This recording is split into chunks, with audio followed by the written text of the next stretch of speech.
Well, hello there, Internet, and welcome to Smart PR for artists, entrepreneurs, and small business with Ryan Holiday. My name is Antonio Neves, right here on CreativeLive.com, and I'm being joined by the pretty fantastic Krista Welch. How are you doing today? Good morning. I'm doing well. It's good to see you. Yeah, you too. It's a beautiful rainy day in Seattle. Yeah. What we're going to do right now, before we begin the course in just a few minutes, we're going to take a little bit of time to make sure everything is working, all of all the bells and whistles, the sound, the audio, and all those things. So if something's not working, you can't see us, you can't hear us, just let us know in the chat room. That's right. One key thing we do want to know right now for everyone is where all of you guys are joining us from all across the world. One of the beautiful things about Creative Live is that people just don't join us here in the United States, but from all across the world. There are people like getting up right now at 2, 3, 4 a.m. to join this class with Ryan. So hello to all of you guys. Make sure you get into the chat room and let us know where all of you guys are joining us from. And we're fortunate to have Ryan on the set right now. Ryan, how you doing, man? I'm good. Yeah. Welcome to Creative Live. We'll have a more formalized introduction of Ryan in just a second. Cool. Yes.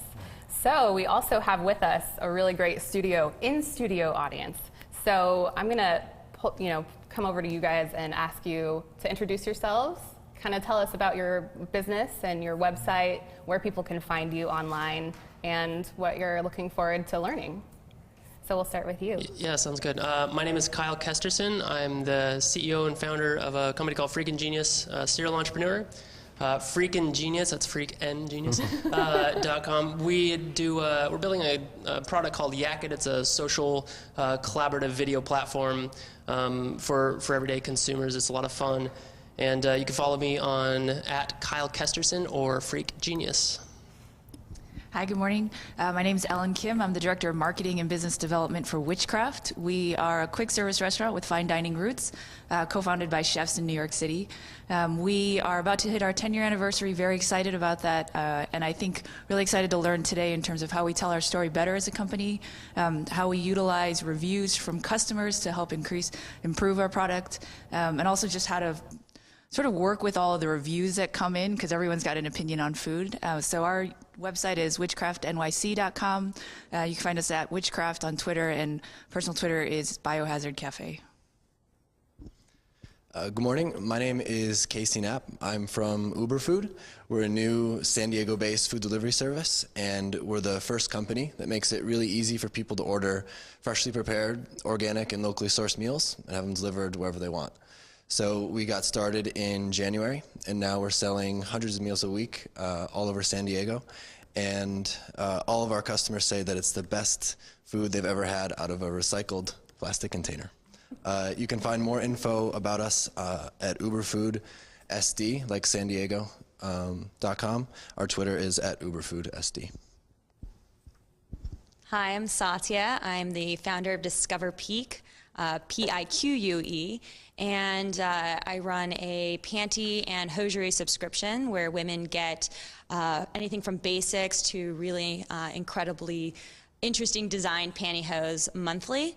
My Twitter handle is Discover Peak, again, Pique, and my personal handle is @Satya Twina, SATYATWENA. Hi, I'm Laura Mezoff Christie, and I'm the owner of a small company called Bone Mountain Bristlecone, and we sell an extremely rare hand-harvested wood to woodworkers. It's not available anywhere else commercially, and it's for people who are really excited to get their hands on rare wood to, create things with their woodworking. And yeah, check us out on bonemountainbristlecone.com. Thanks. Very cool. Well, fantastic. Thank you guys so much for introducing yourselves to us. We have such a diverse group of people here in the audience, so you're gonna get a lot out of this course with Ryan. But we cannot forget about all of you guys out there right now. So let's do a little quick check-in, see where folks are checking in from. We have someone in from Bath, Maine. Oh yeah, that's right. I see somebody in here from Belgrade, Serbia. That's amazing. Yeah, what's up, Belgrade? Wow, hello. Thanks for joining us. Yeah, I really appreciate it. Pensacola, Florida, which is equally as exciting as Belgrade. Sure, I'm sure. Austin, Texas, and also, let's see, Alan Perlman from Cambridge, Mass. We have Kashi from Karachi, Pakistan. Hello there. We also have Daniel Lamont joining us from sunny Scottsdale, Arizona. Though I think they got some snow recently. It stopped like a golf event. Snow in Arizona. What? Oh man, yeah. We have rain, so Yeah. I see a lot of sunny places represented, like Jennings from San Francisco, although maybe not so sunny. I don't know. Anyway. Dorothy, what's up in Bettendorf, Iowa? Who knew there was a Bettendorf out there, but now that we know. Thank you for joining us. Coldwater Steve, all the way from Seattle, Washington. Right. Newbie 11 coming in from, where is that? Portland, Oregon? No, that's Mika Madla coming in from Portland, Oregon. Oh my goodness, I see somebody from Morocco. This is really pretty awesome. Yeah, we got Camilla coming in from Denmark. We got Bakal coming in from Dallas. We got Hola, Sera Citi from España, from Spain. Oh. Yeah. You see I got the lisp in there Yeah. when I said Spain? Yeah. Man. Let's see, lots of people from Portland, South Carolina. This is great. We couldn't do Creative Live without the internet audience. So Yeah, so we want to thank all of you guys for joining us. And just a couple of quick questions for you guys right here who are joining us here in the studio audience, and anyone can take this. Tell me, is there a specific challenge you have right now with PR and something right now you're really excited to learn over the next couple of days? I guess I'll start. We just got started a few months ago, so I guess the biggest thing for me is how can a really small team leverage, the limited amount of people that they have to get a really big PR impact. Anyone else? On the same token, right, having an interesting product that's fantastic that people will love, but getting the information out to thousands and hundreds of thousands and millions of people is really challenging without having large budgets. So that's what I find. Mm-hmm. Yeah, and I'm curious for you. Yeah, you rare wood, as you mentioned earlier. I don't know about rare wood, so there must be a challenge in just awareness. For sure. I mean, we're selling the story as much as the product. I mean, it's a really great product, but it's also all about selling the story and where it came from and how it was harvested, and about people getting a chance to get their hands on it. And how do you, we're a very small company. It's basically me and my husband, and yeah, actually a lot of this wood was harvested 20 years ago, and it's my family has had it for a long time, and no one's ever found a use for it or marketed it really well. And so we're hoping to get it in the hands of people that can really appreciate it. But how to get that out there and sort of package and position the story well is a big challenge. And so I'm excited to learn a lot today. Another one right down here at the end. So I think for us, it's a little bit unique. There's obviously the challenges when you're doing something brand new, like a lot of my colleagues here are doing. Also for us, though, we've been around for 9.5 years, so slightly changing perception. So there's what people have thought about our company for the last 9.5 years, and it's not wholly different, but I think even just shifting the storyline slightly to really put an emphasis on our chef-driven roots and really putting an emphasis on our ingredients and our preparation. And so I think there's a challenge of changing perception and changing the way people have thought of us for quite a few years. And how do you say something new after you've been saying it for Exactly, right. Yeah, our thing that we're building is it's a creative content generation tool, so it ultimately opens up the ability for people to do anything and everything, especially tapping into how people communicate. And since it's tied in and around creativity and the potential of being able to get that across. I mean, the thing that we struggle with is, how can we really get the most out of what other people's creativity can bring to this product and let them know that they can really realize their own true potential and creativity. And so it's largely around the messaging, and because we're technology in something like the App Store, we're fighting against a really noisy market. Well, fantastic. Thank you guys so much for sharing all of that. Before we get started with the course, we'll do another check-in with folks from all across the world. We got someone coming in from Pascal from Munich, from Deutschland. Oh my goodness. I actually see somebody, Vignette Studio, just chimed in and said that they are here to learn new ideas for promoting their business. All right. Well, you're definitely in the right place for that. Yeah, exactly. Mexico City's in the house. How you doing, Gustavo? We got a Pentax fan from Dallas, Oregon. Or Dallas, Oregon. Oh, Oh, Okay, hey Dallas. trying to throw us off there. Let's see, somebody from Atlanta. Yes. Oh, everybody's saying we are newer hosts. Yes, that's true. Thank you for having us. Yeah, we We're happy to appreciate be coming here. into your computer, into your iPhone, into your iPad or your Android device. We're happy to be here with you guys. Let's do a couple more real fast. We have someone coming in from Bangalore, India. I'm not going to try to pronounce your name, but it looks like Shantanua. Yeah, I'm not sure, but let's see. Somebody else wants to learn just practical bootstrap marketing, they're saying. All right. So, yeah, and I'm kind of new to PR myself, so I'm really looking forward to learning a lot today. All right. Yeah. Well, it's 10 o'clock, so without further ado, how about we get started with Smart PR for artists, entrepreneurs, and small business with Ryan Holiday. If this is your first time coming to CreativeLive.com or your 50th time, welcome. We're really happy to have you guys here to join us. And what I'm going to do right now is share a little bit about how the Creative Live experience works. A really quick tutorial of how you're going to watch today's class, questions, and how you can chat and be interactive with us, and of course, how you can purchase the course and videos. So you're probably asking yourself right now, where can I watch? You're like, dude, I am watching. I'm online watching it right now. But the only place you can watch Ryan Holiday is at this exclusive location of creativelive.com/live. The beautiful thing is that you can go beyond your computer screen. You can watch this on your iPad. You can watch this on your iPhone. You can watch on Android devices. So you have multiple options of where to watch this course. Okay, and today's a pretty special day here at Creative Live because more and more we're doing dual broadcasts. So this isn't the only class taking place right now on CreativeLive.com. We have a class going on, the fundamentals of digital photography as well, and we have Ryan's course going on. So you have two options of what course to watch, and that's where you'll see that. When you want to figure out what you want to watch, just go up there to that tab. It's around it has the red box around it, and from there you can select which course you want to watch and watch live. Push that button, it'll give you two options, and you can watch Ryan's course or you can watch the photography course. And we're really glad that you guys are here with us right now. All right, here goes the course page for Ryan's class. So we'll share a little bit more information about this for you. If we scroll down and we get in there, what you're going to see is that all of you guys can join this conversation no matter where you are all across the world, and you can do that via social media. And if you guys haven't liked Creative Live just yet on Facebook, make sure you do that. But tweet about this class, you can Facebook about this class, you can go into Google Plus and share, and also, of course, Pinterest. So you have many options to get involved in the dialogue here at Creative Live. And even better, we did some of this already for all you guys that have been here before. You can chat and you can have an influence on the course and where the discussion goes. This course isn't just limited to people here in the live studio audience. Out there, no matter where you are, you can chat and ask questions to Ryan. So once you push that button to chat, you're going to be brought up with this window right here. And there are three very special tabs where you have the opportunity to get involved in the chat conversation. There you go.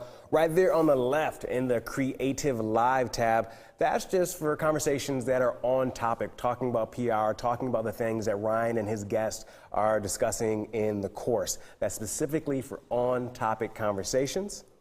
Next to that, we have Creative Cues. This is where you guys ask questions. This is solely for asking questions that are on topic. Don't worry, you don't need to repeat the questions multiple times. Put it in there once. We have a very talented team here in Seattle that is curating all of these questions for Ryan and his guests to answer, so you can ask your questions there.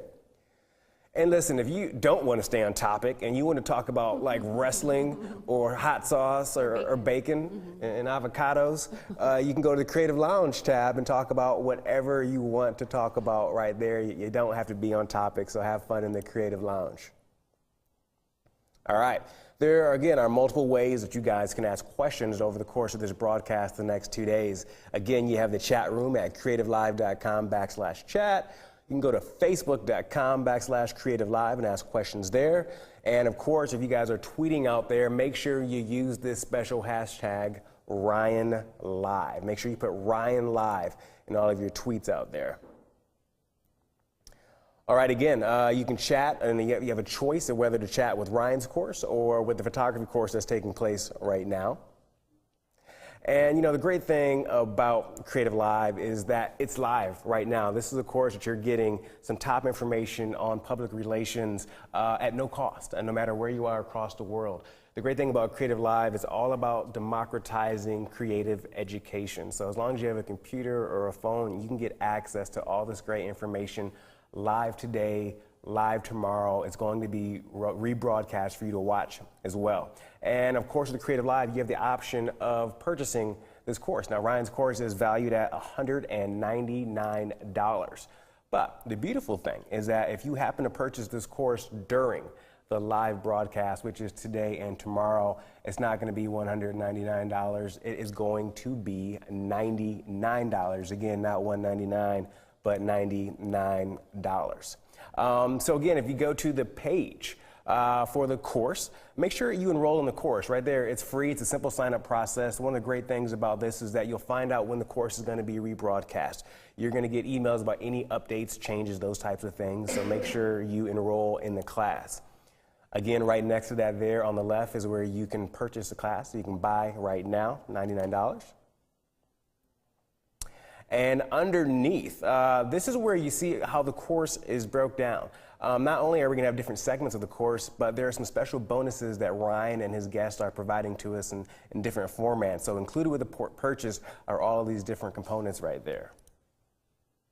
The cool thing about Creative Live and the way we do our courses here is that you have these videos with you whenever you want to watch them.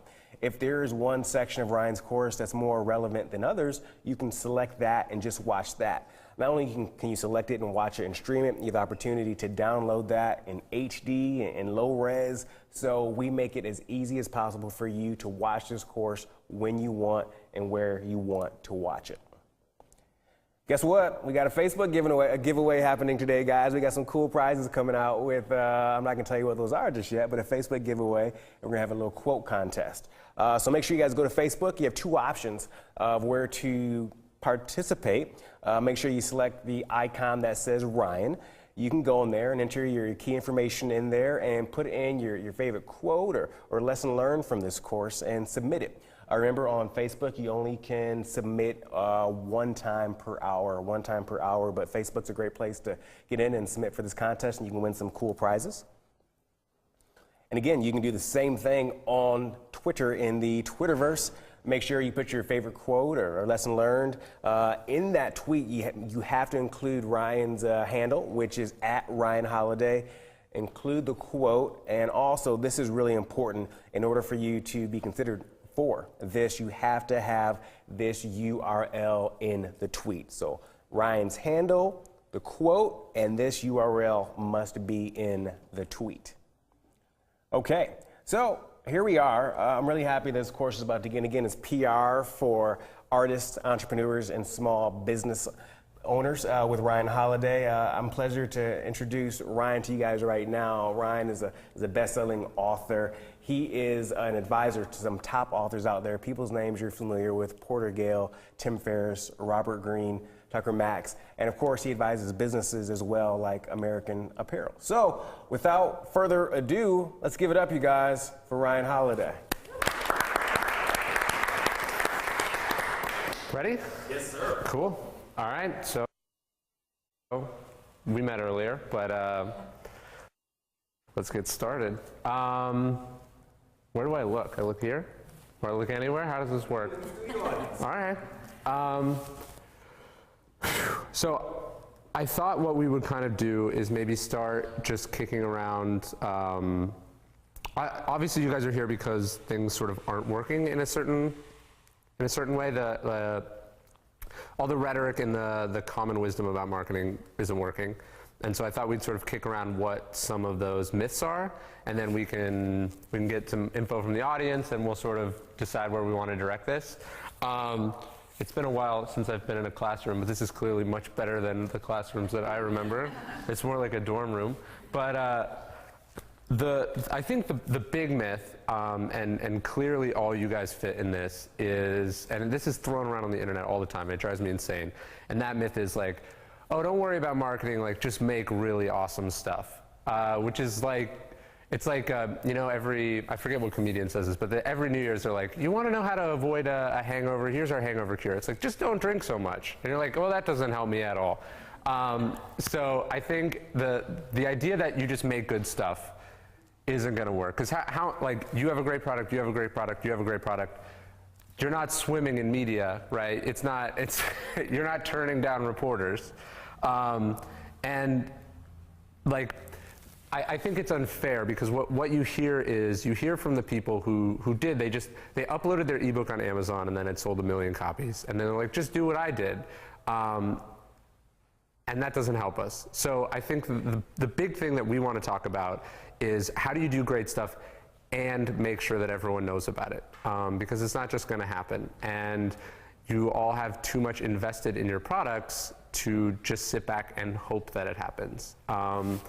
And I think that's the first thing that we want to talk about. The myth that good things don't need to be marketed is something that I want to fully kill in the course of this class. And I've just seen it with my authors and my clients. They come out with awesome stuff that I love, and then they post it and nothing happens. But as soon as we start to put some muscle behind it and we put these strategies through, then things start to happen. And I think you guys have seen that too.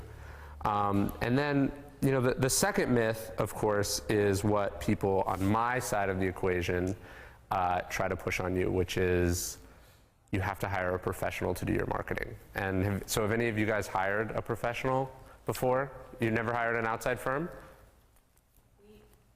Yeah. What do we do with the mic? How do we do this?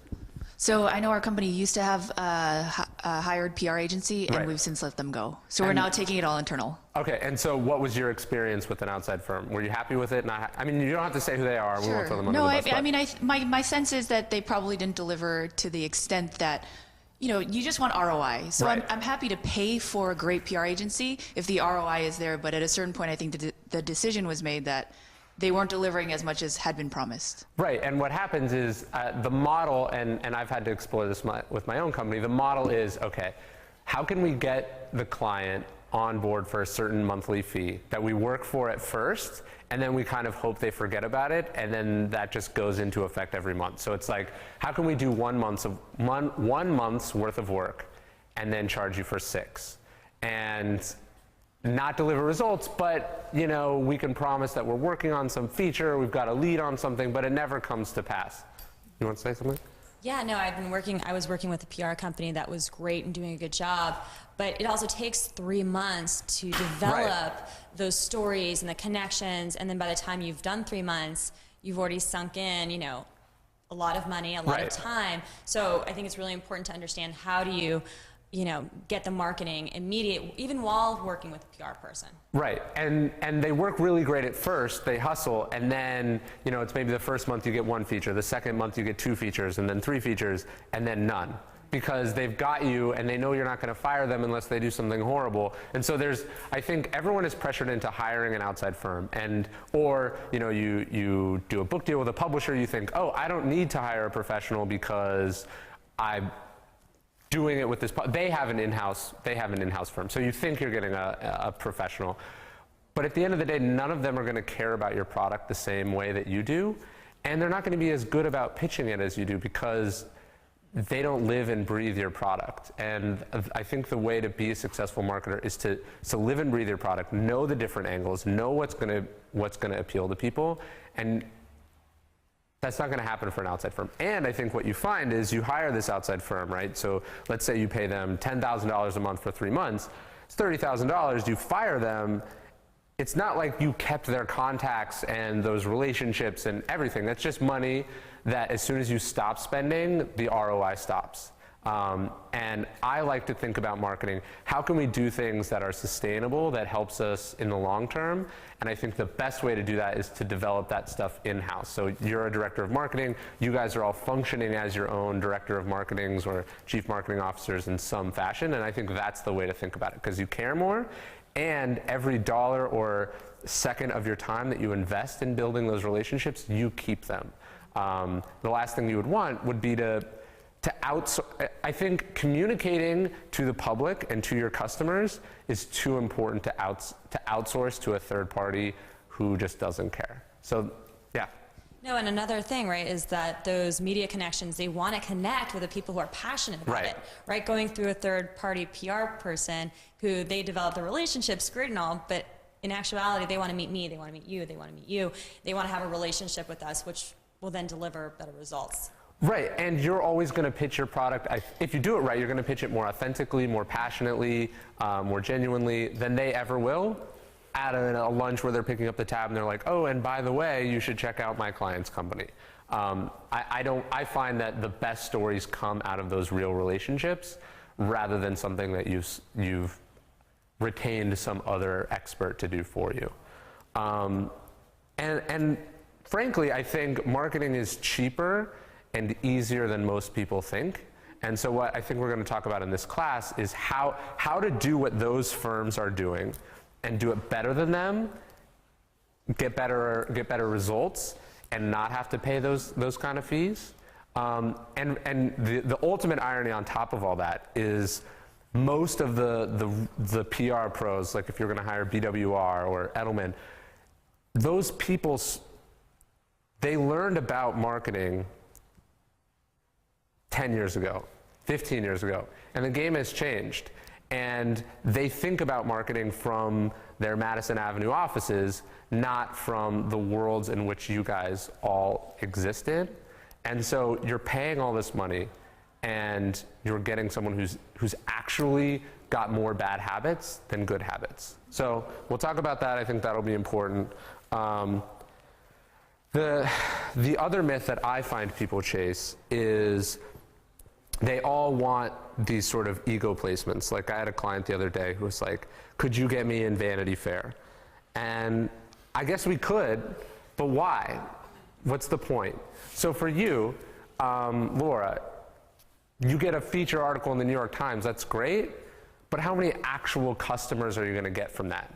There's probably some tiny blog that artists and your actual customers read that has a fraction of the audience of the New York Times, but it's actually far easier to get placement on.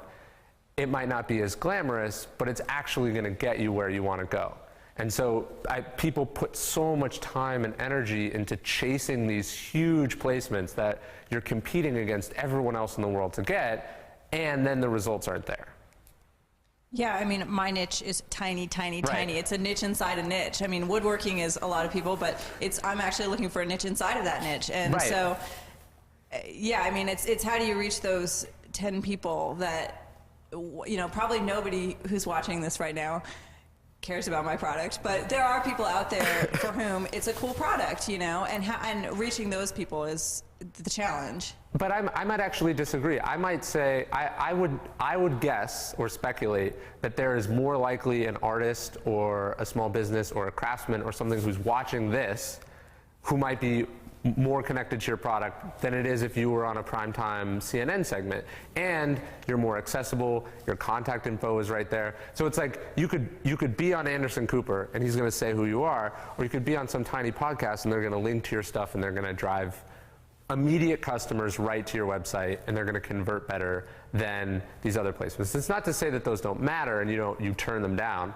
but you don't spend time chasing things until you've got the low-hanging fruit out of the way. That's the way that I look at it. And so, you know, why would you want to be on something that's got 1 million viewers if only 100 of them matter? Why not just find out what, it might actually be more feasible just to track down those 100 people and just email them directly. And I want to say that that's marketing too, right? People think that PR and marketing is just getting media, and it's not. It's any way that you reach customers, tell them about your product, and then they decide to buy it. So we're going to expand the definition of marketing a little bit. We're not going to chase these illusions or these sort of ego placements. We're going to try to get the things that actually work. And then the other one that I like to talk to people about is the idea, everyone thinks that getting media attention is like really, really hard. And that's why they think they have to hire a professional, or that's why they think they can't do it. I think everything that I read about in my book, that I've written about, that I advise my clients, it all comes down to this one new way of looking at the media. And that's, and we'll talk about this more later, but so take the New York Times, right? They publish one newspaper every day. So let's say there's 100 articles in every paper. So for them to write about you, you're competing for 100 spots against everyone who wants to be in the New York Times. And if they don't write about you, they'll write about someone else. And if they do write about you, that means you beat out all these other people. So you're competing for a finite amount of space, and that makes it a very competitive, difficult one. Now, you take something like Business Insider or Gawker or the Huffington Post. These sites can publish an infinite amount of material, right? And every extra article that they publish that gets more page views makes them more money, right? The New York Times squeezes in an extra article about you. The boss isn't like congratulating the writer who squeezed that in. It's like they actually had to pay more money to print an extra page of the newspaper. But on a blog, that's more advertising inventory. It makes them more money. They get more traffic. That's how it works. So what that means is that the media, the online media space has changed from a buyer's market. The New York Times is picking what they want to write about, to a seller's market. Bloggers have to publish a certain number of things every day, and if they don't, they get in trouble. So they want to write about you. If your story falls in their lap and it's exciting and it gets attention, they're like, thank you, please come to me with more stories. So if you can do things that are interesting and provocative and newsworthy, they like you. You're doing the New York Times writes about you, you're doing them, or they're doing you a favor. When Business Insider or a fashion blog or a tech blog or a woodworking blog, when they write about you, because you've come to them, you're doing them a favor. You've made them money. Just a question on that Yeah. is, how do we balance people who are truly influencers? Right. So there are critics at the New York Times or folks who write for TechCrunch that are truly influencers in a specific segment, whether it's food or e-commerce. And Right. so I hear what you're saying, but how do we balance that with, trying to make sure that we're truly getting people who have this massive reach and that are looked at as icons for taste or Right. So that products? scarcity makes them makes those old placements more valuable, right? Obviously, being in the New York Times means you're only competing with 100 other articles for people's attention. So it's not to say that they're not valuable. It's just a different way of looking at it. Like, I love this quote. There's this quote from George Clooney where he's talking about he's trying to become an actor. He's going to all these auditions. It's never working. And then he realized, like, the producers, they're trying to fill a role. Like, they want to hire someone. And he realized, he basically one day he was like, look, I'm solving their problem. And he said, as soon as I realized that going into these auditions, instead of trying to impress them, that I was actually solving their problem, just that different way of looking at the world totally changed everything for him. And I think that's, what you're talking about is a slightly different, you're already an established company. But for most people, they think, like, why would anyone ever write about me? Media is so hard, how do I break through? You don't have to break through. They want you to come over and they want to talk about you. But you want to have a balance, and we'll talk about that too. And then I think the last one is the idea, and this fits in with my book and with my kinds of clients, which is that controversy is like a bad thing. All you want is positive press. All you want is profiles. You want, hey, so-and-so did this, blah, blah, blah. But when in actuality, what you always have to remember is that it's a vicious fight for attention out there, right? There's all this stuff going on, and you have to break through that noise with what you're doing. And putting out a press release about some minor little thing isn't going to break through. And that controversy and excitement and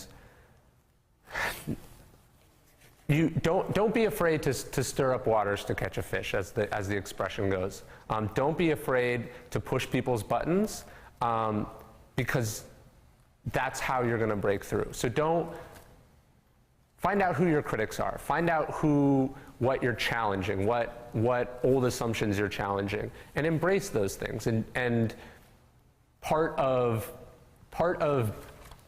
being newsworthy is upsetting the old order of things. And I think people are often afraid to do that because they think that they have to play by all these certain rules. And what I love to do for my clients is to make our critics angry so they talk about us, or to challenge things, or we're messing around a little bit because it works. And so we'll talk about that too. So those are the 5 myths, right? So we have just make great stuff. Not true. You have to make good stuff and you have to be a good marketer. The second myth is hire a professional. You can't do this with yourself. Of course you can. You should do it yourself. Don't waste your money. Build your own marketing knowledge and marketing base inside your company because no one's going to do it as well as you. The third myth is like focus on the big features. Only the big media works. You know, I was on 2020, let's say 3, 4 weeks ago for my book. You know how many extra copies I sold on Amazon? 0. The Amazon rank went down. And it's not because I did a horrible job. It's just like, they don't move the needle like you think they do. And you know, I've been featured on blogs that have shot it up, you know, from 1,000 to 200 on Amazon, right? And so you want to focus on the things that work, not the things that are necessarily status symbols. That's not to say what you brought up, which is that influencers matter. You want to find the people who move the needle in your space and focus on them, not the things that have been valuable for 100 years and we just assume they're valuable. You want to test everything and only focus on what works. What else do we have here? The other one is that the getting press is difficult. Of course, I think we'll show that it's not. That's why the concept of this is sort of smart and free PR. They want to write about you. They want to do interesting things. People want to link to your products. Think about it. We all have our Facebook feeds, and we've got to fill it. That box is there begging us to talk about stuff. Twitter is begging us to post things. There's this enormous space that we've got to fill. And your product can be that thing if you do it right. And then the last one is like, don't be afraid to piss people off, challenge things, do interesting things. When you know who your audience is, you know how to cater to them, and then you can say these other people don't matter, so I'm going to use them to my advantage. So we'll talk about that. Does anyone have sort of any questions, any things we definitely want to address, any other myths? If not, then we can sort of get started. Ready? All right, let me get my little clicker thing.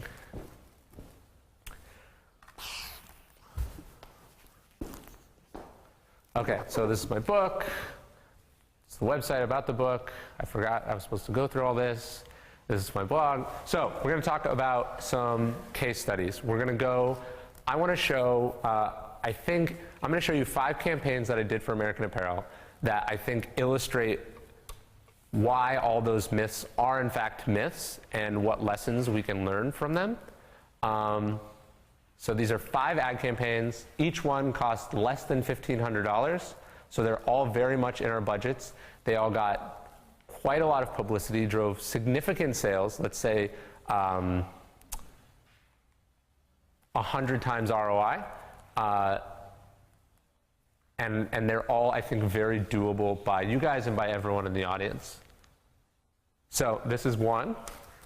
And by the way, so American Apparel has this reputation of being oh, yeah, sex sells, of course, right? So I want to show only one of these ads that you're going to see, and one of them is quite sexual, but only one of the 5 campaigns is sexual, so they could all fit in your thing. And so try not to think about the specific ads, think about what they represent and how you could do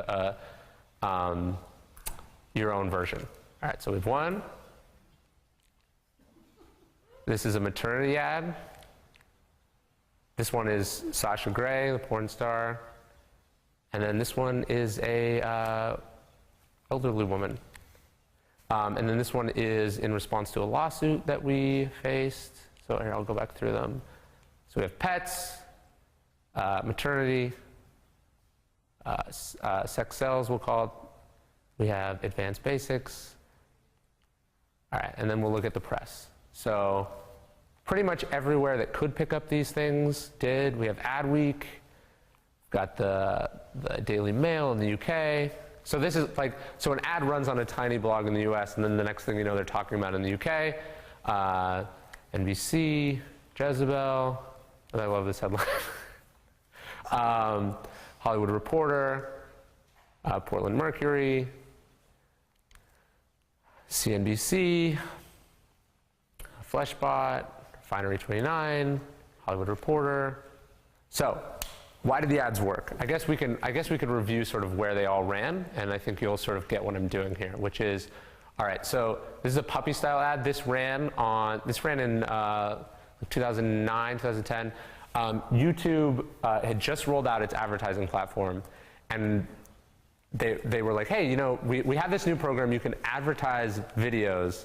You can put ads next to specific videos on YouTube. And I thought, like, we should run our dog clothes ads on like cute pet videos. So this ran like on the skateboarding dog video.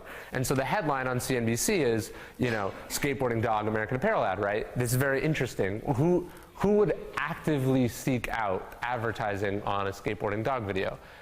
This one ran on 2 blogs. It ran on Deuce, which is a mommy blog, and it ran on some other parenting blog.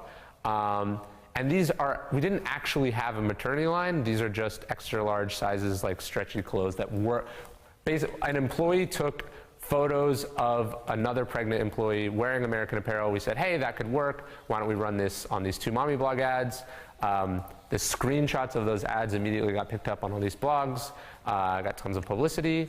The Sasha Grey ads, this came out, I won't leave it on the screen, but that ad came out of almost a dare. Someone said, can we run ads where the models aren't wearing any clothes? And I said, sure we can. We'll just have to find a blog that won't care. And so we found 2 blogs. I think we paid them $750 each to run the ads for 1 week. And then we sent the screenshots to a host of other media. And instantly the news is American Apparel's huge new ad campaign featuring naked models blew up. I think the model was paid like $50 an hour, some ridiculous number. And then this ad ran somewhat recently. This was our creative director found this woman in a restaurant, and she just said, you're beautiful, can I take your picture? And we ran this ad on a site called Advanced Style, which is awesome, and it's exclusively very dapper, well-dressed elderly people. And so we designed this ad around a specific site. It's the only site it ran on. And again, the ads get picked up everywhere and they get a bunch of attention. So, and then this ad ran in the UCLA Daily Bruin student newspaper. It's the only one. It was responding to a very controversial lawsuit. We made Daily Bruin student newspaper. Yeah, we ran this ad and immediately became a news story in a way that just sort of talking to the media wasn't working. So let's go through his results again, blah, blah, blah, blah, blah.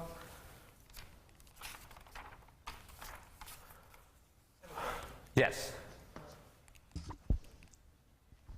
So I know you're going to get further into your examples, but and you might actually cover this, but when you're working on these campaigns, say you have an idea that may deviate from the tone of the company, the attributes that kind of define the brand and their messaging, but it's a damn good idea. Do you pursue something like that, thinking that it can then drive some sort of value, or do you really try to stick with what the brand represents? Well, I think you can go either way on that, right?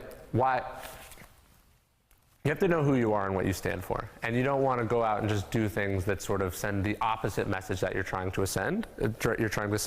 But the way to get attention is by doing things that people don't expect and that are new and exciting and interesting. And one of the best ways to do that is to reinvent yourself, to say something new, to go in a different, unexpected direction. And that's what we did with all these ads, right? Every single one of those is not what you would expect from an American Apparel ad. And that's why with such a tiny budget, they got such a disproportionate amount of media attention. And so what I'm trying, so why did the ads work, right? Why did they get coverage for free? Usually, a company buys an ad and then they have to spend millions of dollars getting people to see it, right? And you have to pay to be in the news. And why did these ads stop being ads and start being content? And that's because we knew who our audience was, we designed something that was new and provocative and interesting, and then we made sure that we didn't just run these ads on 2 sites that had very small audiences and hope that it happened, right? This was a campaign. So we run the ads, we make sure that our media contacts know that we're running these ads. We announce that we're doing this, and then since it actually does exist, it's an event, right? It's a news event. American Apparel's new ad campaign does X. And these ads were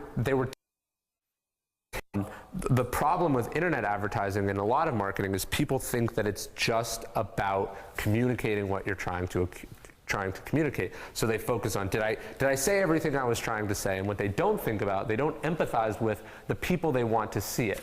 They don't think, is this so interesting and weird and cool that other people will be compelled to tell other people? So American Apparel has an ad budget that is a fraction of our competitors, and the reason we're able to do that and get away with it is because we make interesting things that people want to talk about. And we don't, this goes to the controversy thing, we don't care about pissing off people who don't like us. We care that the people who do like us like the stuff and share it with their friends. And if the media you're doing, if the kind of content that you're creating doesn't compel that reaction, it's not worth spending your money on. And this is one of my favorite quotes. So Henry Jenkins, he's a professor at the MIT Media Lab, and he likes to say, if it doesn't spread, it's dead. Because if you're a small company, if you're a small business, if you're a journalist, whatever you're doing, if you make things and it doesn't compel people to show other people, the only option that you have is to spend all your money forcing other people to look at. And that's how the old media model works, right? I'm gonna buy this ad, and then every time you turn on your TV, you're gonna see it. Well, you guys don't have those kind of budgets, and neither do I. So the way to make up for that is to make something that you only have to show to a small group of people, because that group of people want to share it and they like it, and they don't see it as an ad.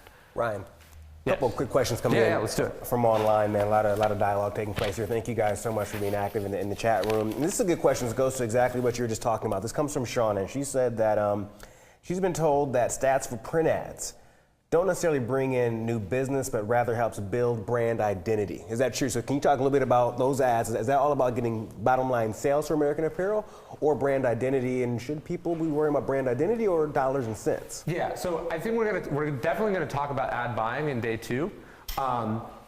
But these ads, I'm actually thinking about it the same way that you would as a print ad, which is that this is an event.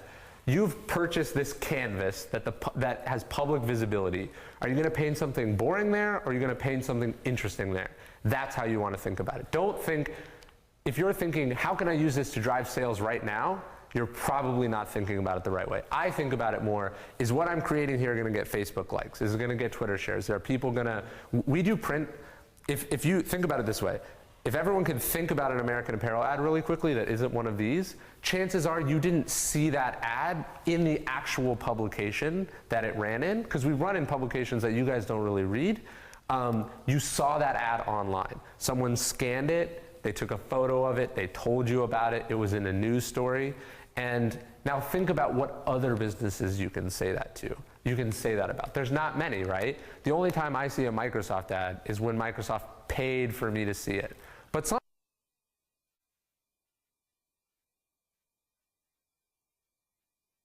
and that's, if you look at Microsoft spends something like twice as much as Apple does. And so this goes to the quote we were talking about earlier, getting press is no longer a buyer's market, it's a seller's market. So you make things that blogs can buy. They want, you make content that is worth sharing. And when it's worth sharing, you don't have to work so hard to get it in front of people. Another question over here. Yeah, we have a lot of really good questions. Okay, let's do coming in, Ryan. questions. Cool. So Video Pack, and also a lot of other people ask similar questions. They're just wondering, how do you find specific blogs to run your ads? How do you find the best blogs Well, so for you? in the case of these ads, what we were looking for is not who's going to get it in front of the most people, but where is this ad going to resonate the most, right? So we didn't run the nude advertisements on a mommy blog, and we didn't run the maternity ads on an ad on a site that would be okay with like a sort of a not safe for work site. So I like to pick sites, one, that are influential but affordable, and where I think the owner of the site is going to be a good sport about that advertisement, where they're going to want to talk about the ad on their own site. So, like, don't buy on the Huffington Post, because I'm not saying don't buy, but if you buy an ad on the Huffington Post, there's not someone who's like, thank you so much, I want to write about your ad. Advertise on a site that doesn't usually get a lot of advertisements, that doesn't get money from a company like yours usually. And when you do that, they're going to be much more receptive, and you're going to be able to build a relationship that's going to last longer than that specific thing. So, and then just a little follow-up to that. Lynn Photo is asking, is there truly a reliable site that highlights the top blogs in a certain area? Can you help them find what they're looking for? Yeah, so, and this is something we're going to talk about later. One of the guests is going to come on, he's going to talk about that. My response to that question, my quick response is always, if you don't know who the influential blogs in your space are, you shouldn't be thinking about marketing, you should think about how you don't even know your own industry. And you're putting the cart way before the horse. So you know all the influential people in the wood space, right? Like, you know who your customers are and you know what they're reading. And if you don't, I would say, let's hold on a second and figure out who those people are. Because you should be reading them so you understand the trends within your own industry. You see how your competitors are getting press. You see what things are making people talk, what's catching their attention. You should be reading fashion blogs for inspiration for your business. And if you're not, just finding out who they are so you can market to them, to me, seems like misguided.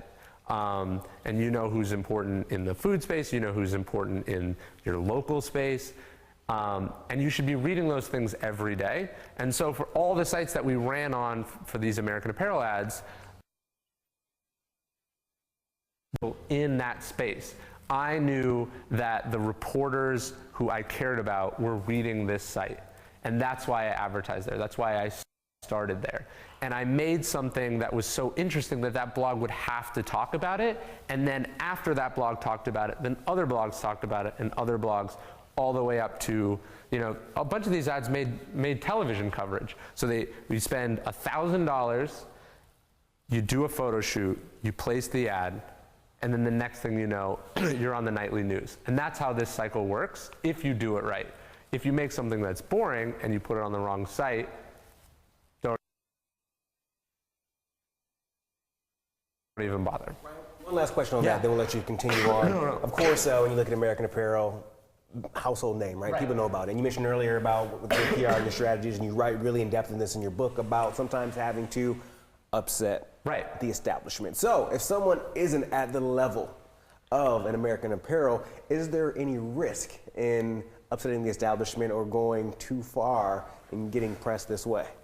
There's unintended consequences to everything you do, and I think we'll talk about risk as well. But we are a household name, but blogs and everyone on social media needs stuff to talk about. And you can be that thing, and if you're not going to be that thing, they're going to talk about someone else. So you want to figure out what moves that needle, what are the kinds of subject matters in your space that seem to be conducive to media coverage, and then you want to tailor your message to those things.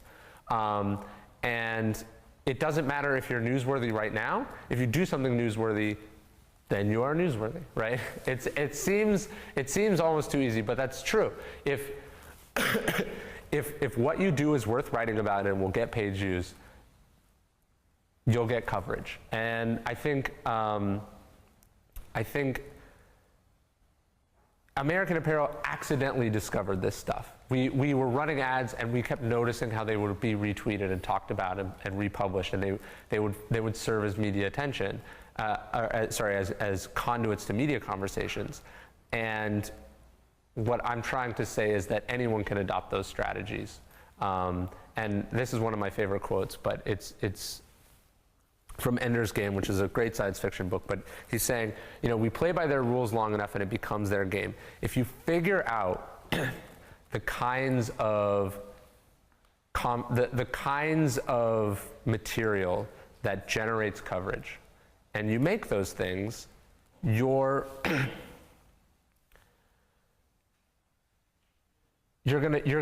truly gonna see what a buyer's market or what a seller's market is, what a seller's market it is, and how easily these things will come to you. And yeah, I mean, just to think about that, you spend $1,500 on an ad, it's seen as an advertisement, like on the site, just a few thousand times, but then it does hundreds of thousands of impressions, real impressions. Like when someone sees an ad, they have a certain kind of relationship to it, right?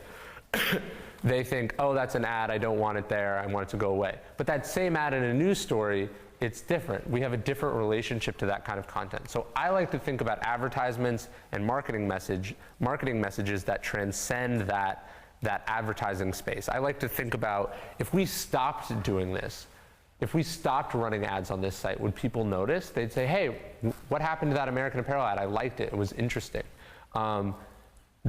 You don't say that about 99.9% of the marketing messages that brands put out, because they're not thinking about it from the perspective of what will spread.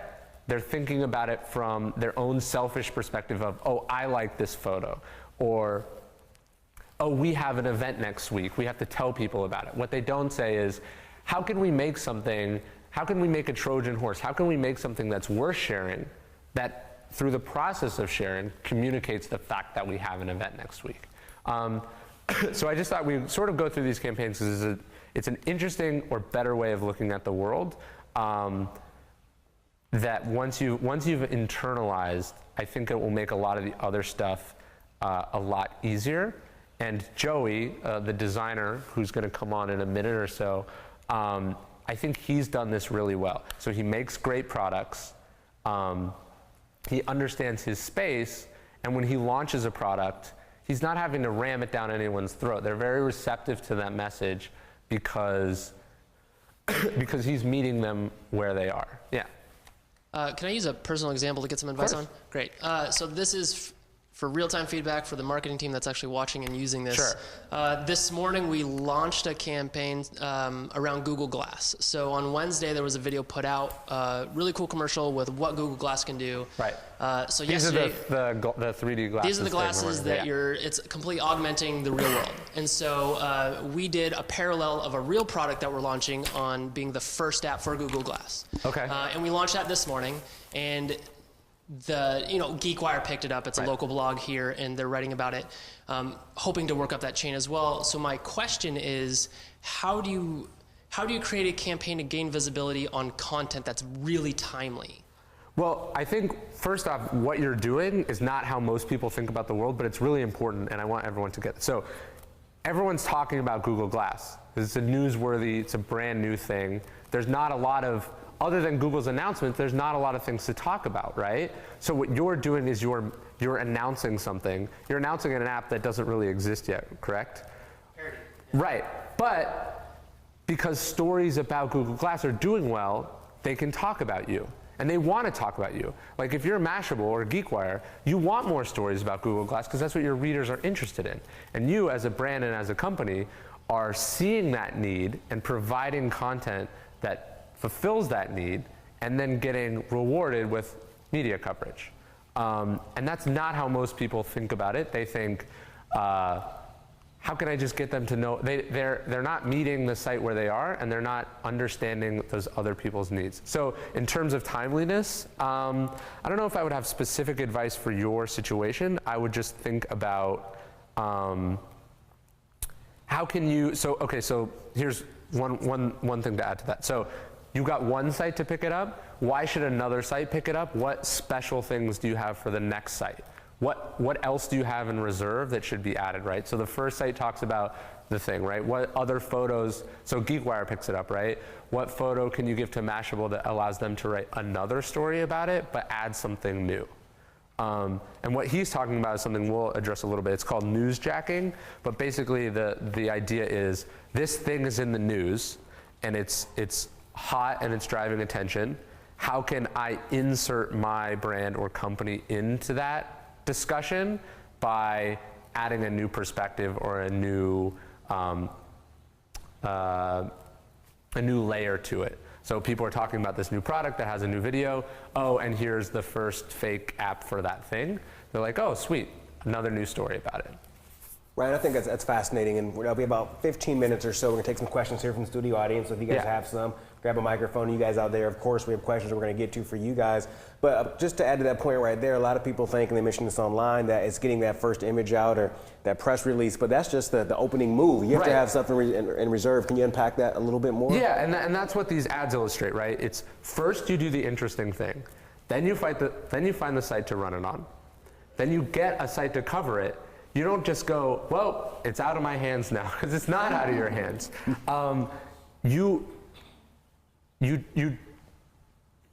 you have proof of concept. Now you have proof that your thing is worthy of attention and people are responding to it.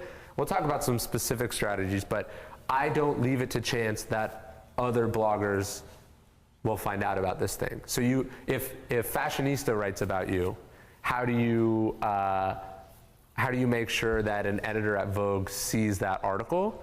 And it makes it clear that your thing has been vetted, because the media wants to write about what everyone else is writing about, because no one wants to be the first person. So getting the first coverage is very important, because no one wants to be first. So that's your hard part. But then after, you want to make sure that you encourage everyone else to jump on the bandwagon. I'm just giggling right now, thinking about how many emails and things on Facebook you read about. Our company website just launched, and that's it. We launched, now who cares? Keep moving. Let me get some questions online here. Yeah, we do actually, but I think somebody grabbed the mic in the studio. No, I just think it's interesting, right? As a small business, we think about, the difference between tactics versus strategy, right? And what you're talking about really is strategic. Yeah. And, sometimes as business owners and founders and creative directors, because that's what, we wear all the different hats, we don't think about the long term, right? I definitely get posted on, Refinery 29, and then I stand back and I say, well, okay, great, I have a couple of sales, right? Great. But I'm not taking it to the next level, and that's like a really, I think, important. And I probably should have gotten over this in the beginning, but so for day one, I think let's think about this. We're going to think about all this strategically, and then day two, we're going to talk about tactics, because you can't have one without the other. And if you're just thinking about it strategically, it's not going to matter, because you're not putting in the work to do it. And if you're willing to hustle, but you haven't planned this all out, it's not going to go anywhere either. But strategically, I think the big assumptions to remember are they want to talk about you, so create things that allow them to do it. And then once it's out there, don't be afraid to push it along. And you guys all have Twitter following. You guys all have Twitter followings, and you have audience, you have fans, you have email lists, you have friends. When someone writes about you, you want to drive those people to those articles, because if you did it right, if you made the strategic decision to make an ad that's worth sharing, every person you show it to is going to share it with other people. The problem with we just launched a new website is that it's boring and there's not much to tell there. Now, if this is the greatest website that's ever been made and it's got all these hilarious pictures on it, or it's very sticky, and once you see it, you spend hours and hours to it, then maybe it is enough to just launch your website. But usually people are just like, hey, I wrote this blog post, check it out. And then some of their friends check it out, and then they leave, and then they're done. Because there's no compelling reason to do anything after that. I think I've experienced that actually in my own business a little bit. I will be honest about that. So you and me both. Another reason why I'm happy to be here. So lots of good questions rolling in. LLG Media is saying, if the company or product is not established yet and not branded, would you still create things that could be controversial, and wouldn't that affect the branding in some way? Yeah, of course. How do you think you become newsworthy? You don't. People think controversy means bad, but new is controversial as well, and you become newsworthy by being different than everything else. And so that's inherently controversial in my view. So if you're not established, I actually like your position better, because you have very little to lose. You can shake things up, because the alternative is that no one knows who you are, and that's clearly worse. I'm not saying that if you're a child daycare, you should do something that pisses off parents, that's probably a bad idea. But you should think about what you're doing that's new and exciting and make sure that gets out there. And then you can be conservative later, I guess, is the way that I would think about it. Right now, the big risk for you is not pissing people off. The big risk for you is complete obscurity. And that, to me, is a lot scarier. I'd rather publish a book and piss a lot of people off than publish a book that nobody talks about, because it's not worth talking about. So we're thinking about it, kind of a new way to define the word controversial, too. Yeah, right. Yeah, exactly. Okay, thanks. In the audience, some questions? Yeah, I have another question for you. So, small startup, we're super scrappy, and sometimes, I mean, our motto really is kind of adopting the Facebook motto of just move fast and break things. And sometimes we break things a lot faster than we should. And the question is there such a thing as too early? So, to give context, we don't actually have the app ready to launch, but it's in private beta and we're collecting emails, right? So we're getting ready to launch, but this Google thing happens quicker. Do we skip out on it to wait until we actually drive people to the app? You know, like how much of it is being scrappy versus being buttoned up and strategic? I always tend to lean in favor of seizing opportunities when they're there, because who knows if you're going to get another one. And if that means you've got to go a little bit earlier than you wanted, it's a cost of doing business. Casey, do you have anything? Yeah. I'm just curious if we have to, do I have to make an ad with a photo shoot and all these things, or can I just have a cool story? Right. No. These ads are just one interesting thing that we do. So for you, maybe it's you decide to give a bunch of your organic, healthy meals to a homeless shelter, right? And that is something worth talking about. And then when you put out your press release or you pitch a blogger about it, when they write about it, that's such an unusual or generous or cool thing to do that other people are going to talk about it. It doesn't, you do these things in the medium and in the fashion that makes the most sense for your business. We're a fashion company, so advertisements are our medium. But if we were something else, we would do something else. Can you speak a little bit about sort of the wheels are turning, as you say, controversy is good. Yeah. But with controversy, you lose a little bit of control over your messaging. Of course. So, for instance, in the food services industry, we could talk about sort of the current controversy around wages for folks in food service. Right. So that's something that's very front of mind right now. I think we can tell a different story, but if I try and get in front of it, then I also lose control about what does the blogger, the author, the writer want to say. And so how do you embrace controversy without being too afraid of the lack of control over the story that's being told? No, it's funny that you bring that up, because I got so many media requests for American Apparel about, could you please put out a statement? Could you tell us what you think about this law? So what I see there is there's a lot of people who want to write about this thing because it's newsworthy, and a shortage of things to talk about. And so I would think about, for you, what could you put out there that you feel like represents your brand well, that fulfills that need? I don't know what it would be off the top of my head, but I mean, I would not maybe go. People hold companies to a very high standard. So I like to err on the side of telling people what they want to hear a little bit.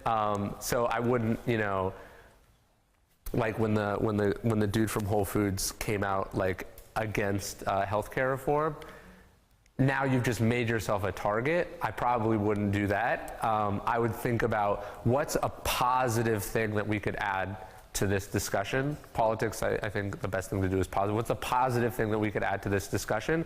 What's a statement that we could make that would allow people to talk about us in a way that we want? Maybe there isn't one, and then you don't do it. But I would think about whether there is or not. But that's a great example of sort of identifying a current hot topic, identifying a sort of a match or a relevance between your brand and that topic, and then coming out or producing something that could do that, or that could connect those things. Fantastic. We really appreciate this first segment. It has been really, really great, and thank you guys so much for tuning in. What we're going to do right now is take a short 15-minute break, and when we come back, we'll talk to Joey Roth. He's a designer, and he's going to tell us a little bit about what he did to get some press, and then we're going to talk a little bit more about the new definition of what marketing is. Now, we have a request from all you guys out there. Now, as you guys know, Creative Live is a creative community, and as you learn from us, we really want to learn from you as well. So what we need right now is your help with some feedback so we can make the Creative Live experience even that much better. Now, maybe you guys noticed throughout this broadcast, but we have a link above the live video that is asking for your feedback. Now, when you click that link, it's going to open up a small new window, and there are just three quick questions that you guys can answer for us to give us feedback about what you're learning for Creative Live, and again, how we can make it better in the future. And while you're there, also feel free to leave your email after the questions and let us know if it's okay to contact you afterwards about your input. So again, thank you so much for taking the time to do that survey. We're coming back in about 15 minutes with Joey Roth. So we will see you guys shortly in a little while. That's right. All right. Come back. See you soon.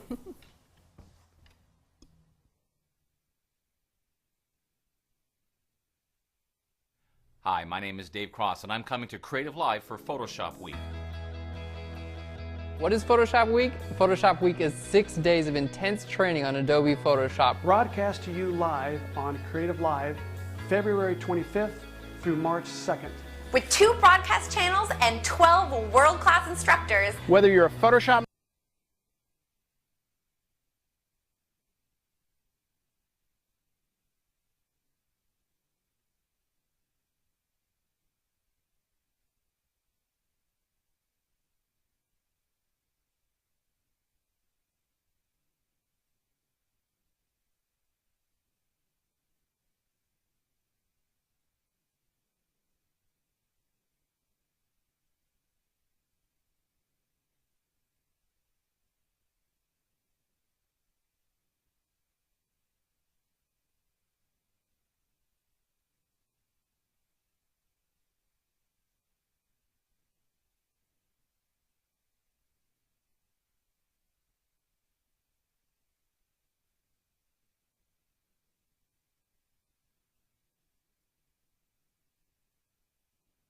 Hello, everyone, and welcome back to CreativeLive.com. Right now, you are watching Smart PR for creatives, entrepreneurs, and small business. It's being instructed by the fantastic Ryan Holiday. Ryan is the author of Trust Me, I'm Lying, Confessions of a Media Manipulator. I'm Antonio Neves, and right now I'm being joined by my lovely co-host, Krista Welch. Hello. Hello. So we're going to get straight back into it right now. Ryan has a very special guest joining him in the studio. Ryan, could you please introduce our guest and take it away, friend?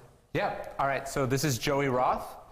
He's an amazing, what would you call yourself, an industrial designer or? Industrial designer is a good starting point. So this is how I met Joey. I don't know if we've ever talked about this, but Joey sent me an email from my website like many years ago, like probably 5 years ago. Yeah. And we were supposed to meet up when you were in LA one time, and we didn't. And I was like, yeah, sure, we'll grab a drink, and we didn't. And I didn't really know who you were and what you did. And then I was reading the newspaper one day, and I was looking, the New York Times does like an annual like gift guide. Yeah. And I saw his stuff, and I was like, that name sounds really familiar. And I Googled it in my, or I looked it up in my Gmail, and it was like, oh shit, that's that guy who's been emailing me. He's legit. I should have changed my plans. And now we're friends, and we've known each other a long time. I'll show you some of his stuff, because I think that's probably speaks better than any intro I could do. So these are your ceramic speakers. Yeah. And how long ago did you make these? These came out in 2010. Okay. So just at the beginning. So these are like geeks love these, right? This is like, these are some of the best speakers on the market. Yeah, I mean, it's, I don't think anyone was really applying these kind of materials or this design philosophy to desktop speakers when they came out. So yeah, I've been really happy with how they've been received. And then you've also designed these 2 posters, and I have both of them in the wall of my office, and I think they actually, we'll talk about it later, but I think they sort of connect with our marketing philosophy a little bit. So there's this one. This is a self-watering plant. Self-watering planter, yeah. This is your other poster, Yeah. which is my favorite. I give this as gifts to people. This is the Sauropod. Yeah, teapot. And this is tea freaks just love this. Everyone talks about this. Yeah, again, the first time I think people took this approach to it, and now, working on version 2, there's a lot of good feedback that I have for it. So obviously Joey makes great products, and you should all own them and tell people about them and whatever, but I think it's not just that he's designed great stuff. It's that he's also a great marketer, and if you look at some of the press he's gotten, pretty much everyone that matters online has written about at least one of your products.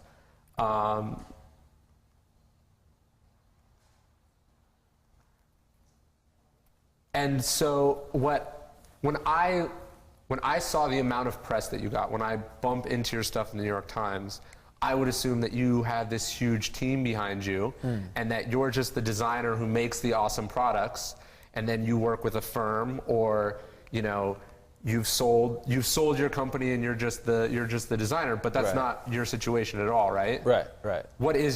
How does your business work? So my wife and I work together.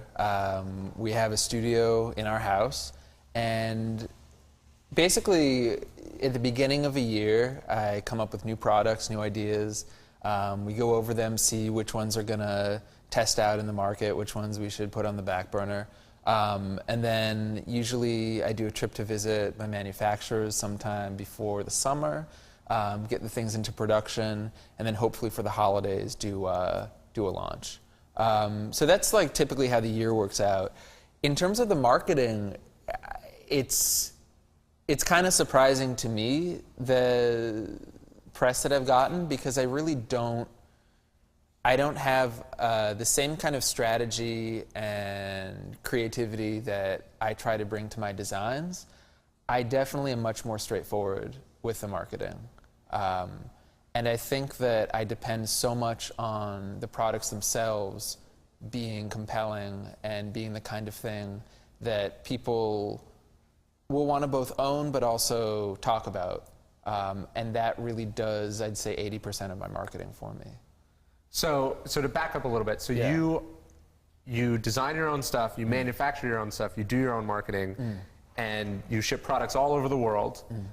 You're doing quite well, your business is quite successful, and you do it all with 2 people. Yeah, 2 people who, I'd say that we're the actual employees, but then, there are lots of people in the warehouse shipping the stuff. There are a lot of people at the manufacturing, engineers I work with over there to make sure that the products are manufacturable at a certain price point. So there are a lot of people involved in making my work happen, but they're not employees. I guess what I'm saying is you're on these gadget blogs that are writing about your products, you're competing with products developed by companies with billion-dollar R&D labs, multi-million-dollar advertising budgets, professional PR firms, and your stuff is going not just head-to-head with them.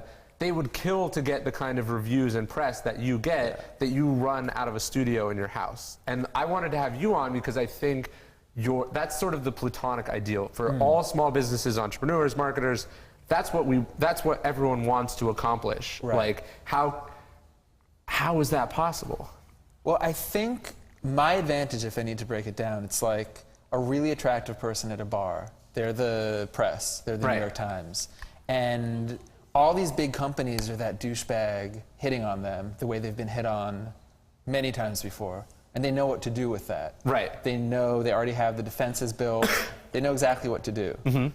But then someone like me comes along, devastatingly unique and handsome and whatever. Unique and not what they're expecting. And I think that really helps cut through. And that's the advantage that any small, very passionately creative person has. You're not a douchebag. You're not like everyone else. Yeah. And you can be authentic and real and actually form a connection with them, Yeah. and they like writing about you and featuring your products more than they like featuring the other people. Yeah, I mean, the way that a lot of blogs, I think, now create revenue are affiliate networks. And for a while it was ads. Ads are pretty worthless now. So affiliate networks, you know, they need to write about things that are sold on Amazon or sold on these places because that's their revenue. But they also need to get people on the site to read them. Right. So what I've realized is when they write about me, they're getting people on the site because it's an interesting thing. Right. So they do need that combination of revenue generator and interest to keep people coming back. So one thing you said, and this jives with my philosophy, which is the products themselves do 80% of the sort of the marketing heavy lifting. Now, that to me, that's not contradictory to the idea of like just make great stuff and that's enough. What you're doing is you're thinking about, when you're thinking about your products, you're thinking and you're designing them, you're thinking about what will be compelling to people and what will be interesting and worth sharing. And you're building those things into the product. Definitely. Yeah, I'd say that when I talk about making the product great or designing the product, from the point that I'm thinking, what material am I going to use for this? I'm also thinking, how is this going to be talked about, or what's the narrative going to be behind this product? So I guess in that way, I'm marketing from the very beginning. It's just, for my process, I mean, I've never worked in a traditional company where marketing specifies the product, the engineers make it, the designers refine it, then it's thrown over the wall back to marketing. Right. So for me, it's all the same thing. It's just a complete whole where everything flows into everything else, and you can't really separate the parts, or else it wouldn't be the same product. So like deciding to make the speakers out of, to make them ceramic, to use, what is that, balsa wood? It's Baltic birch, but yeah. Okay. That sort of contrast and tension and interesting part of the design to you is not just a design decision, it's also a marketing decision. Absolutely. And, you know, deciding, you know, even as far as the speaker's electronics, the fact that it's all analog and it hooks up really easily to turntables, it doesn't have any wireless built in, that's, you know, positioning it in opposition to what the trend is now of the small, you know, Bluetooth wireless speakers.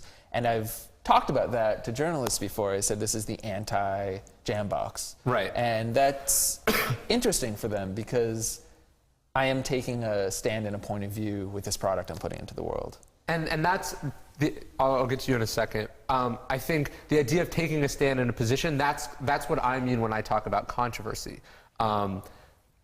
Positioning and market and market fit is a marketing decision as well. Deciding, like, for instance, let's say you're doing a book. The best marketing decision you could make for that book might be to write a book for people who don't get books written for them very often, rather than writing another women's romance novel. Because there's a lot of books in that space, and now you're going to have to go head to head with them.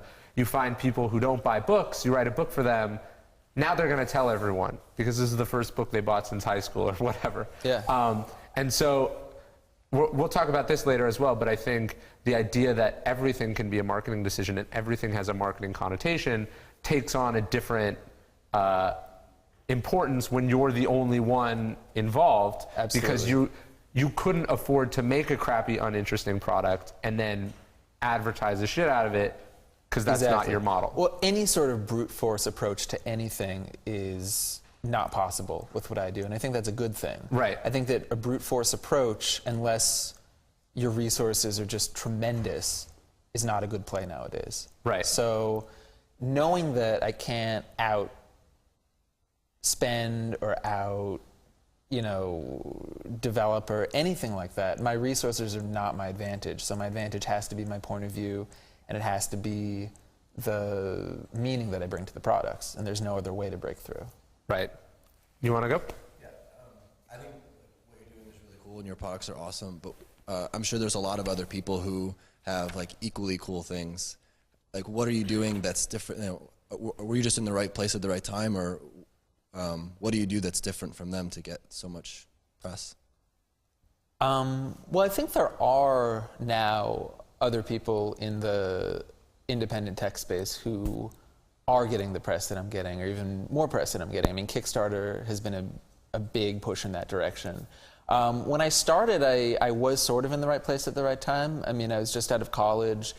Blogs, as more than like a place where high school people put their like suicide poems, was a new concept as like some sort of serious part of journalism. So when blogs started writing about the teapot, I think a lot of people thought it was already a product, even though it was part of my college portfolio. And so that kind of got me thinking that I could really do this. But I guess it's a combination of momentum, but also approaching press as a means to an end and not ever looking at press as some sort of validation for what I'm doing. Because I think that journalists really pick up on that attitude, and it's really off-putting to them. And it will cause you to make bad decisions if you need to get press in order to validate something for yourself. Looking at press as a tool to get more customers is really the only way to look at it. One thing I like about your approach, correct me if I'm wrong, is your press started online with small sort of gadget industrial blogs. And now I don't know if you've done television, but you've been on all the sort of the significant influencer ones that we've talked about as well, from the New York Times to wherever. Why blogs? What do they do for you? How does that fit into your approach? Well, when I was starting out in 2007, blogs really were the central, sort of the center of gravity for where you want to start with press. Right. So when I started interacting with the press, blogs were the natural choice because they were responsive. If I'd emailed the New York Times off the bat with a picture of a funny teapot, they would have never gotten back to me. I'm sure they get all kinds of weird shit all the time. So the reason blogs made sense is because they were just sort of on the come up at that point. But what's happened, jumping from blogs to now the other types of press I'm getting, bloggers who started at Gizmodo could now be writing for the Financial Times or the New York Times. And so those relationships with individuals that I developed from the beginning, that has really panned out, because I still know the people, even if they're not still bloggers, now they're mainstream journalists. They're still ready to receive emails that I send them. And you guys have grown together. Exactly. They got a lot of value out of writing about you. You got value out of writing about them. Yeah. And start small, because these bloggers are growing as well. Like, there's one blogger that I started working with American Apparel, and we would send him clothes. He was this cool YouTube blogger. And then the next thing I know, I'm watching TV one morning, and he's in the running to replace Regis on Regis and Kelly. And he placed second behind Michael Strahan, who's now the host. And that's sort of what you're talking about, which is they used to write at Gizmodo. Now they're the tech writer for the New York Times, and they love your stuff, and they like that you took the time and connected with them, and you made a great product that stood the test of time. Yeah. Quick question coming in from online. And you mentioned something, Joey, that people are really jumping on online. You said positioning and opposition. Yeah. And you write about this a lot in your book. So can you talk a little bit about how you position in opposition? Is it a matter of you look at the marketplace, there's zigging, and you define those bullet points of how you can zag? And to get more specific online, this is good. P. Spiro. I'm in a great band. A lot of people are. We have a CD coming out at the end of March. So do a whole bunch of other bands. You know, he's trying to figure out what can he do to make things newsworthy for his band. Should he play at a homeless shelter? I mean, again, he's trying to find some ideas, but the zig, the zag, opposition, etc. Well, I think that, you know, my opposition to trends in the audio space, it's more just a result of not following trends, and that creates an oppositional position by default. So once I've done that through the design, I just designed exactly what I want, I don't really pay attention to what the trends are, then the marketing, I can use that as part of the narrative, where I just completely made the speaker system I wanted, what I think is the best speaker system. And that's a really strong point of view for a market that's really trying to chase these trends that, you know, are different month to month. So I think, you know, being in a band, I would really focus on the type of music and think about how does the music that they're making, you know, I'm assuming that it's music that they personally like and find meaning in, how does that now relate to what's happening, and what kind of narrative can they develop from why their music is the way it is, why it's not, you know, more trendy. Right, positioning is far deeper than deciding what venue you're going to play. It's what kind of music you're going to record, how you think about music, what your approach to distribution is, all those kind of things. Like, I think a great example of that sort of zigzag thing you brought up is, so you made these great industrial products, but then two of your most popular things have been these posters. So you designed this one poster, it was for a magazine or something, right? Yeah. And it was, you did what, 1,000 of them? That was a The limited first run of round was 1,000. yeah. How many customers do you think you brought into your funnel or into your world through these posters that if you just designed another set of expensive speakers wouldn't have found out about you? Yeah, it's in the hundreds easily. I think that definitely getting people used to buying from you as something that's attainable certainly primes them to go for something more expensive later down the road. I think it also, a lot of the time people who are successful in a field write a book or they, start doing talking or something like that. And the way I definitely wanted to share what I'd learned from, the 4 years I'd been in business. And the way that made the most sense for me was putting it in a graphic form like this. And people certainly responded to that. And it also, it's not just, it gave customers like an entry point into your work, but it gave journalists and media outlets who otherwise maybe wouldn't be able to talk about your stuff.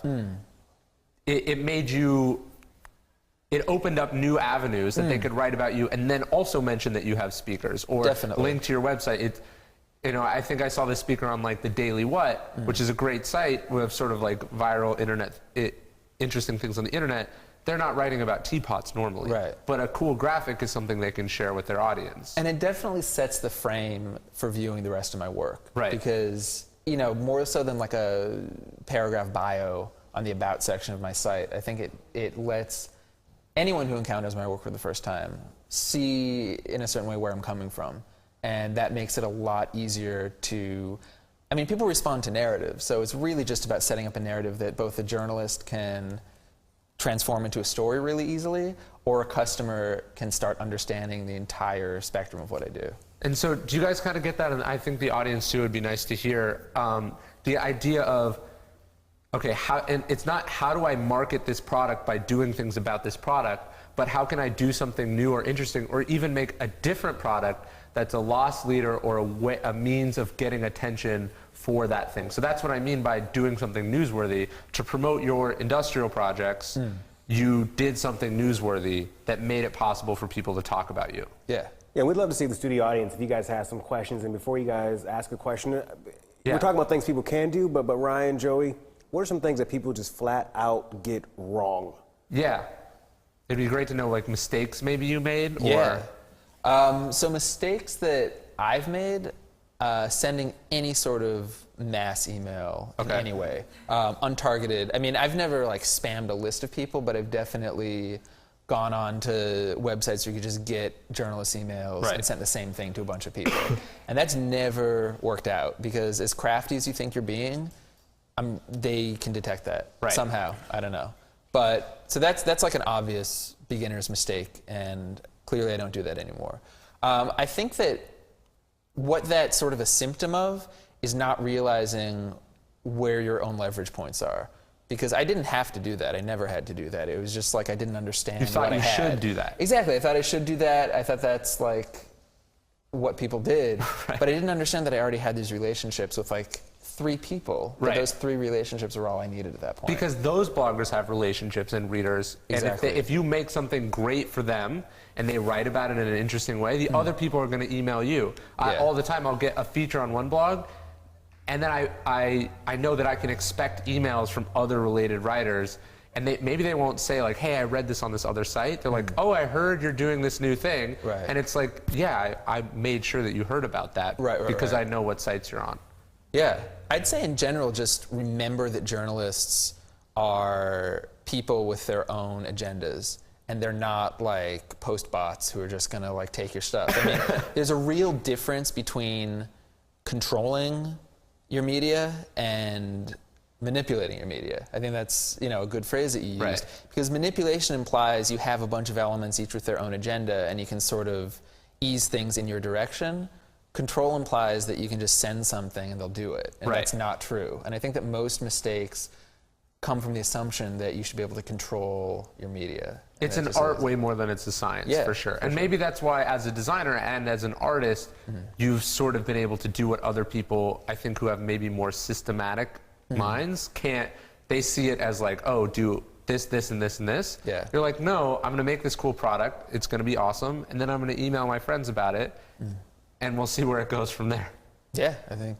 You Yeah, know, that's actually really great if I can interrupt, because Yeah. I've seen that question a lot, specifically for visual artists. How do you get it out there and talking about positioning? So, thank Yeah, look, media is an art too, and you can think about just like seduction is an art, or writing is an art. How do you find the triggers and leverage points, as you brought up, that are gonna make people do or respond in a way that you want, and you want them to respond positively. And I think your products trigger that, and then your outreach efforts do the same thing. Yeah, yeah. So, yeah, we had some questions here. Yeah, if I may. So the point of this is around like PR, public relations, building relationships, and we talk a lot about narrative. And right now we're focusing on the narrative of the product or the campaign that you're looking to build around, but how much of it do you think is equally as important to build a narrative around you and the individual and the story that you have in context to building the product? How much of it do you show behind the scenes in the process and bringing people along with you to creating it and feeling like there's, like they even have, I mean, this is partly building a culture of your followers versus just the media, but Right. I'm just kind of curious, how do you handle that relationship? Well, it's something that I'm always trying to figure out, actually, because it is a fine line between, am I making this about the products and Joey Roth as a brand, or is it actually about like me? Should I get like an Instagram and take pictures of like my ramen lunch and like my dogs? I mean, it's tough, because I think it is really powerful to create a personality around yourself and to have a public personality and to have something that people can follow. But for my case specifically, I am trying to push the brand in the direction of being about the products. So I think that it really depends on the kind of company you're trying to build. If the value that you bring to people is more about your opinions and your thoughts and specifically like what you are doing, I think creating followers is critically important. And interacting with them and engaging with them. If it's about products, I think creating opportunities for customers to interact with each other is critically important. And I think there's a difference. I mean, I want people with the speaker system to talk to other people who've bought it, give them tips about where to place the subwoofer, music they're listening to, just creating a community around the things that you've made. And, you know, still making it clear that I'm the one designing the products, but not making that the point of why people come to my site or why people buy my things. I think it's first the product. You make an amazing product that's clear, that stands on its own. Then it's the brand around the products, and then it's the person behind the brand in that order. Yeah. Like, and that's why I'm setting the days up like this. Like, so for you, I'm not totally sure what you do yet. Like, I don't know what your product, like you told me about it a couple times, but I don't get it. And so for you, it's really tempting to think like, oh, how do I tell people about myself and all this stuff? But first you've got to nail the first part, then you've got to nail the company, and then you've got to nail the sort of the let's call that the meta behind the scenes. I've got all these dedicated fans, how do I show them like about stuff? Like for me, first, have to write a great book. Second, got to get that book. Then it's the sort of the brand of me and the other things that I write. And then it's like of a smaller group of people who just like care about what I had for breakfast or whatever. And you've got to get the product right first, because everything stems from that. Yeah. I mean, you can get a lot of press really quickly without a good product by doing a number of things, but that's not going to be productive in any way. So starting with the product ensures that the press you get and the attention you get will actually lead to something. Right. Because as soon as if the product sucks and then you stop doing those things, sales stop. Yeah. You could never get another piece of media again in your life. You could say, I'm going JD Salinger, but the product is good. It will still continue to sell because people are talking about it. Yeah. And that's why making a great product matters.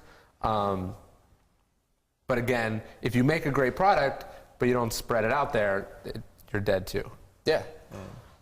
Right. So Yeah, actually, no, and just I think this is why I love this poster, which is you can't be all talk, you can't be all action. It's got to be both. So I have one more question here Yeah. that you can maybe tie into time frame of things. So Big Ben Comedy is asking, how many different products did you design before you got your first hit? And how many years in was that? And how long does this all take to happen? Well, I pretty much started with the company out of college, but while I was in college, I designed, 30 different kind of realized products that most of them really should never see the light of day, and they didn't. So I think that I never had a product that I released and it was a failure, and I'm very, very, very biased against taking that risk. Like, I have to really be sure that a product's going to do well before I release it, because I release like 1 or 2 products a year. But I think that my process involves throwing out tons of ideas at the beginning of each year and killing all but 1 or 2. So I think that internally, having a lot of ideas and failing with them is very productive. I wouldn't try to fail publicly a whole lot. I mean, I know that was a trend a few years ago, but I really don't think that's a good idea. Certainly not with what I do. I'd say even if you're a comedian, probably not a great idea to do a lot of shitty performances publicly. I mean, you should probably do those in the mirror is a great place to do those. So, Well, Right, fantastic. it depends on the space, I think. I think one of the best things about Creative Live is that you never know when you're going to get a JD Salinger reference. So Yeah, I'm happy there you about that today. Joey, thank you so much for joining us. For people who do want to find you and find out more about you, where can they find you and your work? well, my website is just joeyroth.com, and then on Twitter, I'm at Joey Roth. So if you want to ask me something specifically, probably Twitter's the best way to do that. Fantastic. Well, everyone, please give Joey a round of applause. Thanks, guys. Thank you so much. So now we're going to have Brendan come out, right? Yes, sir. All right. Tell us a little bit about our next guest. Yes. So Brendan, you are director of social media at Mechanism, which is probably one of the best. It's a viral media agency. We're a full-service agency now, but we started out as kind of best known for our early kind of viral social media branded content. The guys started the company basically founded on the idea that the 30-second TV spot was going to die. So the first, early successes were all web films, and we've kind of built it from there and really carved out our niche early on as kind of the social media marketing agency. So you're a social media marketing agency. You did a Super Bowl commercial this year. So I think Brendan and I share an approach and a philosophy about marketing. So I'm going to sort of go through some stuff. I'm going to ask you guys a bunch of questions, and then he'll be here as a resource. You can sort of kick back, and we'll just talk about all this stuff. So I want to redefine what marketing is, and I guess first let's sort of maybe how do you define marketing? What is marketing to you guys? While they grab a mic. Yes. Sorry. I have an undergraduate degree in marketing, Okay. and I hear that, man, I still think about the classic 4 Ps. Product, price, promotion, and place. That's one thing that still resonates and stays in my mind from that Marketing 101 class. I don't know how to use those 4 things. Right. But that's what I think about. And how about you guys? So I first think of it as identifying who my potential customer is, right? Because knowing who you want to target, I think, is the best strategy to marketing. And then figuring in the outlets in which they read, they sit, they absorb, and then figuring out, what they do and how they do it. Right. Yep. Sure. I guess along the same lines, it's how do you talk with your customers about what your product is and why it solves a problem for them. So I think the big mistake that a lot of people make is they think marketing is, it's like It's advertising and publicity. I think anything can be marketing if you do it right. Anything that gets attention, that communicates directly to your customer is marketing. So, and you've got to think about what is best for you and your business. So, for someone, it's being on television, and for someone else, it's calling the 100 people that matter in your space and just being friends with them. One of my clients is Tim Ferriss, who wrote The 4-Hour Workweek, The 4-Hour Body, and The 4-Hour Chef. And I love what he did with his first book launch, which was he took all the money that he was going to spend promoting the book, and he just flew around for a year to every tech conference, and he just met all the people who who mattered in his space and became friends with them. And then they all independently wrote about his book the day that it came out. And that's marketing. Flying around and going to conferences and meeting new people is marketing, just as much as buying ads is marketing, just as much as hiring a publicist is marketing. So in other words, anything and everything is marketing. And some forms of marketing are cheaper and more efficient than others. Like door-to-door, a door-to-door salesman is a marketer, right? He's knocking on the door and telling someone about the product. And that's how products were sold for hundreds of years. And it was only with the invention of mass media that it became cheaper to reach people and tell them about a product through an advertisement. But at the end of the day, all you're doing is telling someone about a thing. And you've got to figure out what form or way it makes the most sense for you to do that. And so, and Brendan, maybe we can talk a little bit about what an attention economy is. But oh, there's your name. But so what I've realized is that on the internet, everything is sort of all equalized. Everyone has equal access to every single little thing. And clicking one link is just as good as clicking another. So the valuable resource there is attention, people's attention. We have very limited attention spans. Attention is the currency that everyone covets. So I like this quote from Seth Godin. Attention is a bit like real estate in that they're not making any more of it. And unlike real estate, though, it keeps going up in value. So we only have so much time. Our time is our most valuable resource. And every one of your products is competing against. You don't think that you're in the same space, but you are, because you're all competing for my attention and his attention and everyone's attention. And as I like to say on the internet, you're all also competing against pornography, because that's a click away. One of my favorite things is, so I was going through all your videos when you were submitting, and these were the other things that were showing up on YouTube that I could also watch. And I have to be honest, they were more interesting than your videos. And that's what you have. That's why I'm saying controversy matters. That's why doing crazy things matters and engaging in stunts matter, because you're competing against fainting goats and cute puppy videos and all these other things that are equally clickable. It's not like it's crazy when you think about it. It's really scary and intimidating. But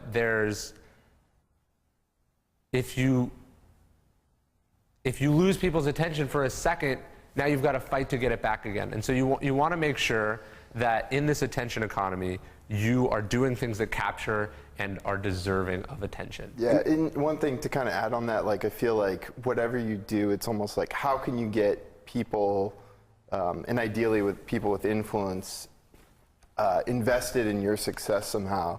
And like fundamentally, like whatever you're doing, you want to create this. You want to make people feel like they're in on the ground floor of something really special and unique.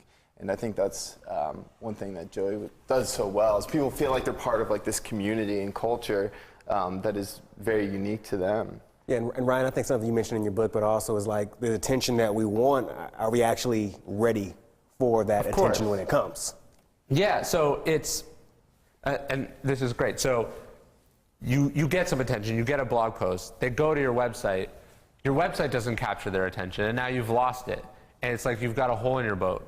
And you want to make sure that what you're doing is that that you've got your own house in order before you go out and try to compete in this very vicious fight, because that fight is expensive and costly and difficult. So what do you guys do to get people's attention? How do you break? So I come to you, I'm a brand, and I say, I want to make a video that people see. What do you do? Well, I mean, the process is, and I think I heard people talking about this earlier, it's like, you don't want to start with, let's create a video. It's taking a step back, like, what's your ultimate goal? And typically that starts with a brief. And then we'll back out of that and make recommendations. I mean, oftentimes it's a video. In this space, you know, us dealing with big brands, it's less of a sales focus and more on general, like, buzz and awareness and coverage.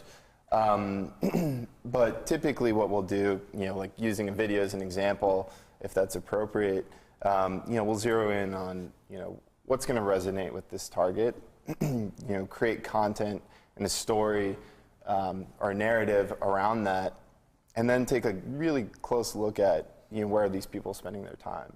And more it is, you know, blogs and, you know, social media sites, et cetera. And then we'll back out and we'll see, you know, we'll create a list, you know, like which sites are important to these guys. And then, you know, as we're creating this content, kind of in parallel to that, we'll actually be cultivating relationships with the people that are relevant. And in doing that, we really try and get these people in on the ground floor and invested in the success of our campaign. And that can take the form of, you know, that we can do that in any number of ways. You know, maybe it's you know, exclusive experiences, behind-the-scenes access, and it doesn't necessarily have to be anything big. But I think creating something that's compelling and unique to them is ultimately really important, because then they feel like they're providing value to their readers or their audience. And then, you know, once we feel like we've got enough of a you know, network of blogs or influencers on the ground floor, we basically, you know, release this content in parallel with, you know, our paid strategies. And I think what happens, and I think we'll talk about this a bit more tomorrow, is you really want to create almost like this echo chamber where wherever your target is, you know, those 5 sites they go to every day, you know, they're seeing it, you know, your content or your story immediately at launch, and it creates this appearance that this thing is just huge. And then it gets them talking, and the story can just kind of snowball from there, and you can ladder it up into bigger and bigger audiences and blogs. So we talked about this in the intro, which was this new idea that the old media, they had more material than they knew what to do with. And now the media desperately needs material. And if you make things, then they'll want to talk about you. So I think it's real. Like, I think we can drill down for a second into the economics of how media works, because it gives you a sense of what the opportunities are. So I call this the blog con, but this is sort of how this cycle works. So something happens, reporters popularize it. So blogs create a story, reporters popularize it. So now they're both writing about this thing.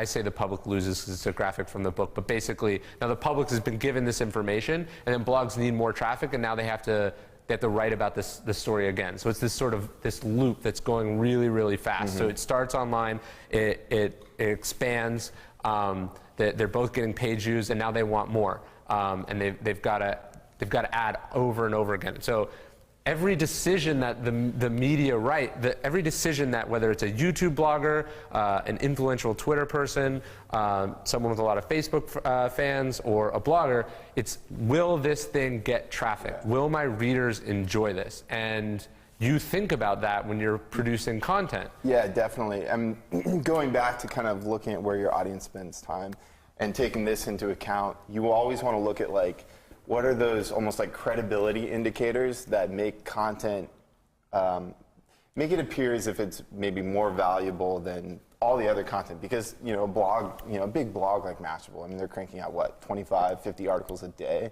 How are you going to stand out?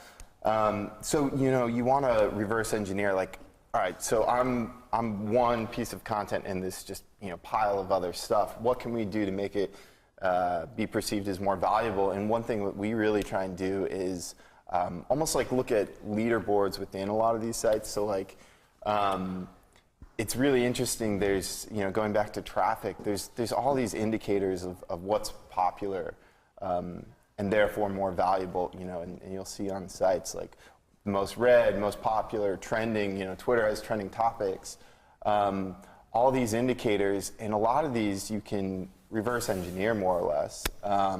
Like I had to go to that. So I had a client, he got written about by Business Insider last week, and he has a bunch of Twitter followers. And so what he did, he put out a tweet and he said, he asked his readers to email the reporter to thank him for writing about him.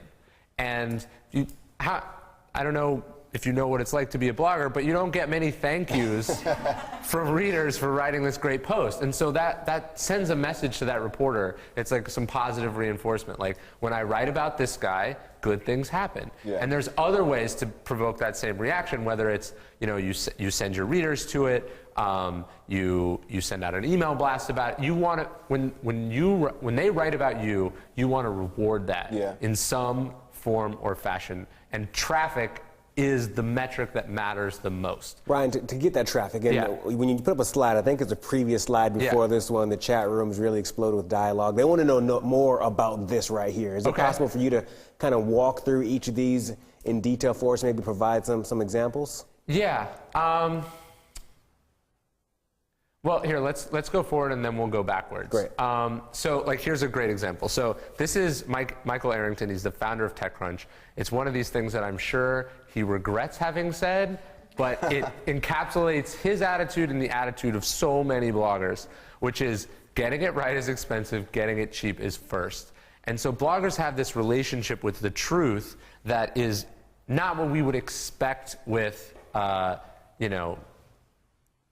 Woodward and Bernstein and the reporters of old, which is they would just want to get stuff up that does well. Yeah. If it's true or not, it's sort of like an extra bonus. So like you guys, Brendan's team did this amazing video a few years ago for a movie. You did Rise of the Planet of the Apes. And you did this video, and it's a chimp picking up an AK-47 and it's shooting. And it's crazy. Maybe we should watch it. But that video first got a ton of attention because people thought it was real. Yeah. Right? And so you go to this, right? Blogs decide this thing is real because saying that it's real is their first impression, and they don't bother to actually like see if this is possible or where the video came from. Or if you guys remember that video where like the eagle swoops down and picks up a baby. Yeah. Oh, sure, it's true. I can't believe it just happened, blah, blah, blah. Well, yeah, and even if it's great, it's even better if a lot of people take opposing sides because it creates a dialogue, and then, you've got this huge thread and other people feel compelled to just dogpile onto it. And, I think you're great at this, is like that little bit of controversy is awesome for sparking more sharing. So the way that cycle would work with one of those videos is you make it, you give it to blogs, they put their stamp on it, they say, oh, check out this stunning real video. Yeah. And then the morning shows pick it up and they're like, check out this video that everyone on the internet is talking about, because that's where they get their material. Now they've both gotten this story that's gotten a ton of views. The video's done millions of views. The public is informed, misinformed, whatever you want to say. And now they need more traffic. So now they start to think about, okay, we got it first. Now maybe we try to get it right. Where did this video come from? Yeah. And now they get 2 stories where they should have probably got 0 stories. And that's sort of how this cycle works. And I want to show you how it works because it matters culturally. But then you also can start to see, I'm not saying you go out and make a fake video tomorrow, but you see that they just want to post stuff that's interesting and entertains people. And so every decision they're making is, will this get traffic? Does this entertain our readers? Is it going to get comments? Is it going to get Facebook likes? Is it going to be shared? And if it's not, then they don't want to write about it. And so people think it's like, oh, you should write about my thing because, I'm like helping starving children in Africa.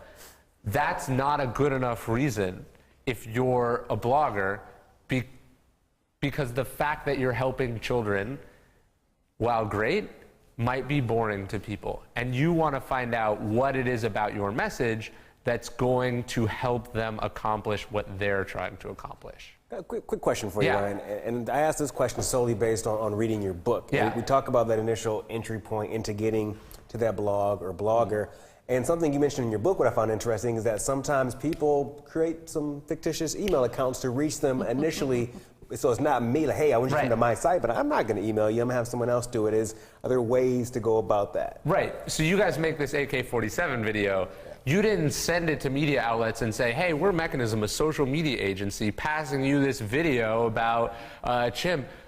And then we're hoping you're so stupid that you're going to think it's real. Yeah, and well, we were in a unique position. I mean, so we work with big brands, so we have to be a little bit careful about a lot of what we do. But what we did was, kind of going back to getting people invested, we actually brought a lot of bloggers and popular YouTubers to Fox Studios, and we just kind of gave them insight and behind the scenes of like the upcoming film. And this was before it was, it was a few months down the line. Right. And then we kind of talked about the marketing campaign that was coming out.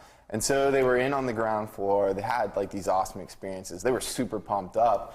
And then as content was rolled out, we kind of just, piecemeal, gave it to them and said, we think this is awesome for your audience. They were super pumped on their experience, and they were happy to pump this stuff out. Right. So that was kind of our launch pad, more or less. And it was nice. We had some small paid support for that as well. And I'm not saying you have to have that. And I think the people drove the majority of the conversation, but kind of having that groundswell of people early on just created all this conversation. And from this little pocket of bloggers, it just took off and it snowballed. And today it's the 18th most shared viral ad of all time, which is pretty awesome. And it went through that whole cycle, because it went from these small influencers to larger blogs, like a lot of the viral video blogs, to news sites that ended up on The Sun. And then from there it went on to news programs, and we actually found a video on YouTube of a newscaster in India talking about it. So it went through that whole loop, and it's pretty fun to follow that process. Yeah, and so it's if Casey, you decide to do this, you're going to start delivering meals to a homeless shelter. I don't know if you put out a press release announcing that your company is doing this, so much as you send an email that says, hey, to a reporter or a local blogger, hey, did you hear that it's Uber Food? Did you hear that what Uber Food is doing? Here are some details. Or, I think it's really cool that Uber Food is doing this. You should check it out. And then it's just more of a soft sell than a direct sell, because if you're saying it, now it's clear that it's purely for marketing purposes. And you sort of got this headwind of, all right, this person's just promoting themselves, rather than this is something that is genuinely interesting. You're saying that's something that you would have someone else email, or have my friend email, or I would just register a fake Gmail address and do it yourself. I had kind of the same question. It's you want to start creating these relationships, right? And I've really come up against, okay, so here I can get this list of bloggers that are kind of in the space that I want to be in. How do I they don't know me from Adam. How do I initially start that without just being hey, I have this product I want to sell, You can build we're going to talk about relationships too, and how to build them, but you're a nice person who does interesting things. You're not, what Joey was saying, that douchebag in the bar that no one wants to deal with. And as long as you don't imitate them, there's already grounds for an authentic, real relationship. And so, and this is why, to go back to what I was saying earlier, you should be reading and participating on all these sites in your space that matter. So perhaps the first time that you interact, your product doesn't come up at all. You're just talking about something that matters to your industry. And then later, you can pull up that email thread and say, hey, I don't know if you remember me, but we talked 2 months ago about this other thing. We're launching a new product. Would you want to check it out? Yeah, I think that those kind of authentic relationships are really important. And to your point, it's ideal if you aren't reaching out to them the first time asking for something. And sometimes that's difficult. And, if you are, I've had the best success in being kind of a little bit more transparent and real person, you know, like, hey, can I hop on the phone? I've got this cool thing, like, and really try and take it you know, a little bit more personal than just like an email like, hey, I've got this cool thing, can you do a blog post about it? But you know, ideally you've met them, you know, maybe a year or so beforehand. Like Tim is the best at that, you mentioned. And ideally you are genuine friends. I mean, I love so many of these people that we work with. Like, you know, I've been to their weddings and like gone partying with them and like all these things. And you know, mixing the two, you can have this authentic relationship, but also have it be mutually beneficial. So like with my book company, I regularly suggest or recommend authors who I don't represent to these clients or to media outlets. I say, hey, I met so-and-so at a party, you should have her on your show. And so when I do pitch one of my clients, they know Ryan as the guy who connects them to good guests. And they know that when I give a suggestion, that person performs on their show. And like sometimes I have a paid relationship with that person and sometimes I don't, but I'm bringing value to them because at the end of the day, they want traffic. They want viewers. And if I am sharing links or contacts or relationships with them that are doing that, they're going to trust me when I come to them with someone that's an unknown and says, this person is worth having on the show. And there's this sort of karmic debt there where they owe me a little bit because I help them out. So, go ahead if you have a question. Yeah, no, I think it's interesting because as people who are trying to grow our businesses, we think that the media and bloggers are somewhat better or higher than us. But you forget that they're just people who also want to build relationships that are based on truth and honesty. And to your point about reaching out to bloggers or people, you know, even just making comments on their articles, that really helps. It's an introduction, you know, and making interesting comments that differentiate who you are against the thousand of people who are making comments. But my question is actually about content. Okay. You know, I'm sure you create expensive content. It's expensive to work with you, right? I mean, with Mechanism, we're not inexpensive, for sure. You're creating content that is differentiating your clients, which will guarantee them an audience, right? Yeah, we definitely work with big brands. I think it's worth noting, though, that I definitely do not believe you have to spend a lot of money to be successful. I mean, you know, a lot of the bloggers or YouTubers that we work with, they're essentially, you know, there with their, you know, webcam in front of their laptop, and it's their personality that is making their content travel. So while, you know, we're in a unique position where we, you know, a Fortune 500 brand has to have a certain like level of quality, but I do understand the other side of things where it's the personalities can really drive a business and really like, you know, some of these people, you know, with relatively inexpensive equipment can just shift like a huge audience. It's so that's incredible. very far and few in between, right? I mean, it's challenging to create content that's good and interesting and differentiates your brand, right? I mean, it's hard. I'll give you an example. So American Apparel, our most viewed YouTube video of all time, and we don't spend the kind of money that their Fortune 500 clients do, but our most successful YouTube video ever was a tutorial on how to put your drawstring back in your hooded sweatshirt. And we spent money doing all sorts of other photo shoots and other related things, but it's this one that says like how to put the drawstring back in your hoodie that gets the most views. And who knows if that sold hoodies, but it provided value to our pre-existing customers. It provided value to people who are not our customers. It was just a cool thing to do. And that's a positive brand interaction in a way that some high-produced, expensive, CGI-heavy video wouldn't be able to replicate. So I don't know if it... I wonder... So something like this chimp video, which is one of the most viewed ads of all time, probably pales in comparison budget-wise to a lot of other stuff that you've done, right? Yeah. So it's just because it's expensive to produce doesn't mean that it's going to do well. Like I've talked to Yeah, people who that's do definitely huge true. ad campaigns for companies, and like I know the publishers are like putting fake comments or fake submissions on there just so the company doesn't think that nobody read it, because it was boring. It was well produced and well made, but boring.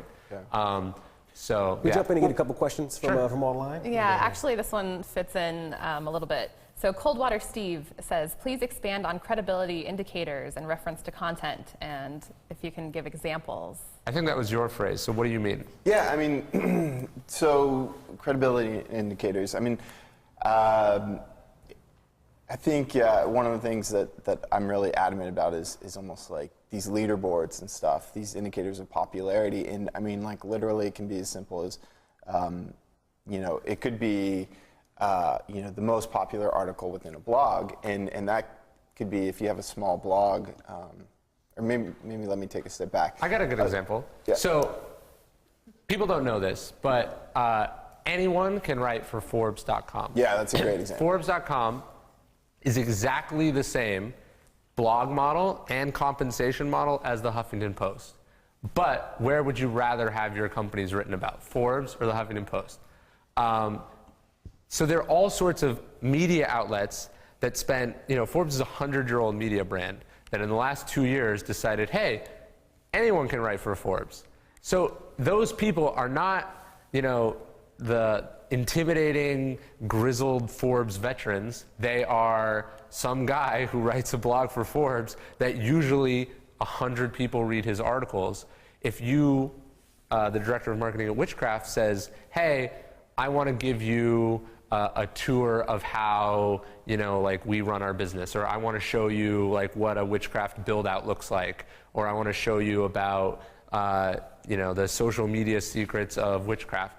That's a gift to a guy like that doesn't normally fall in his lap.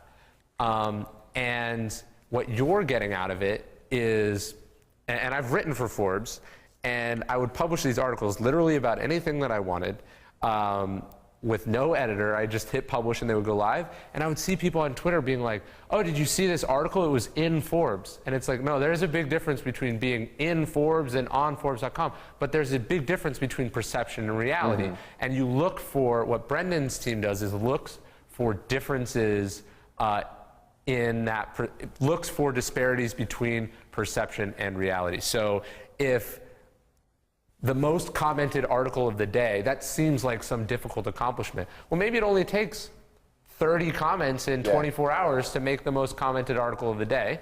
Well, that's not that hard to fake, let's say. Or ask your fans to do for you, to make some contest or whatever. Yeah, totally. And now, you sent a message to everyone at Forbes, when we write about Witchcraft, it makes it's a success. And you want to think about it, and this is, that was, I think, a stroke of empathy on your part, to think these bloggers are just normal people, and they have a difficult, if not shitty job. Like, I like this quote because it sort of explains the pressure that these blogs are in. They took a few $1 million in venture capital funding, and they have to show traffic growth every month, and they are under the gun to produce things. And you have things that they can write about that are interesting. If you can figure out what their needs are and contort yourself to meet those needs, you're going to be successful, they're going to be successful, and you're both going to be appreciative of each other. Great, we have a couple questions more coming from the online. I'll take it. So Greg D, he has a question for you. Does Brendan run these campaigns in tandem with SEO, or does he class that as a separate process?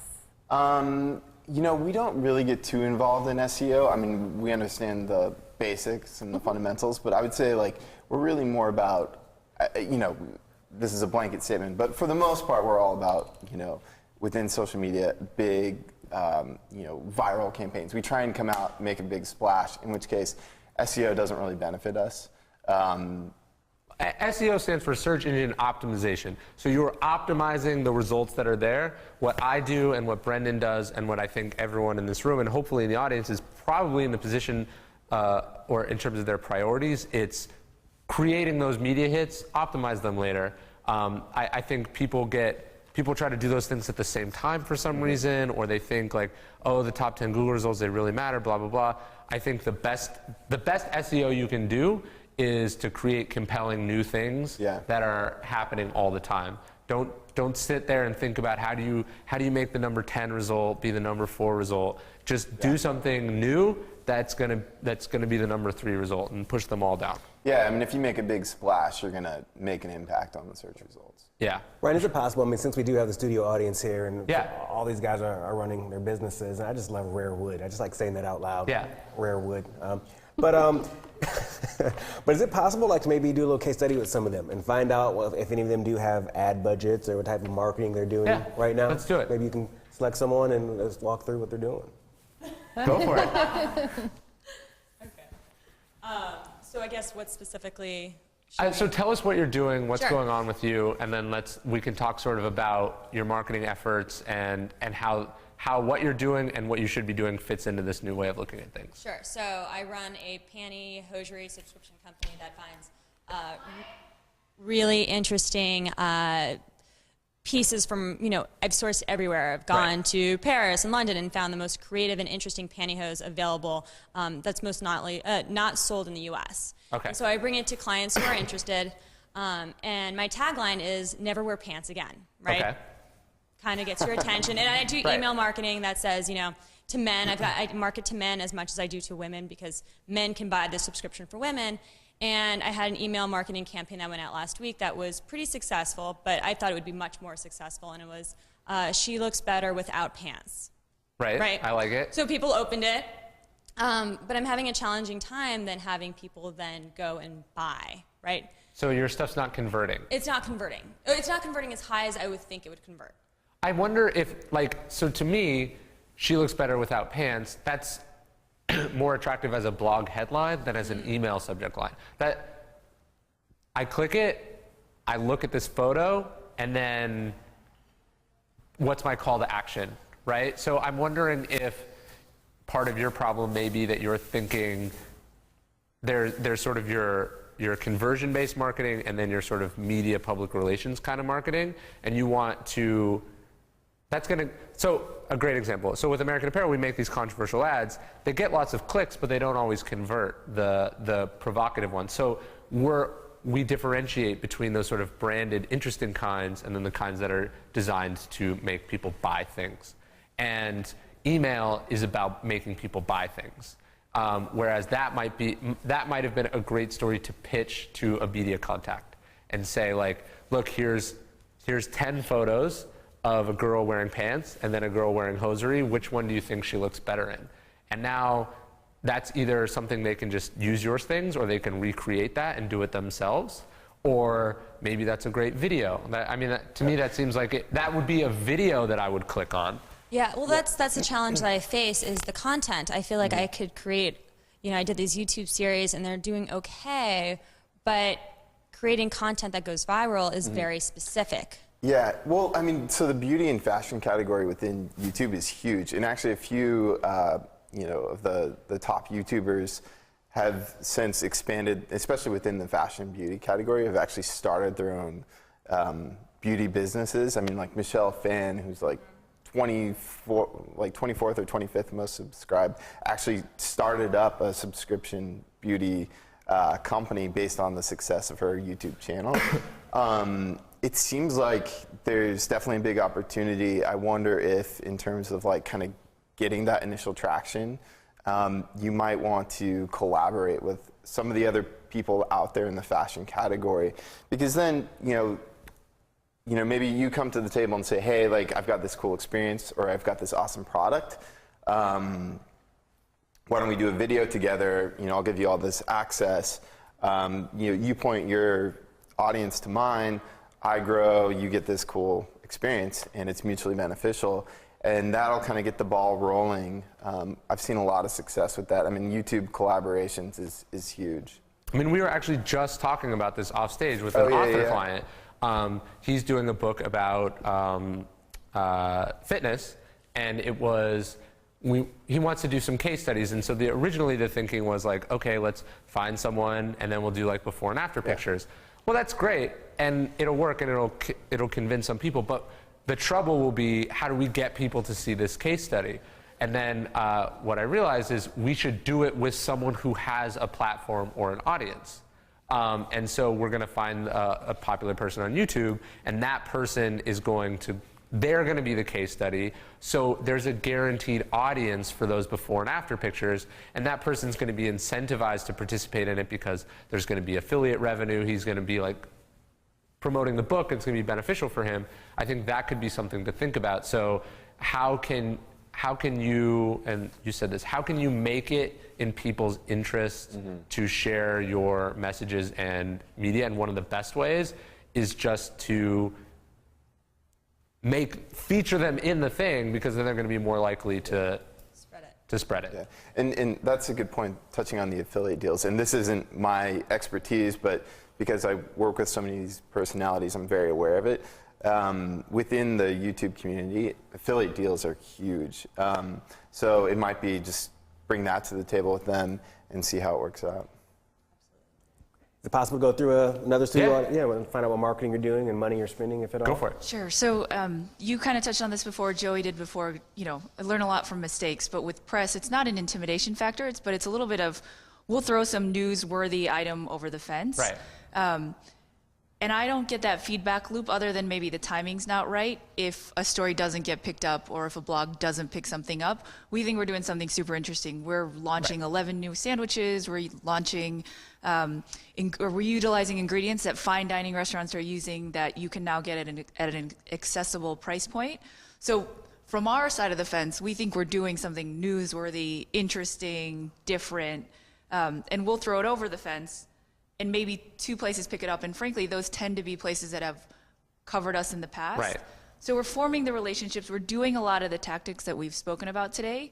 But then it's sort of a black hole of black box, of right. Just, you don't know if it's going to get picked up or not. And in the majority of cases, food is a really crowded space now, which is great because you've got a lot of people talking about it. Right. So how can I learn the reasons why people might not be picking it up? Yeah, it's interesting. So we're going to go through some case studies tomorrow, but this is a problem that I have too, and I know exactly what you're talking about. And you've probably done this too. The videos that you think are going to blow up, or the campaigns that you think are going to be huge, they do okay, and then it's the one that comes out of left field that it blows up and you didn't expect to be huge. So there's a certain amount of unpredictability there. And if you'd done that same thing 2 days later, maybe it would have been successful, because you don't control what else is happening. Your book comes out and some major news story breaks the same day. You're just not going to have the same traction you would if nothing was happening, if it was a slow news day. So in terms of failing, I think you have to have a tolerance. You have to know, look, it doesn't always work. Sometimes you could have everything go and it just doesn't catch fire the way that you want. So that's part of it. But you can, when you develop these personal relationships, you can ask. I try to take bloggers and reporters out a lot, and I just talk to them about, I try to understand how they think about the world and what problems they have, and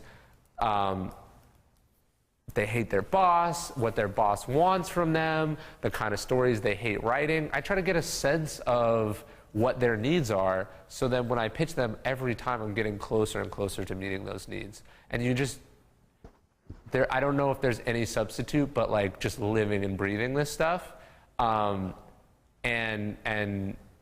developing those personal relationships so you can really learn. But, do you have anything to add there? I guess I have a question. When you talk about throwing it over the fence, what specifically does that mean in terms of your execution? Sure. So it'll be either a press release in some cases, it'll be a personal email in other cases, and blogs are more likely to respond to us, sort of the individual writer. But what we're doing, we think, is big enough in some cases to get picked up by the New York Times or by various food publications. And in those cases, I'm sure they're being thrown 100 stories a day, right? Totally. So it would be beneficial for me to learn things that are within my control that I could improve, right? So to your point, if some news story is happening outside of my control, I can't do anything about that. But why didn't the 40, food publications that I really wanted to pick up about our story, because We think it's pretty interesting stuff. Why didn't they? I like to go multiple times to the same person too. So it's not just, hey, here's this pitch, take it or leave it. It's, you pitch all these people, and some of them pick it up and some of them don't. Go back to the people who didn't with the people who did and say, hey, I don't know, I just wanted to follow up. I don't know if you saw, but either, and then I forgot to tell you, blah, blah, blah. And then the second or the third time you do that, that person is going to be more likely to tell you why. If they just open the email, it didn't jump out at them, they didn't see why they should write about it, they didn't want to be the first person, now you've gone back a second time. Like I did a book launch in November, and I pitched a very prestigious media outlet. They agreed to do a guest post for one of my clients, a guest article, an editorial, and I just got an email when I was backstage, it's running tomorrow. And it's because I followed up with her like literally like 50 times. And you've got to be a bit shameless about that. It's like, hey, like I just wanted to see, is there anything else I could do for you? Like, did I do something wrong? Ask them. Like, most people just throw shit at them and expect it to work, and it doesn't, and then they go like, oh, well, they weren't interested. Maybe they got 200 emails that day and they didn't see yours, or they meant to respond but they couldn't. And if you could make those multiple points of contact, you can email multiple people at the same place. Don't give up, and I think you'll get the feedback that you want. Ryan, I have a quick question, and as I hear them, I want to get to another student so they can tell a bit more about the company they're working on so they can get great advice from you guys. But as they're talking, I'm looking at the cover of your book. Yeah. And the subtitle is Confessions of a Media Manipulator. Yeah. And I'm curious, as I hear about some of the campaigns they're executing and reaching out to top blogs and top publications, if they are following the rules too much. As you think about credibility, like, me, my company telling you we're doing something cool is one thing. Right. If this other person does it, it's different. And I'm a business journalist. I write a lot of business articles. 9 times out of 10 when I get a press release, I can't say I write about those companies, but if someone else recommends a company, check them out. Oh, who are they? Right. So are they following the rules too much? Yeah, that could be it. I think another thing that you probably asked yourself is, like, what's in it for me to write about this person? Like, why should, I got 100 pitches, why should I write about your pitch versus these other 99? And I'm not saying you include like some cash in your email or whatever, right? Like, here, redeem this gift card with this email. But you can. So okay, I'll give you an example. So I'm pitching one client, and I'm trying to say why they should have him on. I'm saying, hey, so and so has a book coming out. I think it's interesting. Maybe you haven't heard of him, but he's got an enormous underground following. And more than 500,000 Facebook fans. His fans are super passionate. I think they'd love to see you do an article about this. Why am I saying that? Because I'm trying to hint to that blogger that if they write about this client, we will post it in front of those 500,000 Facebook fans. And that's really good for them. And I'm not saying, hey, quid pro quo, but I'm hinting that there's that reciprocal relationship there. And so that's probably a big no-no in terms of like typical PR, but I know what their needs are. Their needs are traffic. Their needs are an exciting headline. Their needs are, they've got to put a photo there. They want to do a slideshow. I provide and I try to meet those needs, and I don't care about, I don't care about appearances. I care about giving them what they need and giving them everything they need with a nice big bow on top. So I'm hearing you say, and I think in your book, and I took offense to this, but it's okay, but the truth is many journalists are lazy. There are many times when a journalist will receive a press release, cut and paste, and post it. So you're saying make it as easy as possible for that journalist or publication. Right. We're all lazy. And so pitching them one time is saying, like, look, ball's in your court. Following up 1,000,000 times says, like, I'm not giving up on this. I'm going to help you with this story, and we're going to get it out there. And I know that you want to publish, but maybe you're just busy today, so I'm going to keep popping it up on your radar. Because maybe they have to do 10 posts a day. They already wrote their 10 when you pitch them, but 3 days later, they've got a quota to fill, and there's your thing. Yeah, and a couple other things you might want to try and do is, like, you know, if you're doing 40 pitches and a press release, might be worth kind of making sure, maybe it's whittling that list down and making each pitch really, really personal. And one thing that I try and do, you know, if I'm pitching somebody is talk about other content that they've already posted about, which is relevant. So like, hey, I saw you talked about this. Because of that, I think this is relevant. And so you really, you draw that connection for them. I think that's great. And then, you know, another thing you might want to try and do is like, you know, vary it up. You know, maybe one day you pitch them like an experience, another time it's like some exclusive content. You know, more than just like, this is my release and what I want to go out there, but, you know, vary it up a little bit. And when you find someone who is receptive to your stuff, go to them again and again and again. Like I helped one blogger out with like a tour of a facility that they got a bunch of photos out, and they were like, hey, this is great, I really appreciate it. And I said, well, if you want more, here's 3 other buildings that we could do this for. And they were like, oh my God, thank you. Because I'm helping them as much as they're helping me. And so some people are just, maybe they hate your company or they hate writing about that kind of stuff or whatever. Don't keep going to them. Go to the people who have expressed interest and then build that relationship and focus. Yeah, definitely. Like, I think Joey probably goes to the same bloggers every time rather than like starting. He's constantly whittling that list down. Yeah, and whenever, like oftentimes I keep that line of communication open, like you were saying, and if somebody just reaches out and asks for a favor, if it's totally unrelated, like I'll do it, as long as it's within, you know, reason, because you want, like you said, that kind of karma built up, and it comes in handy. Like you're in the industry, so you know, like these bloggers are on the outside. They're dependent on people coming to them with information, and I bet you have information about other kinds of trends or stories or things that matter that you could go to them with and relate to them with and use as an opportunity to pick their brain a little bit, so when you do pitch witchcraft stories, you have a better understanding of them and their needs. Let's do this. So let's get another example here from the audience. But as you know, it ain't no fun unless the Creative Live audience can have some fun. I think I got that wrong. The internet. But the internet audience. But the chat room's blowing up as well, right? Yeah. So LLG Media is saying, so if you have a boring product, Ryan, how do you create traffic if it is not entertaining? Can you give examples of products and companies that are boring but still create entertaining content? And I'm seeing this question a lot. Why do you have a boring product would be my first. Why are you so boring? Why have you resigned yourself to having a boring product? I don't know if I agree with that.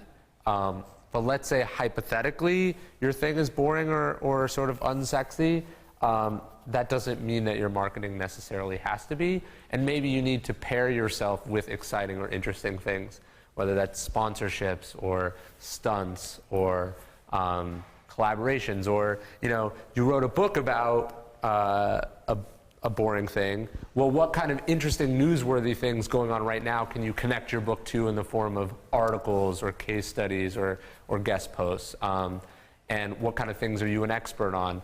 Just because your product is boring doesn't mean that you should leave it boring, is I guess what my answer would be. Yeah, because Procter & Gamble sells a lot of toilet paper. Right. Right. Another example here in the audience, sir? Yeah, so to clarify the thing that I'm working on, the big thing that we're focusing on is a mobile app that allows anybody to take any photo and put a voice to it. And you could change the pitch, and you can create these fun, really personalized, shareable messages and videos anywhere, right? And so it's within a matter of seconds, in that video that I sent you, I had you actually talking back to us, given a photo that I found on Google, and then emulated your voice. And it happens in a matter of seconds in a few different taps. But I'm confused. I thought you were doing a Google Glass thing. So that was a parody that we did to Google Glass because it was a hot topic. Now, the app that we created for Google Glass is the same exact app that we did for the mobile device. It's just now available on Glass. Okay. So but then when you were introducing yourself, you were saying it was like very jargony and it was about like creativity and what's it called again? It's Yakit is the product. Okay, Freakin' and what's Genius. the parent company? Freakin' Genius. So what is Freakin' Genius and what are its products? So Freakin' Genius is a technology company that essentially we make fun of anything, everything, but we focused on animation and making animation accessible to everyone. So taking something that's traditionally really technical that keeps people from being able to express ideas through animation and flipping it on its head. We first started using the Kinect to do performance-based animation. So you move, you speak, you create cartoons in real time. Then we started focusing on, well, do people even care to be creators and animators? We started to really narrow down into, well, people love to communicate and connect with each other and make fun of each other, and as a byproduct of that, they become creative. So we started focusing in on communication. And that went all the way down to the voice and these little short personalized messages. So you help people make funny animated videos? Correct. That's much clearer than what you said.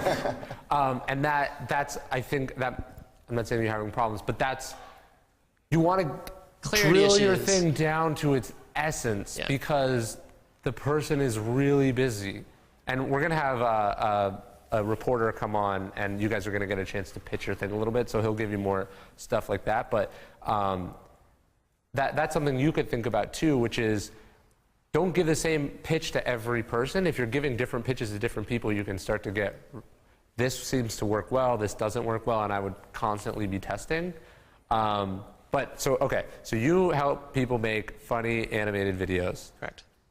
What are you doing now? What can we talk about? So the app is Yak It. Then the point of why I'm here is we're in beta, not yet to launch. So we're focused on how do we make the most out of creating noise in and around this launch.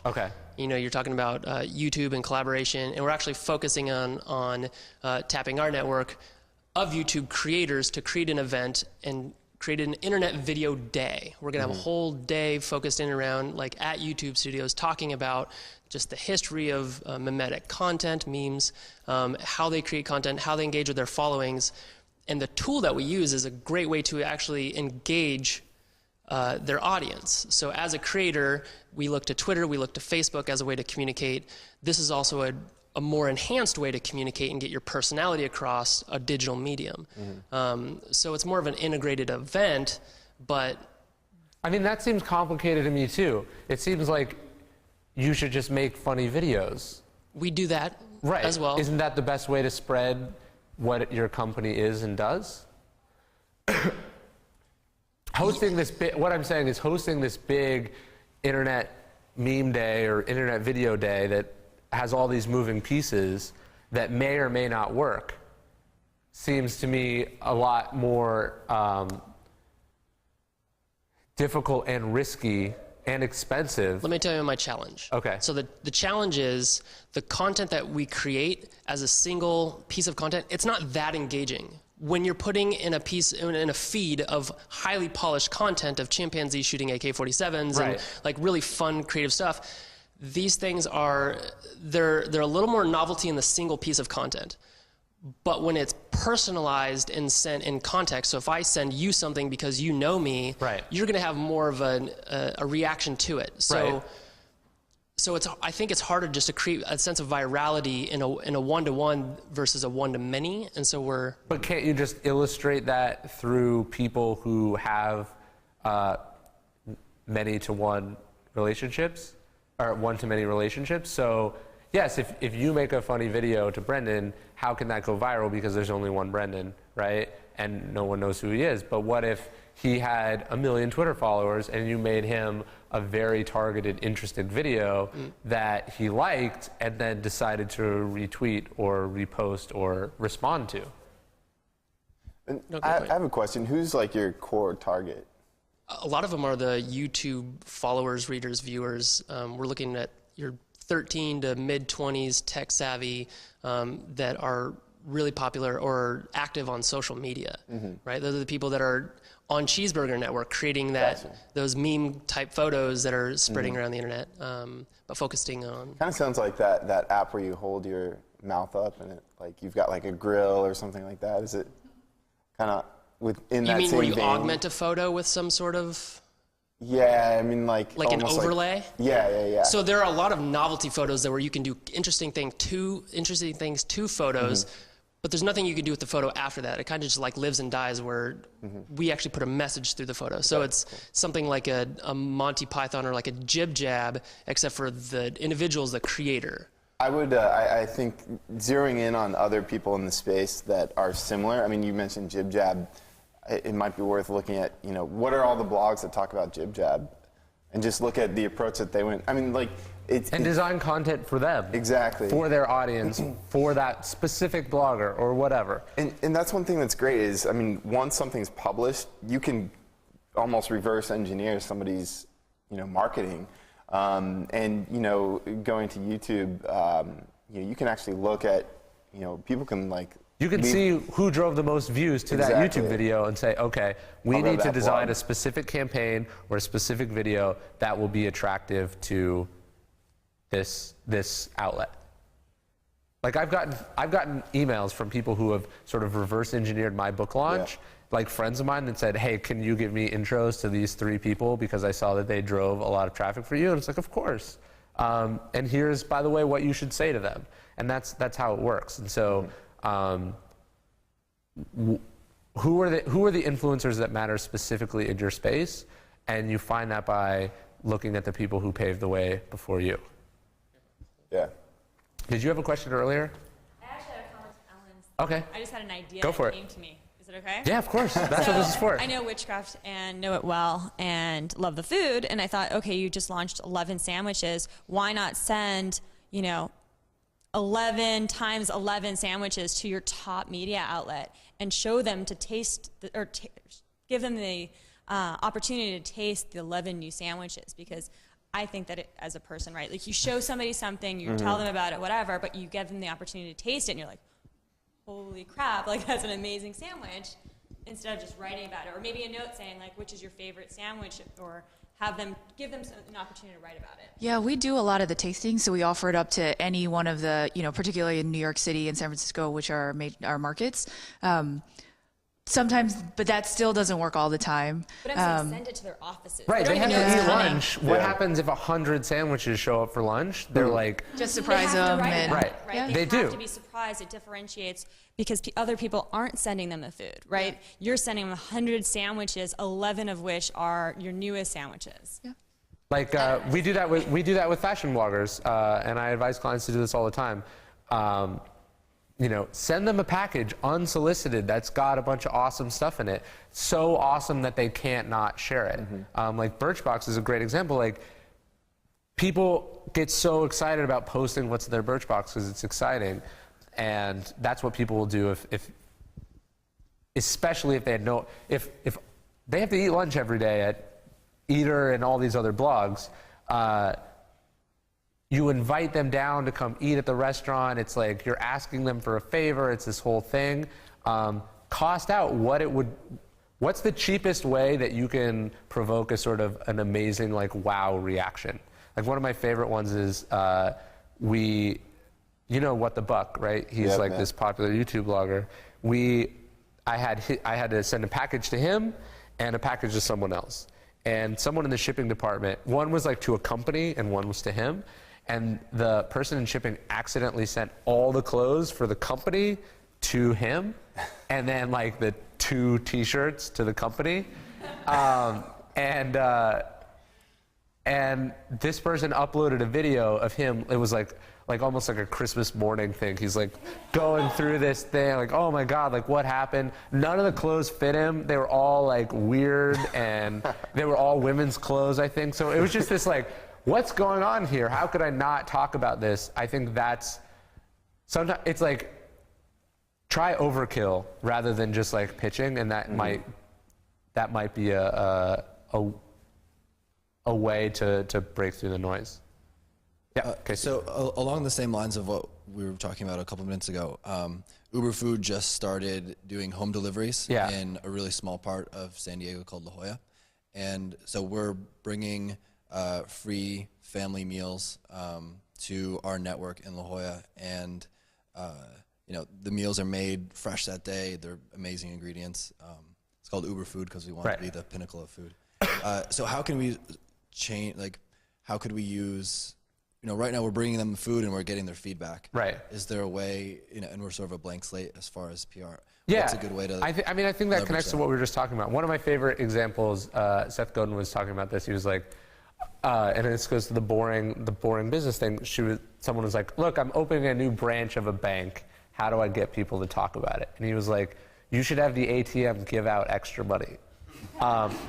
Everyone will be talking about it immediately. And like, obviously you can't really do that, but like, maybe you don't bring free meals, because the free meals is like kind of exciting, but not super exciting. Maybe it's like breakfast, lunch, and dinner, all in one sitting or whatever, right? Like, how can you blow people away so they have to talk about it? So it's not just enough to make a viral, or make a video that's like pretty cool. Yeah. It's like a video that you're like, holy shit, did you see this? That's virality in a nutshell.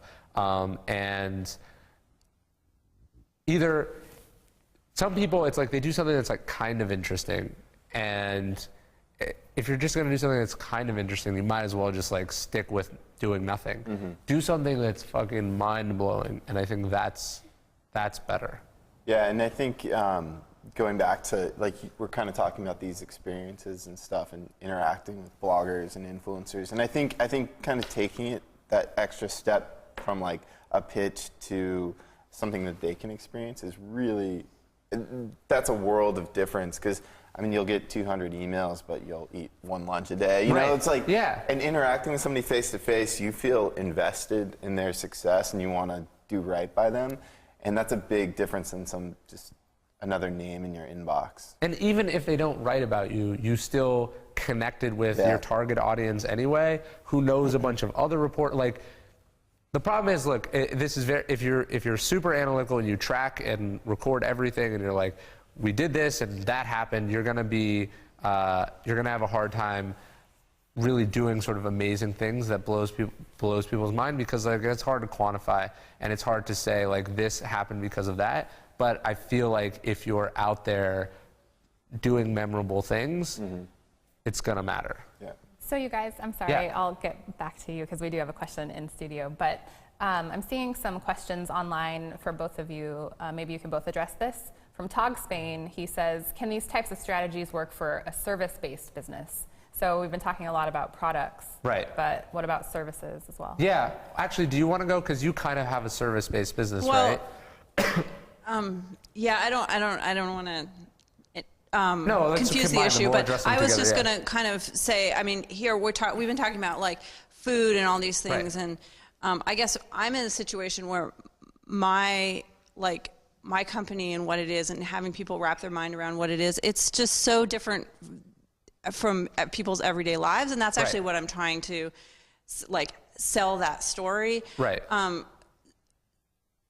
So I guess I think that there's some businesses that are trying to reinvent sort of what as part of people's daily lives, and I'm coming from a place where I'm trying to get people to pay attention to something that is completely out of their daily lives. I mean, the reason it's called Bone Mountain Bristlecone is that Bone Mountain is a real place, and it's, you know, it would take you 12 hours to get there from an airport, and that's really romantic to people, I feel like, especially woodworkers who, you know, it's like this slice of this exotic world. And so here's a question. So your customers are the woodworkers, right? Yes. Are those the only people that matter in the purchase decision, or are you also trying to influence customers to request that woodworkers use your products? Well, I guess it would only be the woodworkers. I mean, it's someone who it's like if you're a knitter, I'm kind of a knitter, you know, it's like you're buying yarn and it's interesting and it's handmade and it's exotic and you're buying it to make whatever, a sweater. Right. So I'm selling to a woodworker who is like, okay, I'm going to make a bowl with this. And but I'm also selling a story and a slice of this world that's very different from the world they probably live in. Is it though? I mean, woodworkers, don't they get up every day and care only about wood? I mean, isn't that very much in their worldview and experience, and they want to know why this is better than all these alternatives, and why it feels better and it works better and it makes a more beautiful product and customers love it. Obviously, storytelling is important, and you want to get that right, because if you tell a compelling story, they're going to use that story when they sell their product and say, this is made out of this cool thing, blah, blah, blah. Just like you know, for American Apparel, let's say they're a wholesaler and a retailer, and so being made in the USA allows, like, if you're Bruce Springsteen, you print on American Apparel t-shirts, you get to say it's a made in USA t-shirt, right? American Apparel has a compelling story that gets repeated by their customers, who in turn selling it to other customers. But for you, I think your marketing is almost got to exclusively be focused on this very particular niche who has a very particular need and way of thinking about things. And I'm not sure if a narrative or a story is what is what's going to convince them to buy. Isn't it price, deliverability, quality,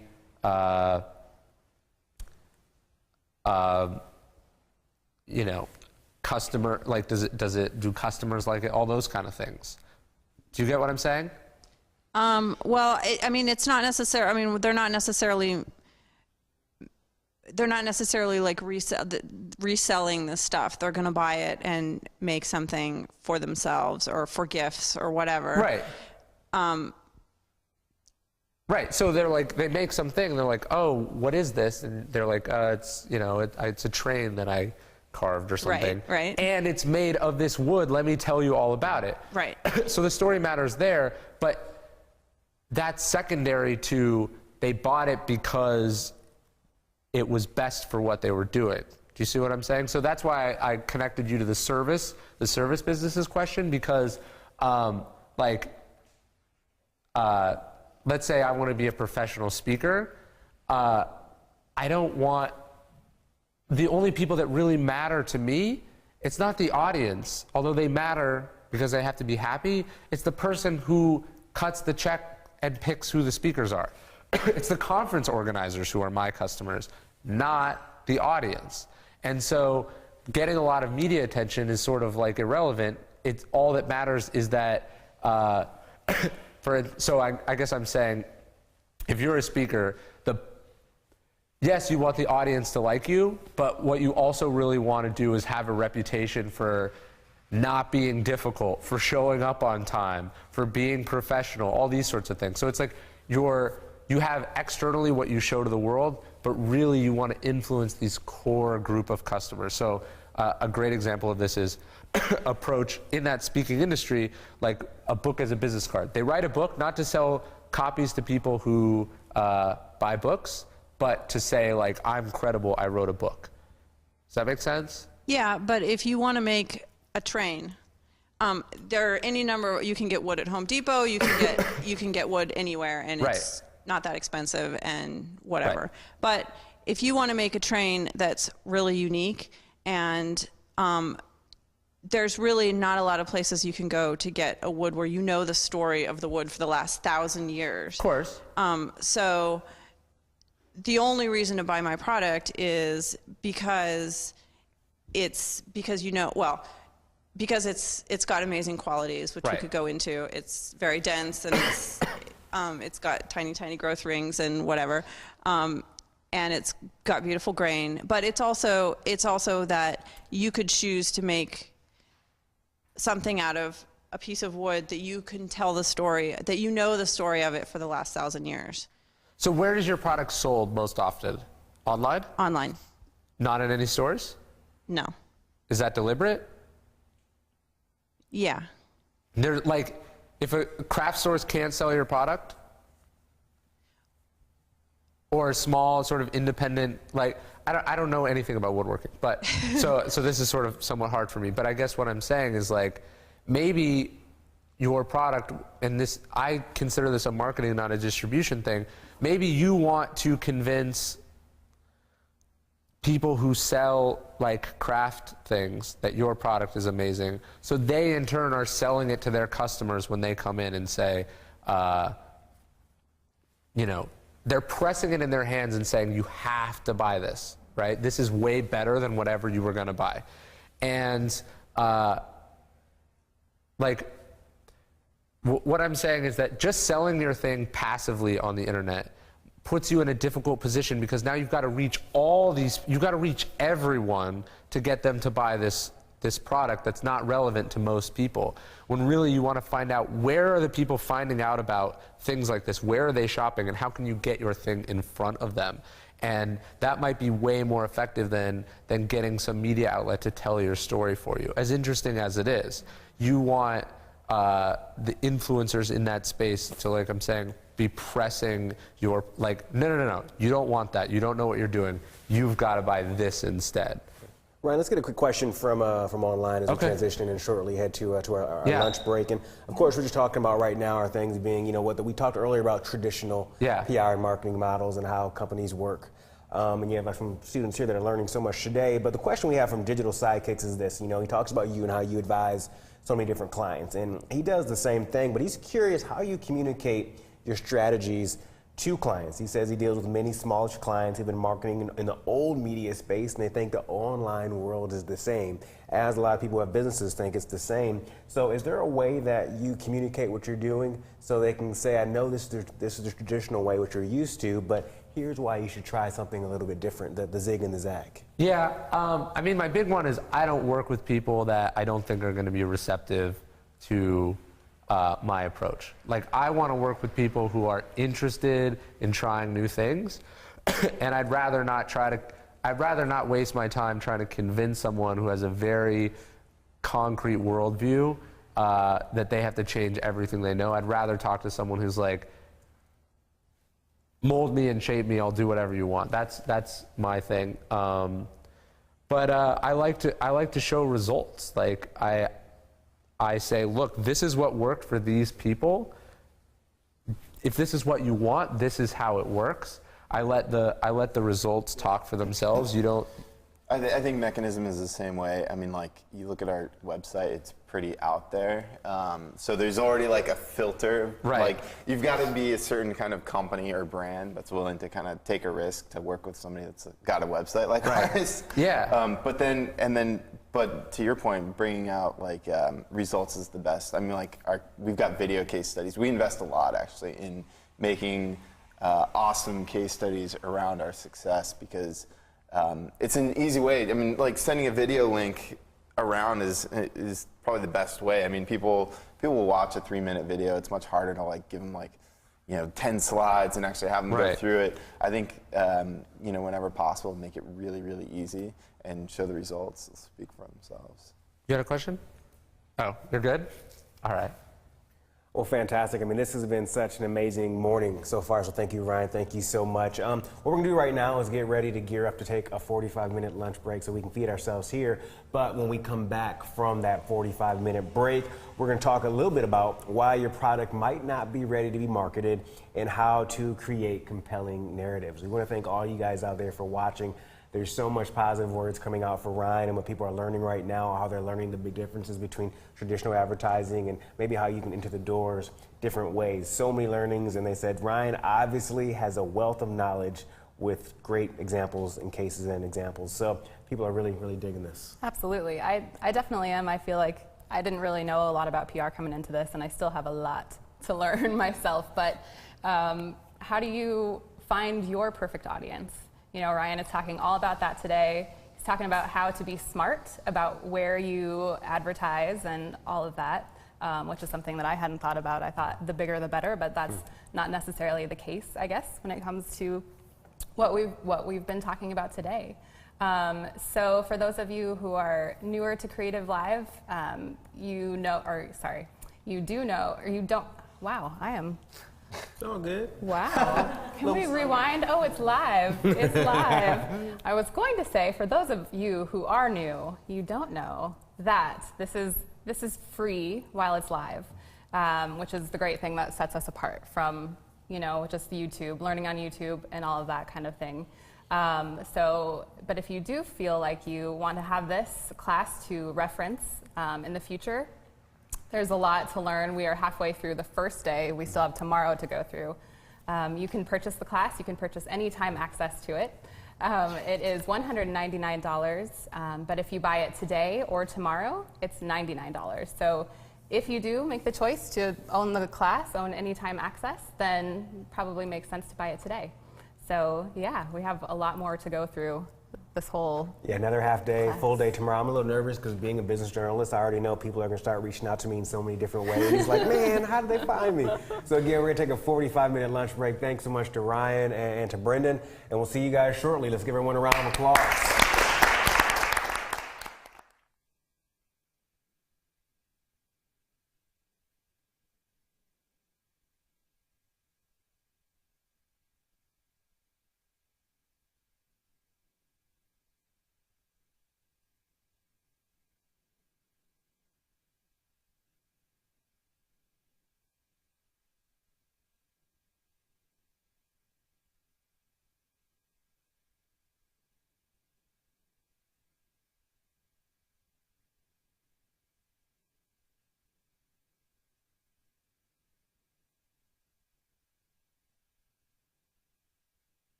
Hello everyone out there, and welcome back from the break to Creative Live, where you are here for Smart PR for artists, entrepreneurs, and small business with Ryan Holiday. That's right. Listen, before we get straight back to Ryan and some good business when it comes down to PR, we have some prizes to give away. Yes, we do. So this is awesome. We have 2 prizes actually from Spec. They are the Candy Shell Grip iPhone 5 cases, and I could have used one of these last week because I dropped my phone, and we all know how that ends. Her phone is like in damage control right now. But the cool thing is that Spec is really obsessed with designing cases that are just as smart and indispensable as the gadgets that they house. Yep, and Spec is located in the Silicon Valley, and they're committed to crafting products with clever details that spark delight. And I agree, it's working. They're delightful. So what we're gonna do right now is give these away to 2 winners who run the quote contest. So how about we get started? Who's our first winner? First winner is Marjorie McDonald from Facebook.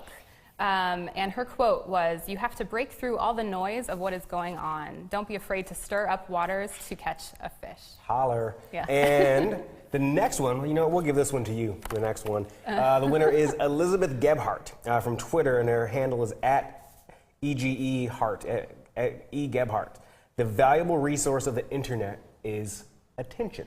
Well said, and congratulations to both of you guys who are receiving these fine and dandy Spec cases. Yeah. So without further ado, how about we hang and spend some more time with Ryan Holiday. Hello, Ryan. Hey, how are you? Welcome back.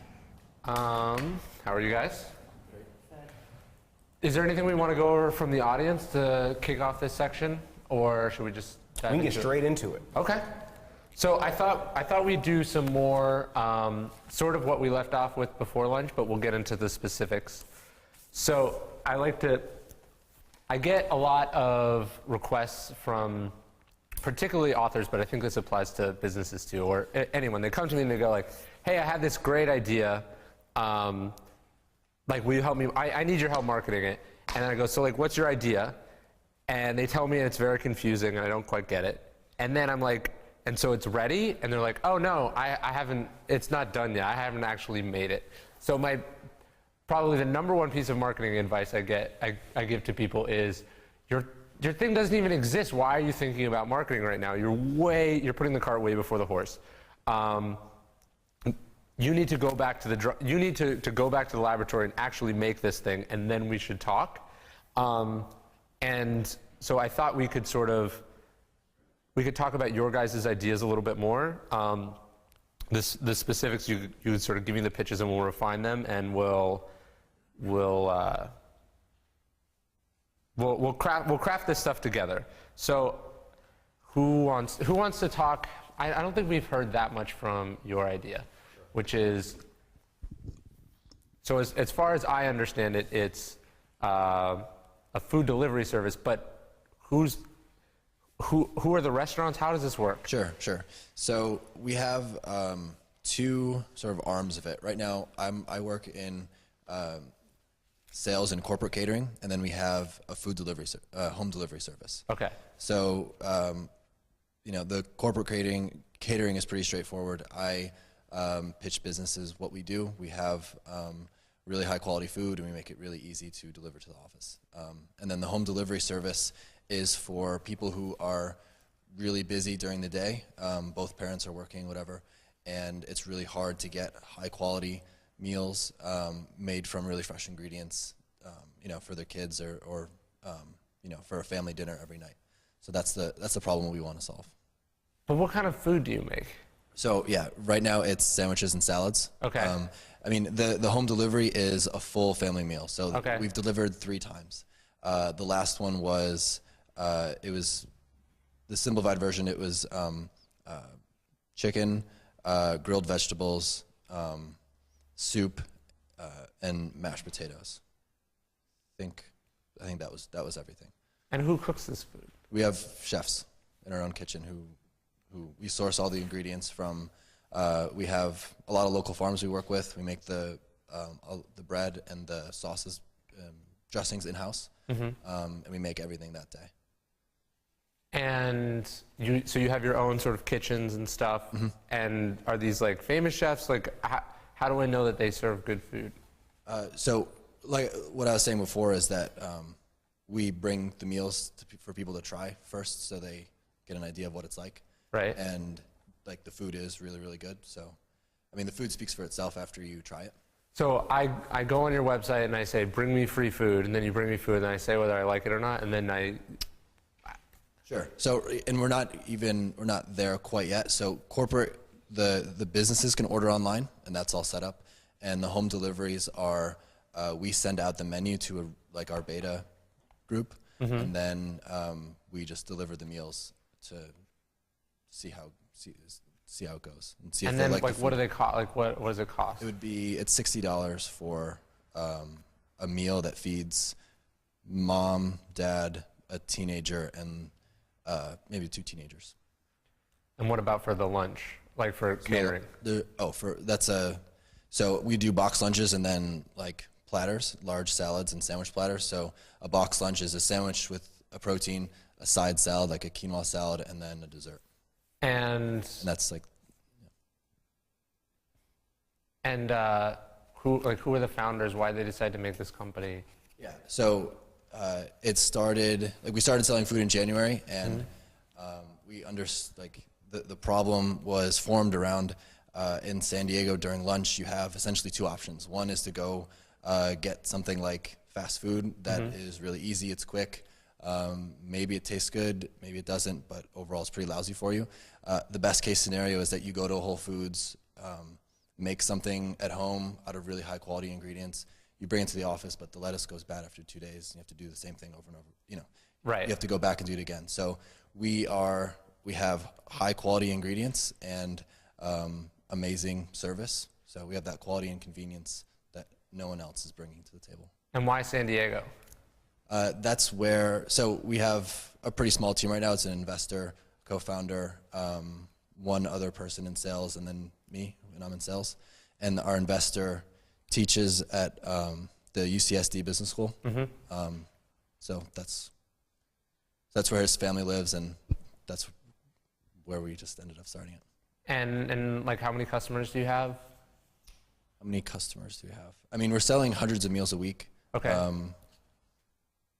don't know. It's let's just say 50 of varying sizes. I mean, it's better to measure through units than customers. And then how many, are there competitors in your space? Sure, yeah. Our competitors are, let's say, a Panera or a Panera Bread or a Specialties. I don't know if you've heard of them. And then like a Whole Foods. So why would I order from you rather than order from a restaurant who I like their food and I know what I'm going to get? Let's see. So a few different things. One, we're going to make it really easy for you to get the food. We deliver it right to you. And just about everything we use is organic or locally sourced. So the ingredients are of the highest quality. Okay. So I'm not just like grilling you, but what I notice every time I ask you a question, you give me an answer, and I have to ask you another question every question creates more questions, right? It doesn't jump out at me what you do, why you do it, and what's notable about it.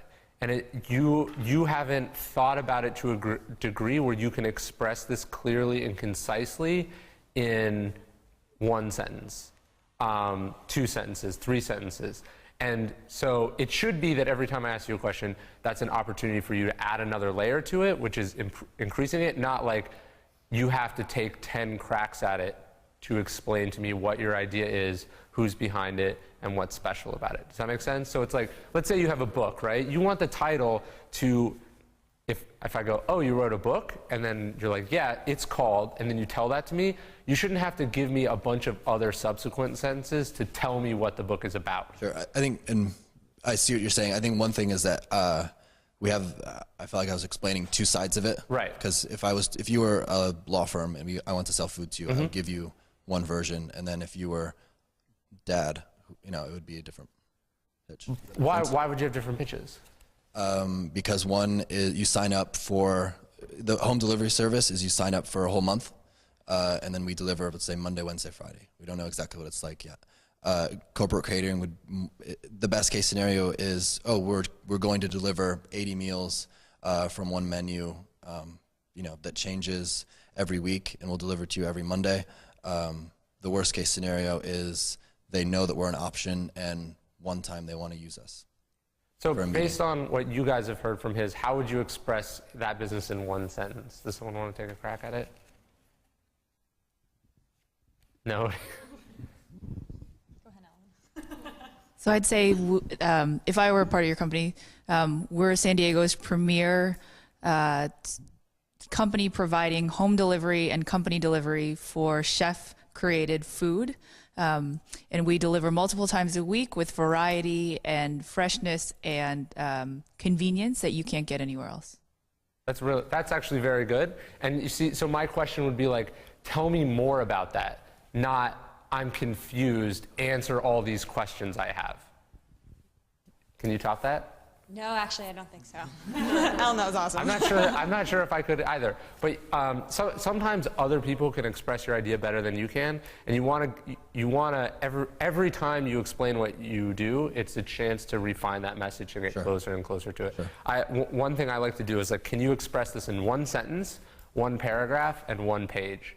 And if you can do that, then you're sort of primed for every situation.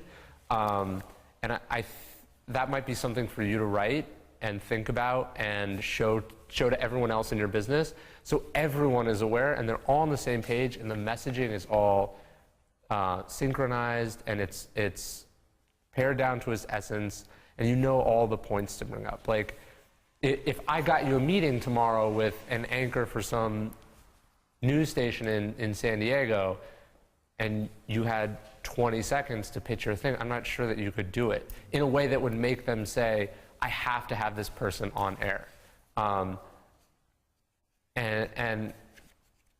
What that says to me is you're not ready for it, and thinking about all these other things that we're talking about are premature until you can get that done. Not to say you can't sort of learn those lessons, but if you don't have your messaging and your narrative down, it doesn't really matter what relationships you have, because you're not going to be able to capitalize on those relationships. Yeah, I get that too. And we just launched in January, so it's and even before that there have been a few pivots. So right. One thing is we haven't found anyone who's doing exactly what we're doing, so it's tough to say. It is still hard to. But it is scary that you exist and you can't explain it super clearly to customers or to reporters or to strangers, because that's.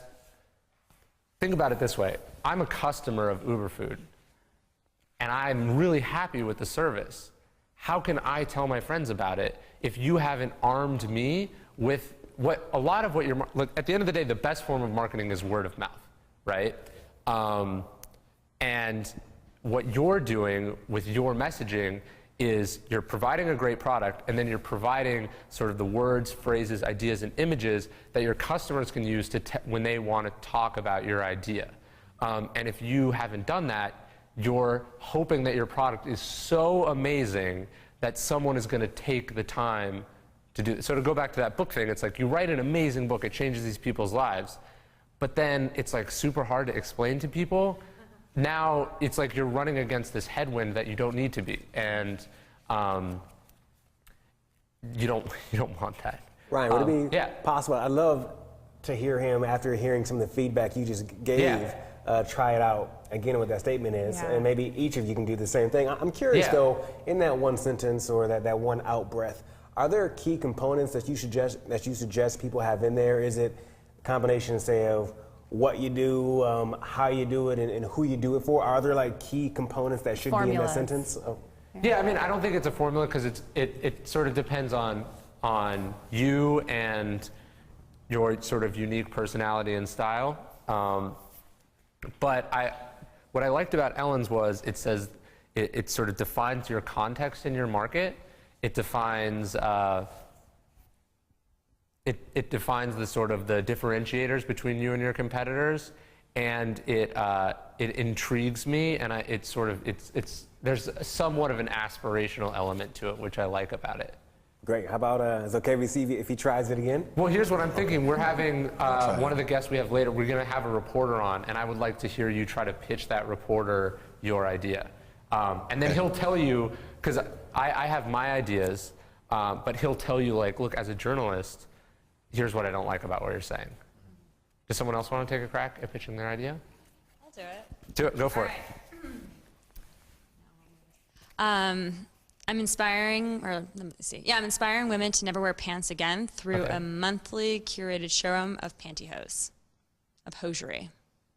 Monthly curated showroom? Yeah, so I have a monthly showroom of hosiery that changes each month, and women can go online and select which pantyhose they want each month. So it's not literally a showroom, it's an online showroom. It's an online showroom, yep.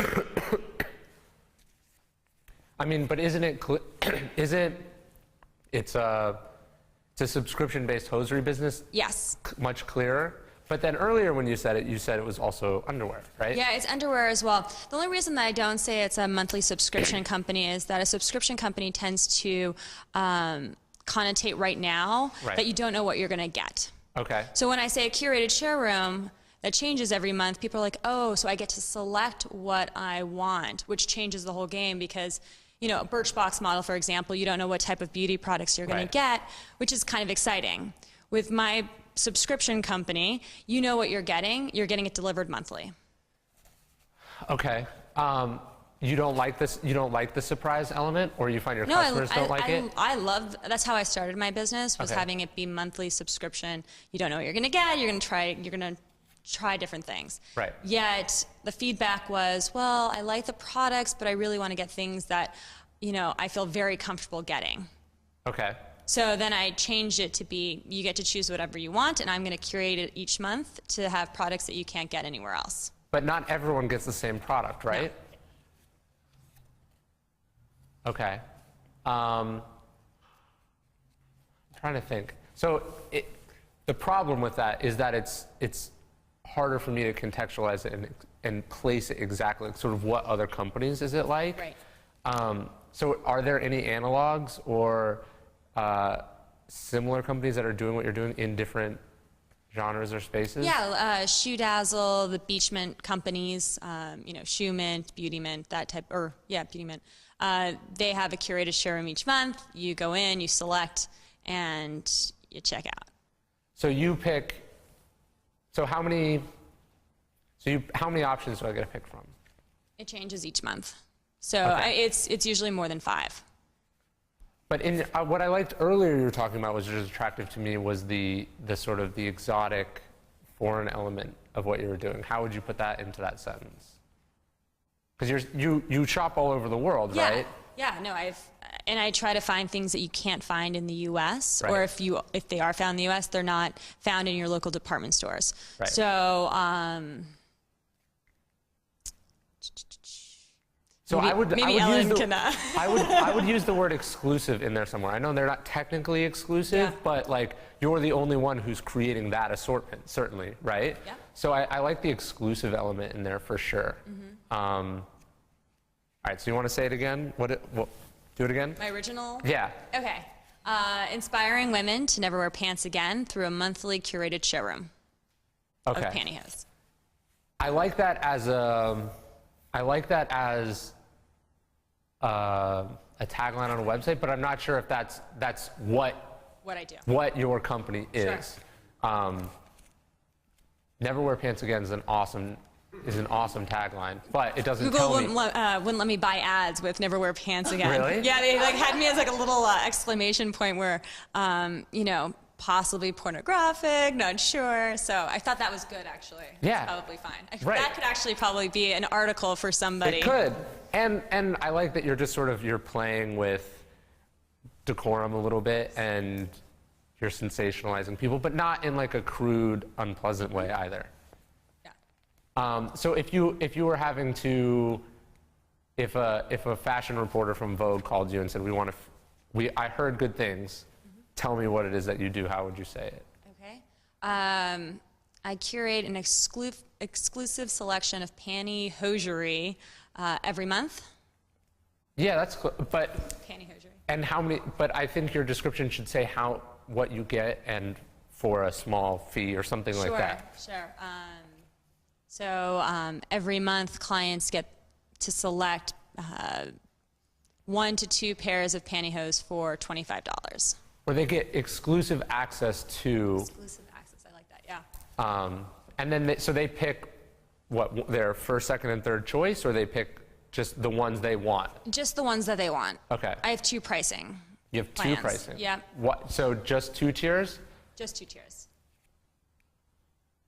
And what are the tiers? It's 1 pair and 2 pairs, or 1 pair. So because I'm sourcing things in Europe, the Yeah. pricing tends to be more expensive. So $60, $70 pantyhose. And then I also found that people wanted the lower price option of Right. $25. So I have the 2 different tiers. So you can get 1 pair for $25, 2 pair for $48. And what are the tiers called? Deluxe and Luxe. So Deluxe is the $48 and the Luxe is the $25. Okay. No, I like that. So I mean, obviously David's not a fashion reporter who's coming on, but I'd be curious to see what he responds to. Yeah. It might be another sort of word or phrase that jumps out to me that makes this interesting would be the idea that there's this community that you have, and it's like what you run is this exclusive community.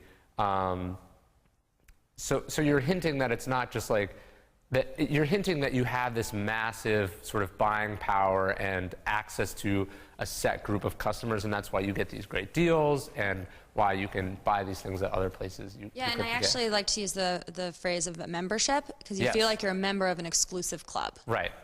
Yeah. or an exclusive community. And how does that community interact with each other?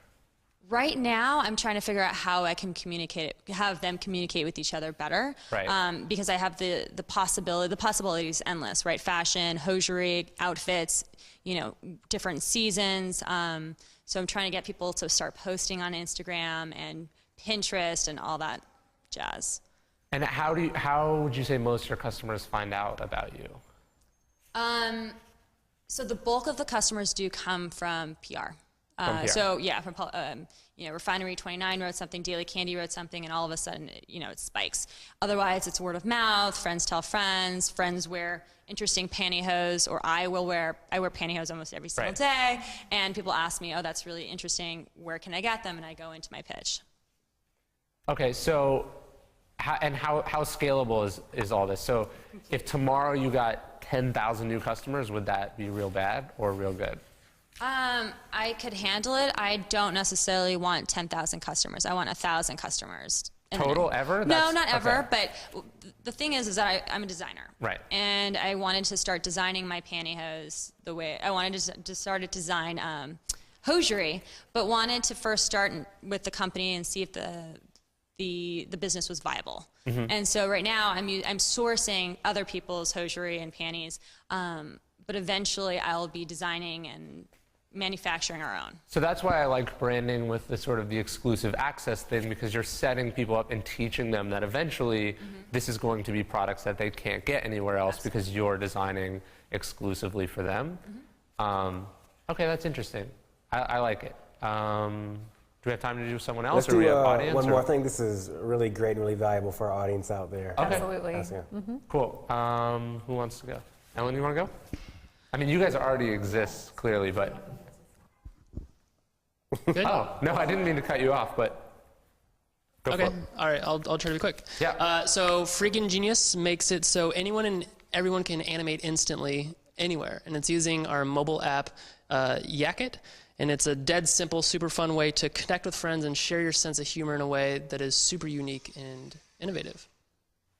Okay, so that's very adjective heavy. Yep. And it's also a little bit sort of like buzzwordy and like jargony. So I don't picture, I mean, correct me if I'm wrong, do you guys have a vision in your head of what that is?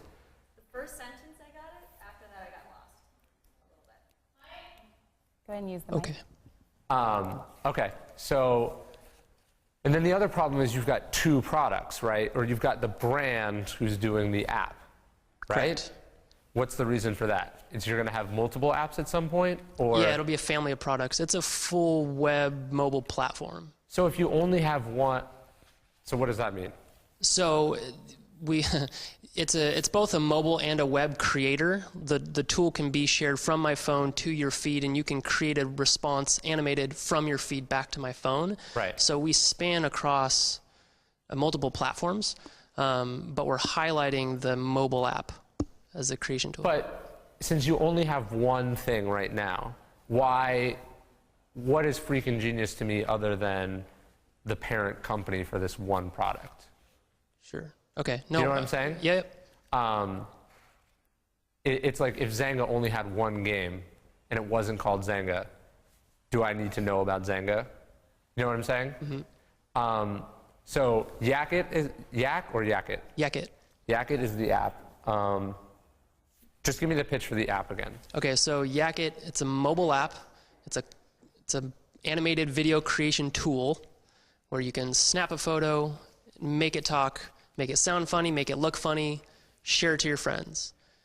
That's very clear. I know exactly what it is. The only thing I want to know, and I think you could incorporate this in your thing, how is it's currently out, right? So how is it doing? Like, you know, could you throw that's currently used by millions of users or whatever your figures are? I think you're going to attract people's interest. Like, I don't want to be the only one making these like avatars and then having to push it among my friends. Like, I want to know that there's this community and thing going on, and that like your pitch should hint at that or allude to it, so it seems more impressive. Does that make sense? Sure. So I would think about what stats you can sort of bake into your approach. Like, so that's like, I'm an award-winning photographer, I'm a best-selling author. You're throwing that out, you're throwing some sort of social proof along with your thing. Because everyone's got an app or a startup or whatever, and so many of them are like, they exist in product form, but they have no users. I think in our specific case, given that we're in a private beta, about to go public, it kind of goes back to the parent company. We have much more resonance being who we are in the process we've come from. Like Techstars, for example, we're a Techstars company. We went through the Microsoft Connect Accelerator. We've, you know. But why can't you just apply that to the app? But that's exactly the kind of social proof that I'm talking about. Yeah. You know, I'm a Teal Fellow, or, you know, we're a Y Combinator startup, or whatever. You throw that on there, and now it says, this is not like all the other apps that you've heard of but don't use. You know what I'm saying? Or, you know, a #1 rated, or like you want to look for these social proof things and put it on there. Like for Witchcraft, I didn't know that it's been around for 10 years. I think that's really interesting, and I think that's something that maybe gets incorporated more into the marketing messaging because it's kind of impressive. And 10 years is just enough that it doesn't feel like old, but still feels like, oh, it's still the test of time to some degree. Yeah, and I think for us, part of it is leveraging the fact that we were doing a lot of farm to table and local and seasonal before it was in vogue and before everyone else was sort of just jumping onto a trend, is that we really sort of ushered that into the food movement in New York City. Yeah, so you could say, you know, directly from farm to table for over 10 years in New York City, or something like that's a marketing tagline or sort of sentence that you throw on there that says a lot of cool stuff about the product that isn't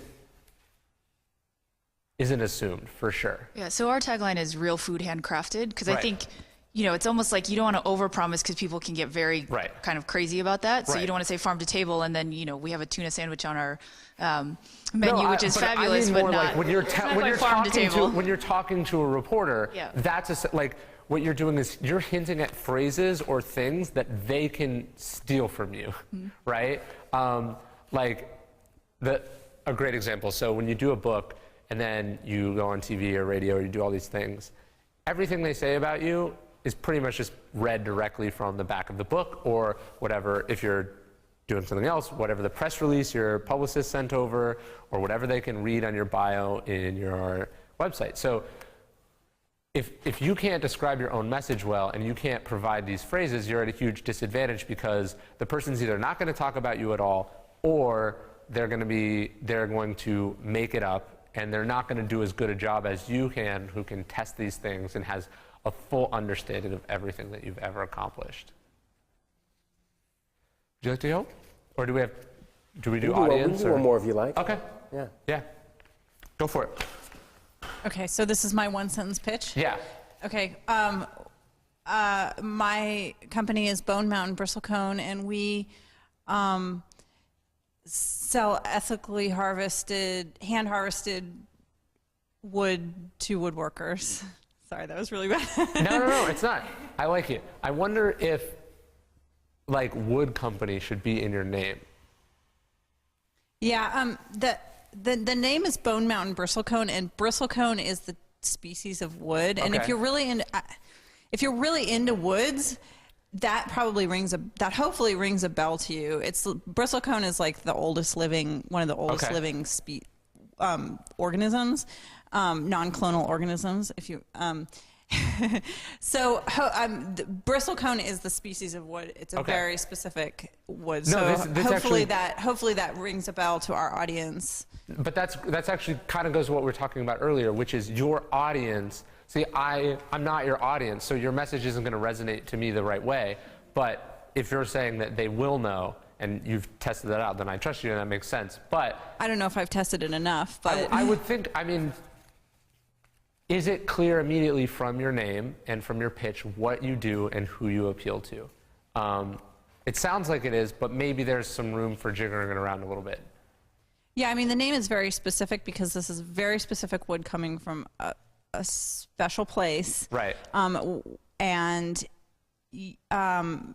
this, it's not a commodity. It's this very special thing that comes from this very special place, and that's what we're trying to get across with the name, and even to the extent that if you were to go out and get some other bristlecone, this bristlecone was killed in a forest fire, which gives it some special properties, like it kind of caramelizes the sap, and your eyes are glazing over. I'm getting excited. I'm getting excited. This, but I don't want to like bore people.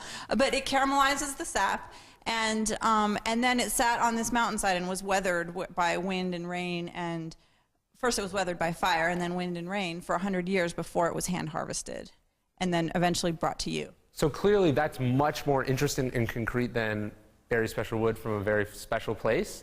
Even though it's longer and wordier, it matters and it has meaning. Plus, I think what you were just saying, so basically it's all been tested by earth, wind, and fire. So like it's sort of gone through this ridiculous process, and I think you want your sentence to reflect that.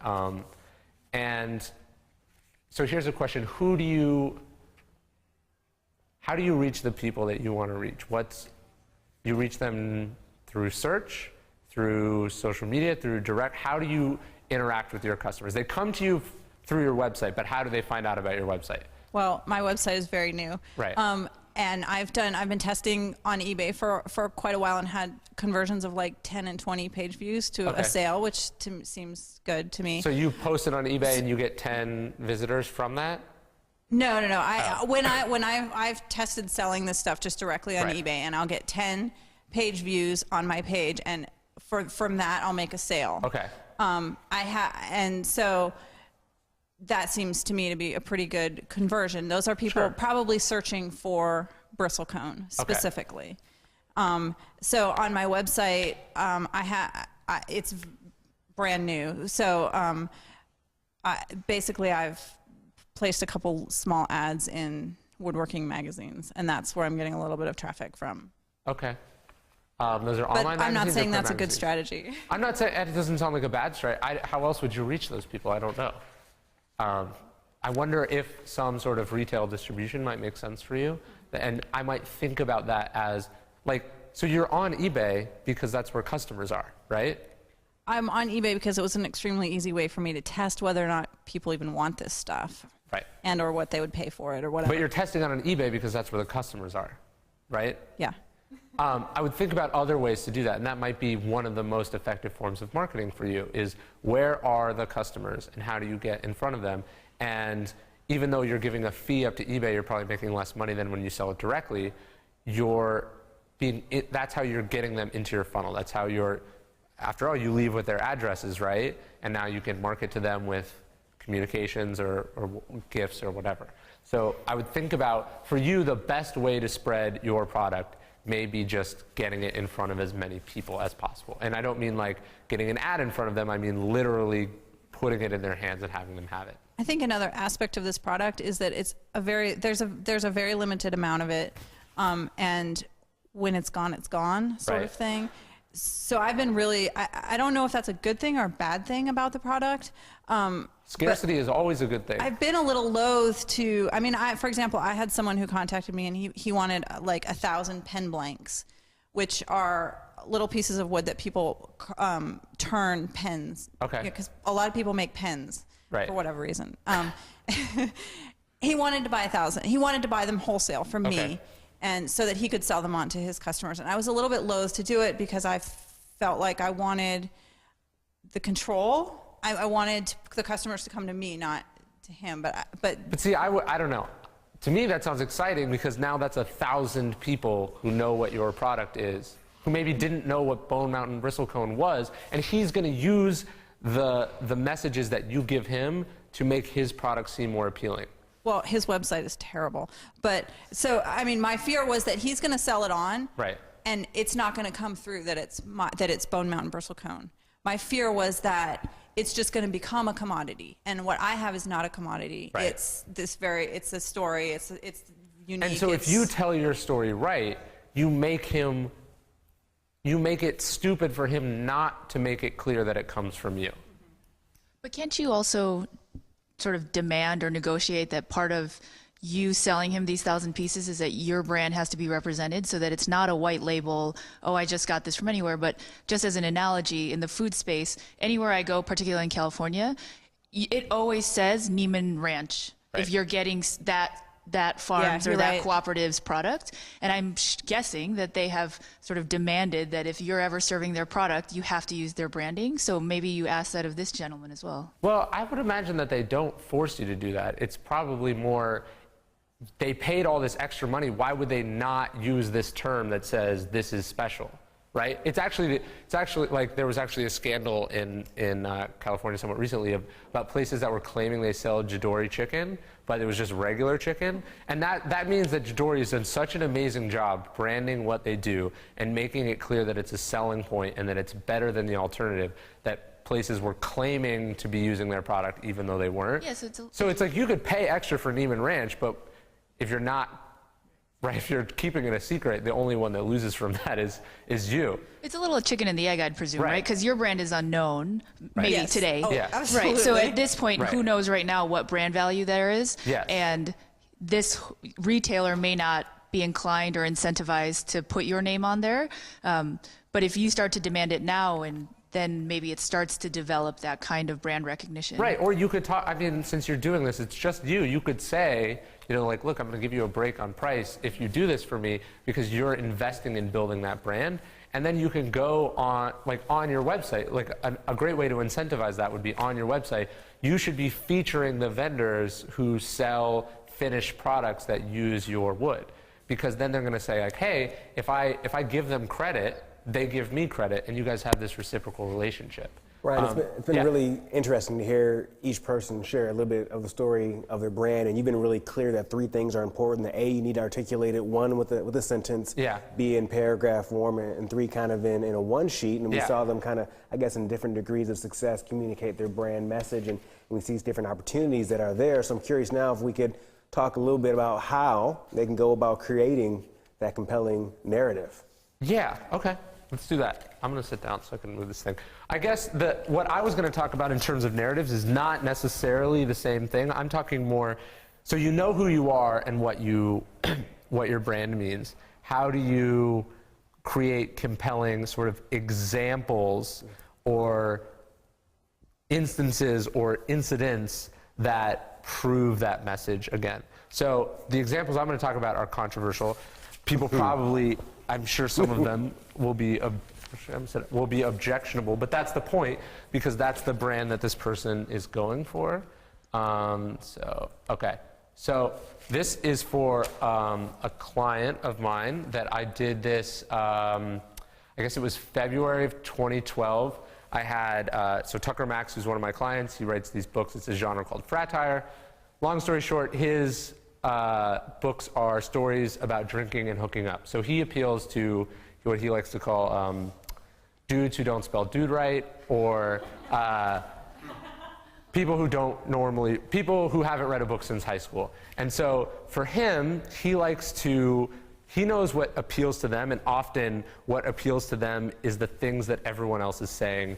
That's so offensive, don't read that. So for this book, what we did was, he has a joke in the book where he says that he's paid for so many abortions that they should name a Planned Parenthood clinic after him. And so, being who I am, I suggested that I said, if that's true, then you should get a Planned Parenthood clinic named after you. And I was saying this as a joke, and he was like, well, I'm really going to do it, because that's who he is. He does the things that you're not allowed to do. And it turned out he had to make a large charitable donation that year anyway, and so we went for it. And it ended up, we pursued it in Texas where he lived. I ended up writing about this for Forbes, which we talked about earlier, which anyone can do. So the story did 150,000 page views. It got all this coverage, and I'll explain sort of what it means. But so the stunt, more or less, so it reached 12 million, the accounts that tweeted it had more than 12 million followers, more than 200 media mentions, including the Huffington Post, Forbes, Jezebel, Salon, Atlantic, Gothamist, Newsweek, Daily Beast, and Fark. 50,000 Facebook likes, 3,000 stumble votes, was voted on, not impressions, voted on Reddit 2,500 times, 10,000 comments across all the sites, more than 3 million page views, and the total cost of this was actually less than $0, because Forbes, which is a blogging network that pays its users, or pays its writers by the page views, paid me to write about it, which was quite nice. And so, I'm trying to think here, how would we go through? So basically the situation was, he has this joke, and we decide, okay, we're going to make this a reality, and we're going to time this with the launch of the book. So the summer before the book comes out, he pursues the donation. He asks how much it costs. They say it's going to be $250,000.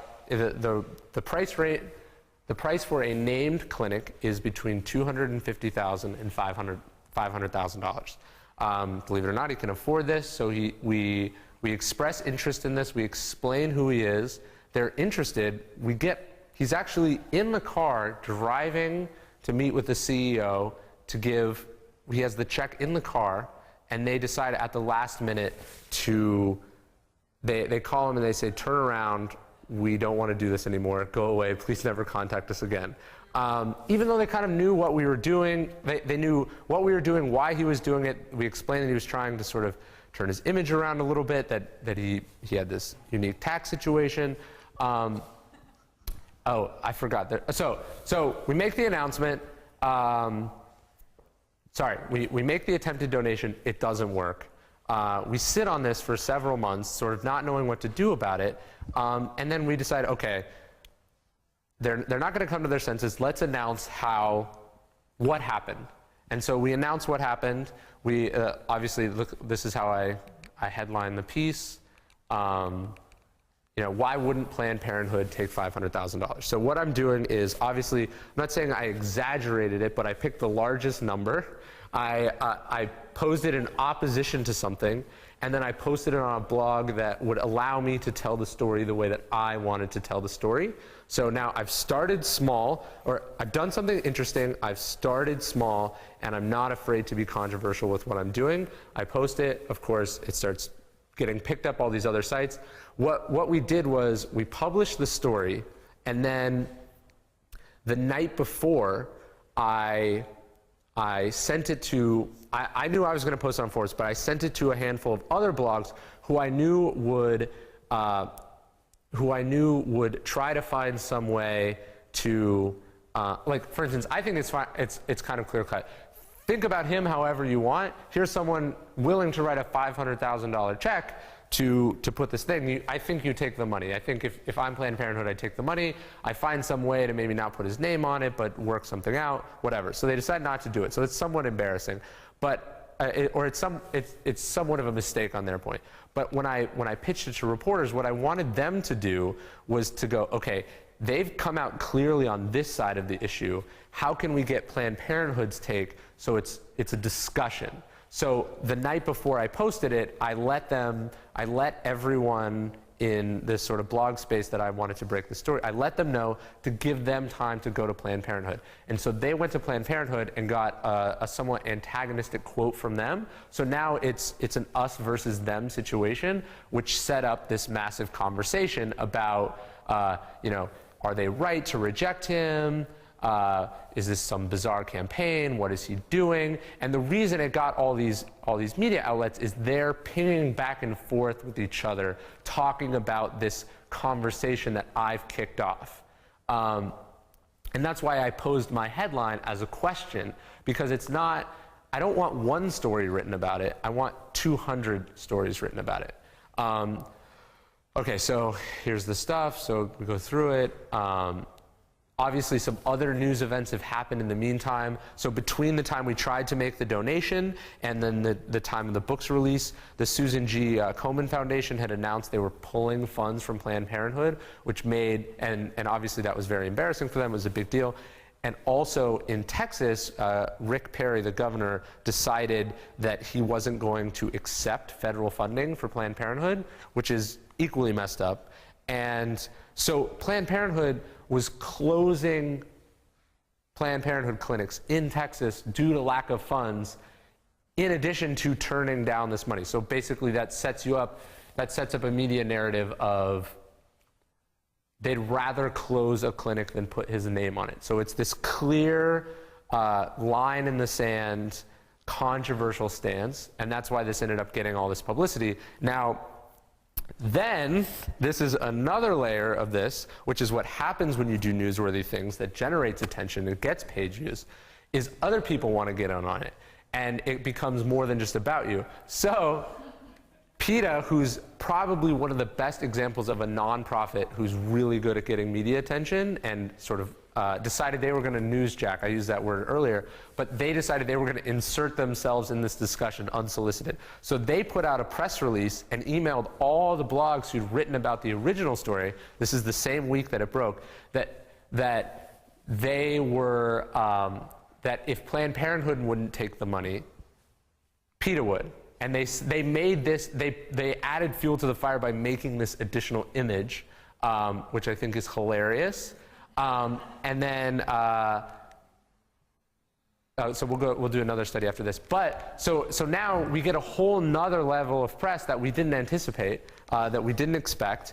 And Tucker issued a response to PETA saying that he wouldn't give the money to PETA because he rejected what they stood for, but he decided to donate the money instead to a no-kill animal shelter in Austin. And the result is now, I'm trying to remember the name, I believe there is at a place called Austin Pets Alive, there is the Tucker Max School for Naughty Dogs, which rehabilitates unadoptable dogs and teaches them like sort of behavior and training so they can be placed into homes where otherwise they would have been put to sleep. And so what I like about this study is obviously I see why this is not going to work for 99% of all brands and companies, and that's not really the point. But the point is his fans loved it. People who hated him loved it because it was an opportunity to talk about how much they hated him. And the person who messed it up, who I feel like dropped the ball here was Planned Parenthood, because I think their response was weak. But to me, what this illustrates is what can happen when you identify what your fans are interested in, you take a controversial response, and you can use the internet to drive immense amounts of buzz and attention. And you can sort of whip this whole thing into a frenzy, and that works for just about anything in any space. Just your specific situation is going to be different. What you're doing, who you're donating money to, why you're doing it, that's all going to change. But the logistics of it are going to be a little bit different. Can you just talk a little bit more about how many hours you put in to set this up and more step by step? Yeah, of course. So yeah, and we'll show this with the other one too. That's a great question. So, what do you mean? So you mean like how we leaked it, how we did all that kind of stuff? Yeah. So just he needed to donate this money. Just for example, what would have happened if they didn't reject it?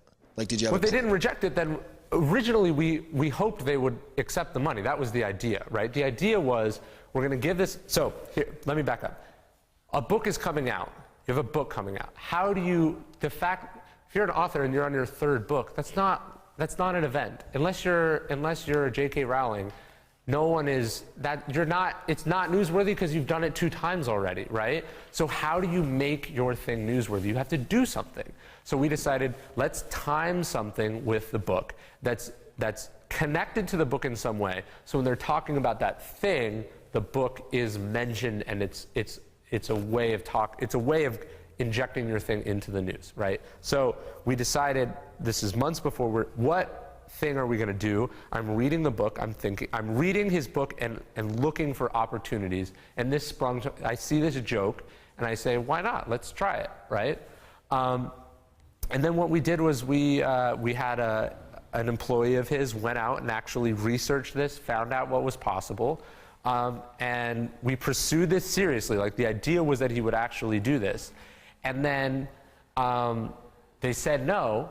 And we thought, okay, they said no. What do we do now? Because in a way, them saying no is just as good as them saying yes. And that's what I like about when you're doing sort of stunts, is like, because you're never going to control it. You don't know what the reaction is going to be. So you want to be in a position where you can do this or you can do that, depending on what happens. So they rejected it, and then you wrote up why? Yeah. So they rejected it, and then we sat on it because we thought this process would take many months, right, to get the clinic up and named and all these things, but that didn't happen. So then it was, okay, so, in January we sit down and go like, so this thing happened, who do we want to go to with this story? What's the best way to tell it? And one of my worries was, if we let someone else tell it, you don't want one definitive account of the story. I'd rather have this discussion. So I decided, you know what? I'm going to write about it, and I'm going to present it as a question. I'm going to kick the discussion instead of breaking the news somewhere. I'm going to kick the discussion off. And you could do that anywhere. I could have done it on my personal blog. I could have done it for a different publication.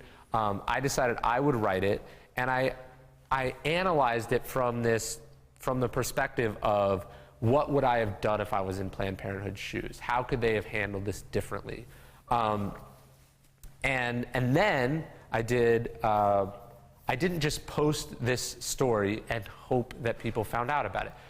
I identified people, a list. I had a researcher go through and give me a spreadsheet full of, every blogger who's ever written about Tucker in a positive or negative way, and people who've written about Planned Parenthood and the Susan G. Komen controversy in a positive or negative way.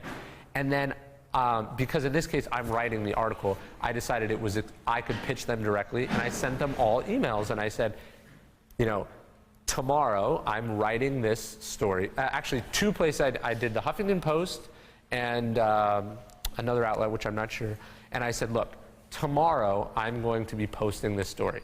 I think it's going to be a big deal. I wanted to give you early access to a copy of it and let you know, here's the contact information for Planned Parenthood. I think this might be something you're interested in. So it was that fast, like you posted it and then the next day you hoped that they were going to Well, I didn't repost hope. it? I lined up people to write about it. Does that make sense? Like what the if they worst thing didn't? that could have happened was if I just post it, this thing does 5,000 views, and then that's it, right? So what if they didn't write it, or they missed the email, or?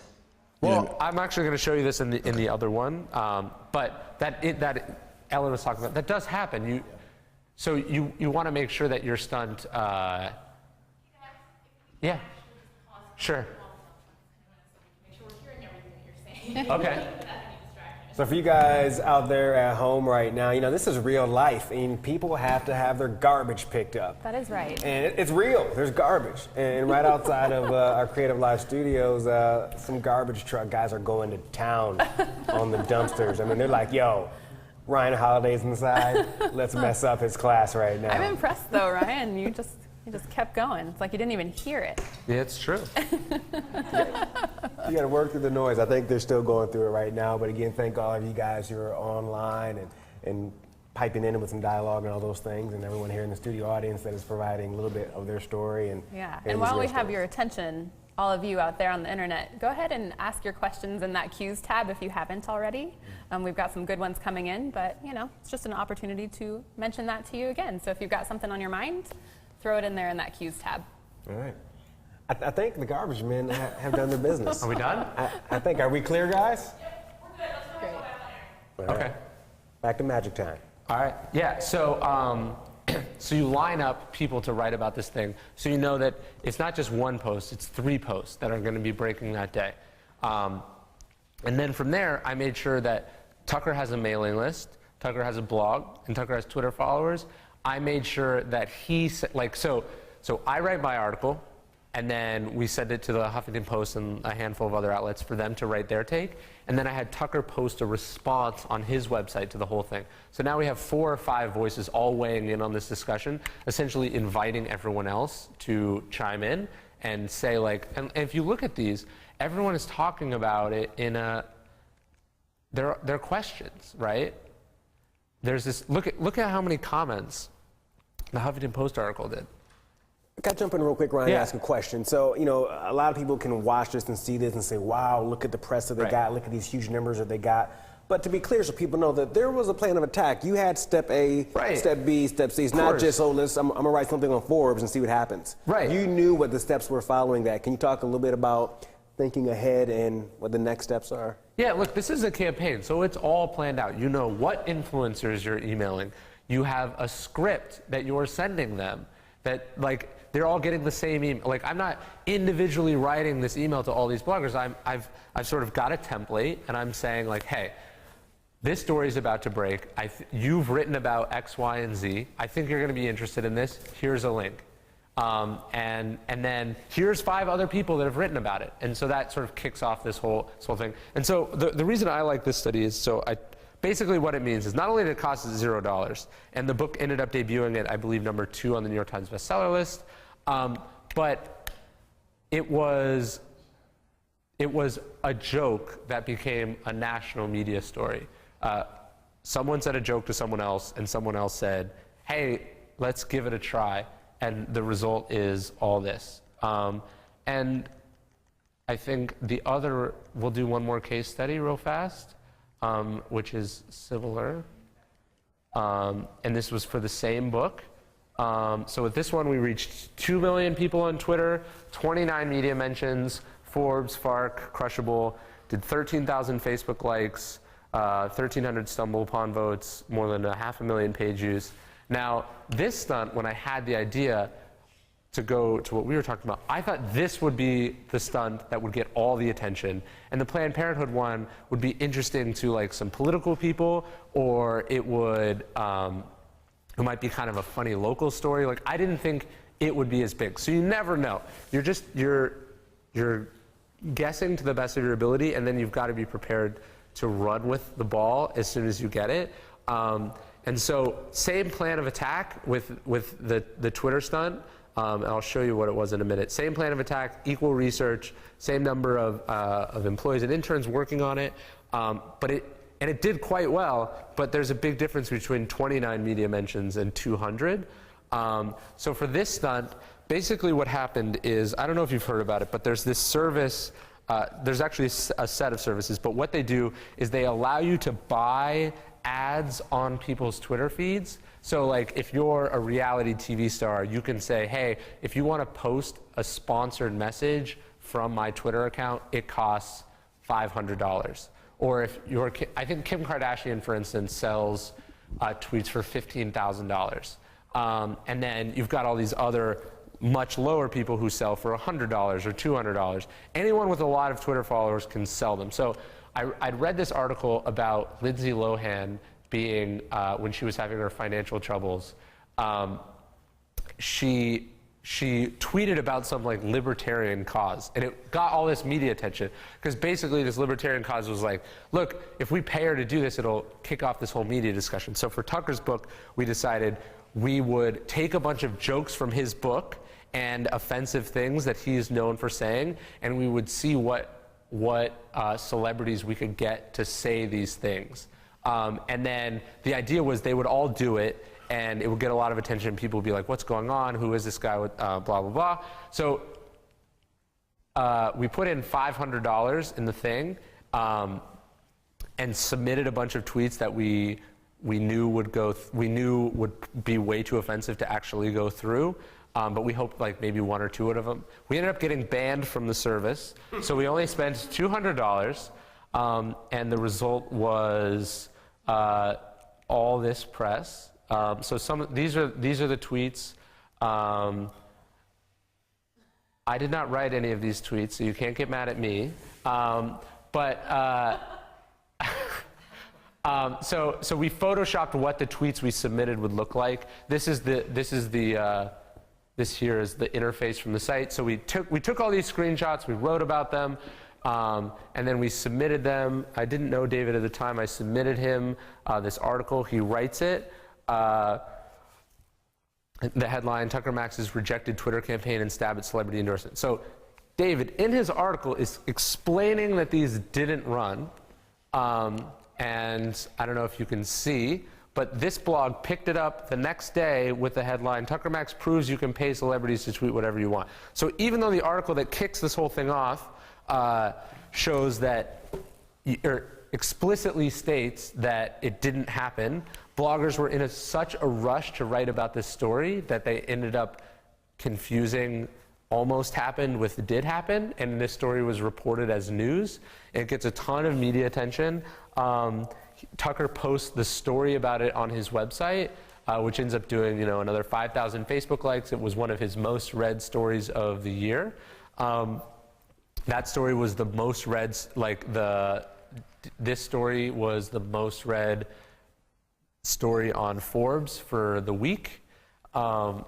He ended up, people still retweet it. Basically what we did was we took, again, just this little thing that we identified as potentially being interesting. We experimented very cheaply. We made content around it. And then we floated it out there. We tried to get media attention. And then, so I thought this would blow up, right? I thought it would get a ton of attention immediately. And it didn't pop the same way that I hoped. And so what we did was we started sending anonymous complaints to the service, sponsored tweets, pretending that we were outraged customers who believed that the tweets had really run. And how could you do this? How could you allow this to happen? We're so offended. We'll never use your service again. We were sending these fake complaints, and we got sponsored tweets to denounce Tucker and say that he would never be allowed on this service again and to ban him. And so what we did was we elicited a response to, again, generate that kind of discussion. So it's not again, it's great if you do something that's interesting, but it's great if it's like you hit it out there and then they hit it back to you. That's the kind of thing that you want. And what I like about this story is the idea that a blogger clearly has so little either interest in reading or ability or reading comprehension ability that she writes the story she wants to be true rather than the story that's actually true. And then when she finds out that she was wrong, she has to write a second story about this thing, and it's good for her and good for me, and it's drove a ton of attention to the book, and it was, if you buy the class, we give these as case studies, right? So you'll see all the links for these things. But I go through sort of in more detail who we emailed and how. But to maybe answer the question that you had earlier about this one, it's the same idea. Who has written about these technology issues? Who's written about these advertising services? Who's written about Tucker before? Who's written about these celebrities before, and then how can we make something that's interesting and then send it to them and pitch it to them. In this case, I didn't have to write the story myself. I didn't feel like that was the best. So we gave the exclusive to another reporter, and that exclusive did 100,000 page views for them, which is a massive hit. So if you can deliver something like that to a reporter, again, you're doing them the favor, not them doing you the favor by writing about you. Yeah, do we want to open it up to questions from online and then the audience? Yeah, definitely. Okay. I have a few here, and then you guys think about yours too. But let's see. Just Norris says, a more generic question while listening to all of this. Yeah. How many times out of 10 do you fail, meaning that the campaigns don't work out? At times this seems like luck, or is it just persistence? I think it's a little of both. I liked what Joey was saying earlier, where you fail internally. I had a bunch of ideas for different things that just didn't resonate the right way. But when we talked about these two things to our friends and to people we knew, they got real excited and we knew we kind of had something.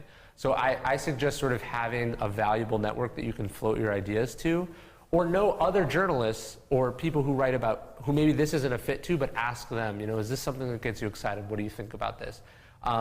Very rarely do I try a campaign that gets no traction whatsoever. And part of that is persistence, but I think a big part of it is having vetted the ideas first.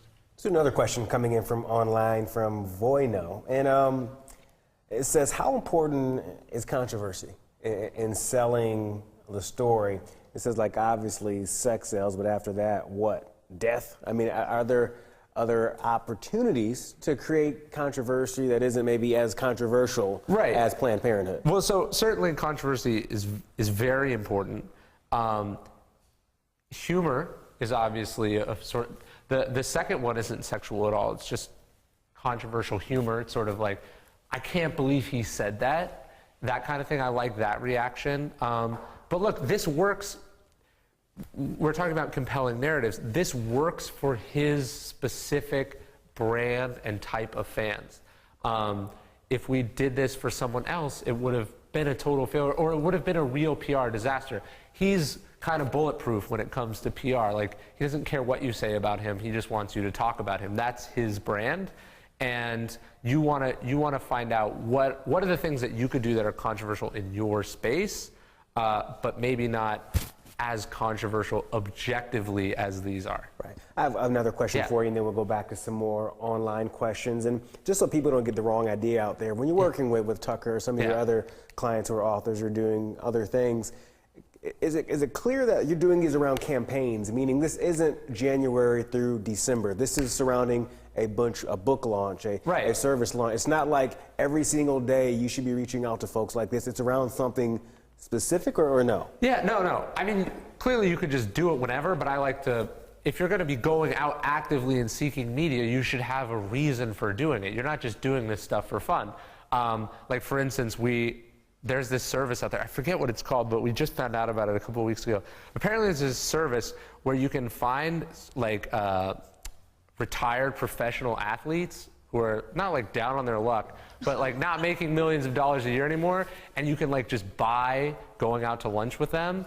And so we were thinking about, could we do a version of the Twitter stunt with these people? Like you can get like, I forget who, but like legit professional, like Super Bowl winning football players, championship NBA players for like $500. You can take them out to lunch. So we were thinking like, what could we take them out to the worst lunch ever and film it and make it this hilarious thing? But he doesn't have any products coming out, so we're not just going to do it right now. I think in both these events they were timed with the launch of a product, and I think that is important. What are you selling? What are you using this media attention to get, and why? Great. So do we have a question over here? Yeah, so I mean, I know in your book, and obviously with this stunt, there's a lot of manipulation that's going on. So to your point, you guys specifically created some sort of accounts to ask these sponsored tweets to stop doing it. Yes. So how do you toe the fine line in manipulation? Because so the scenario that went through my head is the what happened a couple years ago with the Whole Foods CEO, right? Where he was sort of a faux fake things blogger talking about all these things, and that truly backfired. It's I also think. Right, I mean, that's also illegal, so you probably shouldn't do that, right? To be manipulating your own stock on financial message boards is very illegal, and that's why it was so controversial. Right? Yeah. Like, clearly, that's something you want to be aware of. In this situation, what I have found, and this is just my personal experience, I'm not telling people to go out and do this specifically. What I'm saying is they don't care. Like, they just want interesting stories, and they're not. I have examples of this in the book where I sent, I leaked some photo to a blogger from like an email account, and the blogger replied back, "Hey, you shouldn't use your real email. Like, you might get caught. Just create a fake one in the future." And it's like, wait, so the blogger doesn't care either? Like, I only use this real email address because like I wanted them to know that this was like a legit source. So when you exist in a media world, and I'm showing the dark side of it because it cuts both ways, but when you live in a media world where the CEO and founder of one of the biggest blogs says getting it first is cheap and getting it right is expensive, that's why we get it first and not right. I'm not, you know what I mean? Like, those in glass houses probably shouldn't throw, like, they don't care. Now, you've got to balance that with your tolerance for potentially getting caught or whatever. But in this situation, it didn't matter. All right, so I think we have time for one more question before we head to break. Tire Photo has a good question here, and I think the meat of it is at the very end, so hang in there. Tire Photo says, I am a commercial photographer for Fortune 500 companies, shooting annual reports and executive interaction. I rarely want controversy associated with my business. Right. I get that I can broadcast my work that showcases these companies' global PR and investor relation efforts as sort of a partnership. But when the dust settles from a project, how can I keep momentum? Well, yeah, look, if you're a yoga studio, you probably shouldn't be doing the stunts that I'm talking about here. But there are probably things within the yoga industry that might be controversial that you could do, or stances that you could take. Like Joey is saying, by designing his products a certain way, he's taking a stand, and that stand is inherently controversial. You've also got to think about, again, who's your customers? Your customers, if you're taking photos of executives at companies, they're not finding out about you through the media. That's a referral business. And you're marketing there by word of mouth, by referrals, by just doing a great job. Maybe you're building your name separately by doing another kind of project that's controversial that you're doing to sort of brand you and set you apart from the other competition, which I imagine is probably really boring. All right, thank you for that. Cool. So we are ready for our afternoon break already. I feel like that went really quickly. Yes. So we're going to take a 15-minute break here, And after we come back, we're going to have a special guest on Skype join us. His name is Ian Spector, and you might have heard of his website. It is chucknorrisfacts.com. Yeah. You guys might be familiar with it. Yeah. So I'm excited for that. Hop onto that site during the break if you can, because it's a hoot. Okay, I'm looking forward to that segment. I love Chuck Norris like nobody's business. I know, it's awesome. And you know, the cool thing is that here at Creative Live, again, we democratize education, and you guys are getting all of this goodness from Ryan Holiday on PR for free. You're getting it today. You're also going to be able to get that tomorrow for the full session, and there's going to be rebroadcast. I mean, a lot of times in PR, you go to bookstores and you hear about sending out a press release or sending out that email saying that we launched, and then things kind of end. But the interesting thing about this course and what Ryan has been able to provide is essentially a new definition of marketing and what public relations is in the 21st century. He is telling you how to prepare to market and get your story right, not just with a sentence, but with a paragraph in that one sheet, being really clear on what your story is and what your story isn't. And important, and very important, is building relationships with some of those influential bloggers that don't exist just this one time, but that can go on further in the future, that can help you build your brand, whether it's a service or a product that you're offering.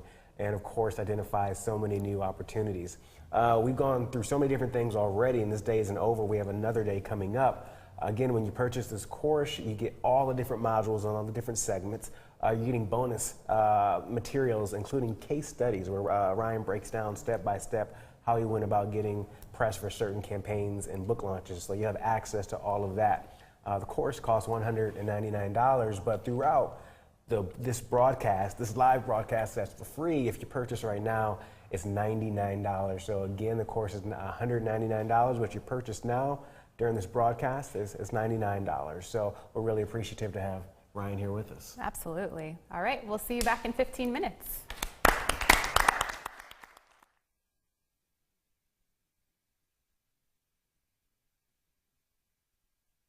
Hi, my name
Welcome back from break, everyone.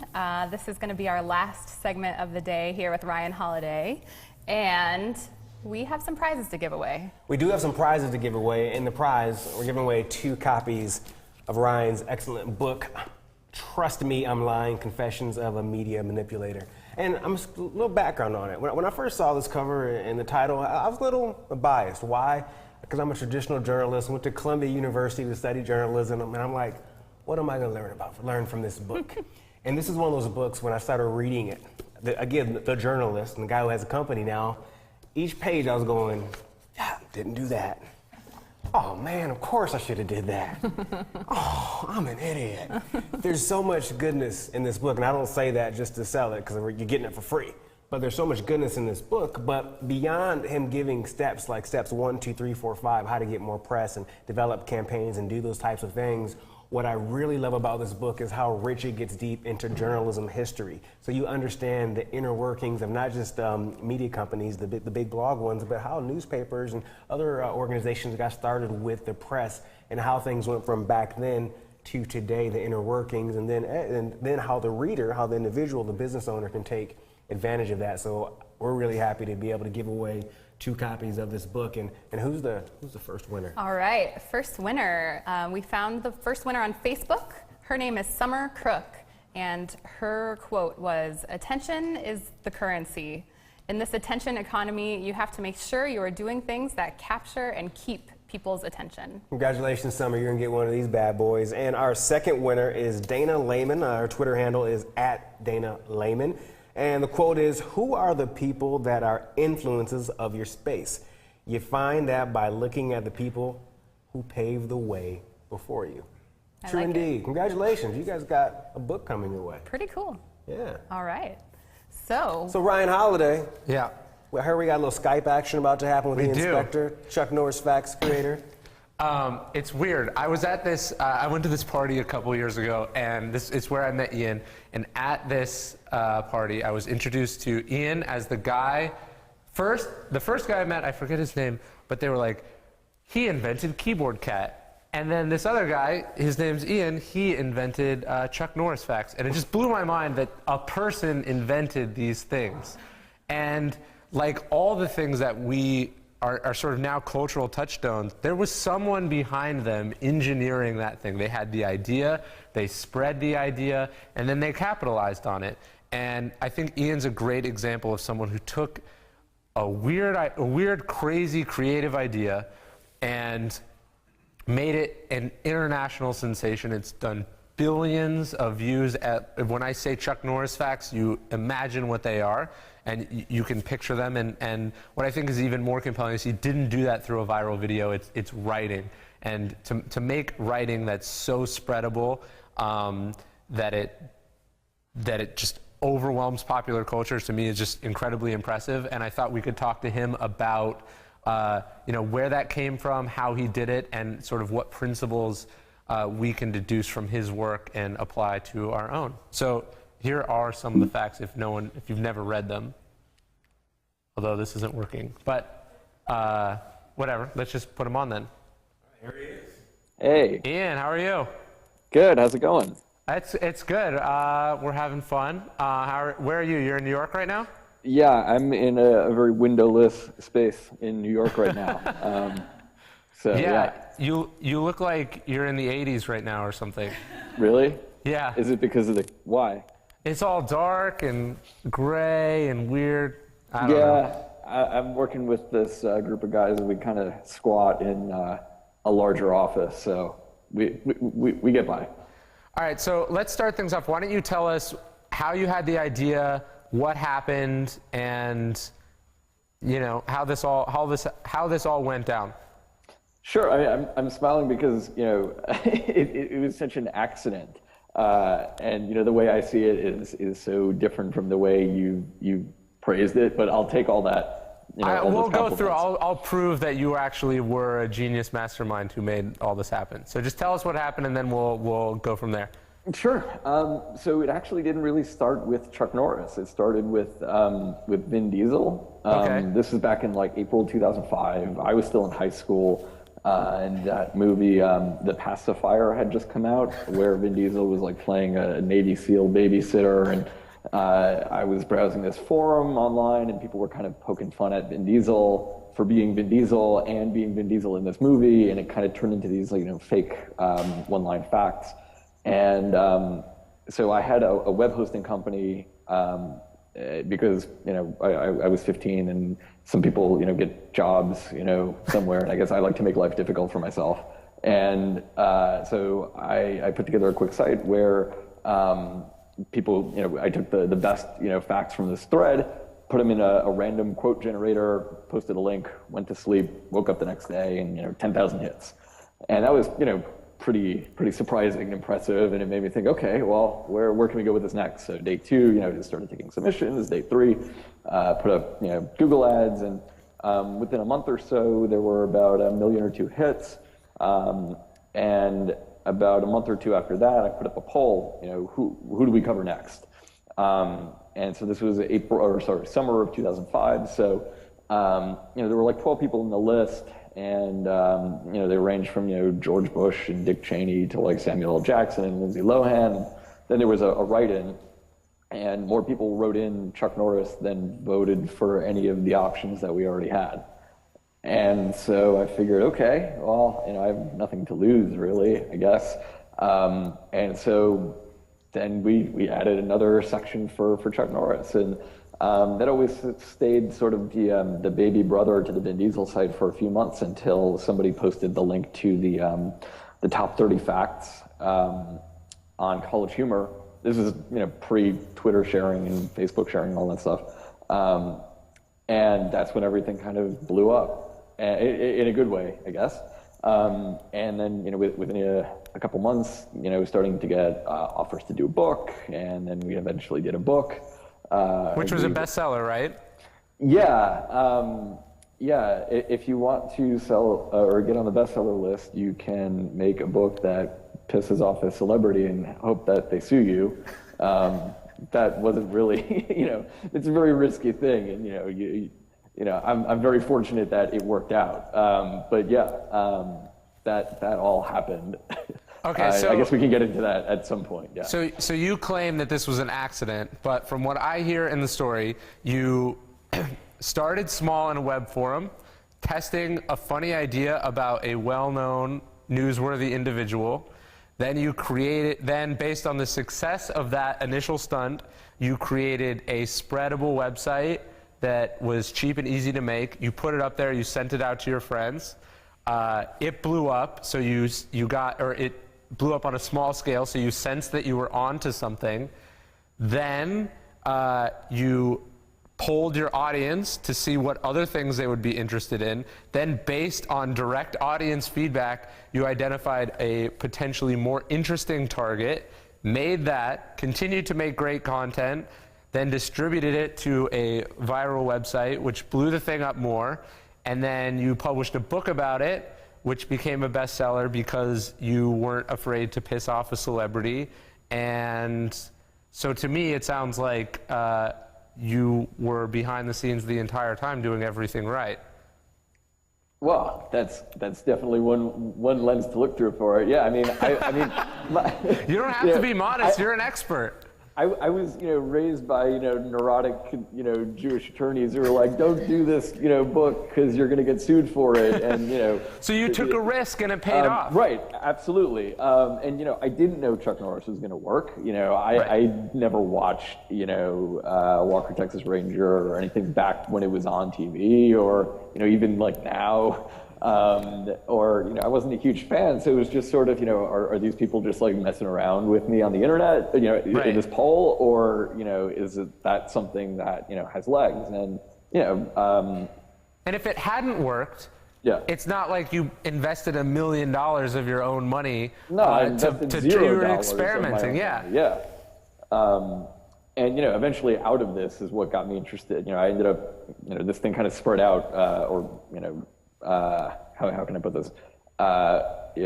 Instead of, I ended up studying neuroscience in school because, the way this website worked, people would have to, write everything in by hand, and I had to moderate it. And, as things grew in popularity, it was, I was moderator, and then it was kind of shared. Like my friends wanted to get into it, so it was me and my roommate, and then me and my roommate and the guys across the hall, and then me and my roommate, the guys across the hall, and the guys upstairs, and then it got to a point where they were just like, screw you, like we don't want to do this anymore.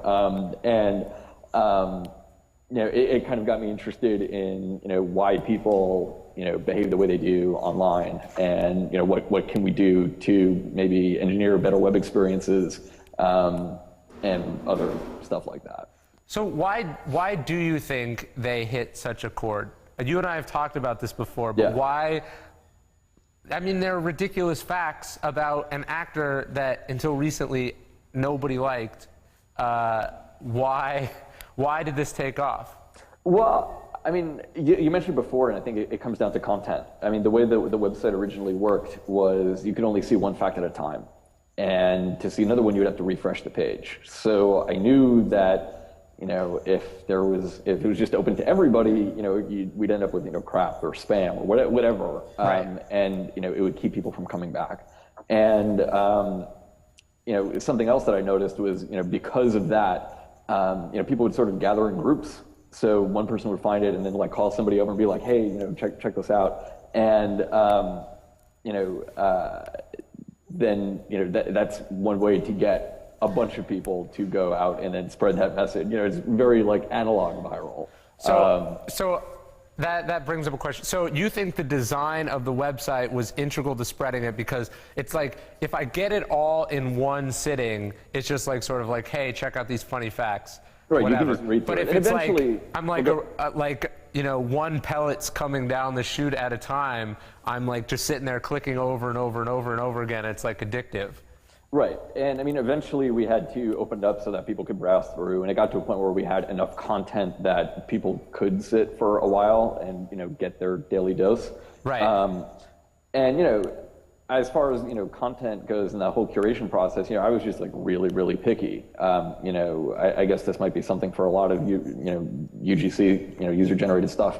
But, you know, we had a rejection rate of, you know, 99%. I mean, it was really just, you know, the best stuff made it to the web. So you're saying that as an editor, there are hundreds of thousands or thousands of shitty Chuck Norris facts that you got rid of. It's not like you just post anything, it's only the best of the best. Right, and I mean, the ones that never made it to the site still, you know, people probably still told it to each other somewhere else. Or I mean, like you know, I mentioned, you know, this was pre, you know, mainstream social media stuff, so it was very easy, you know, just as text for somebody else to start a blog or, you know, some other site to post their own facts.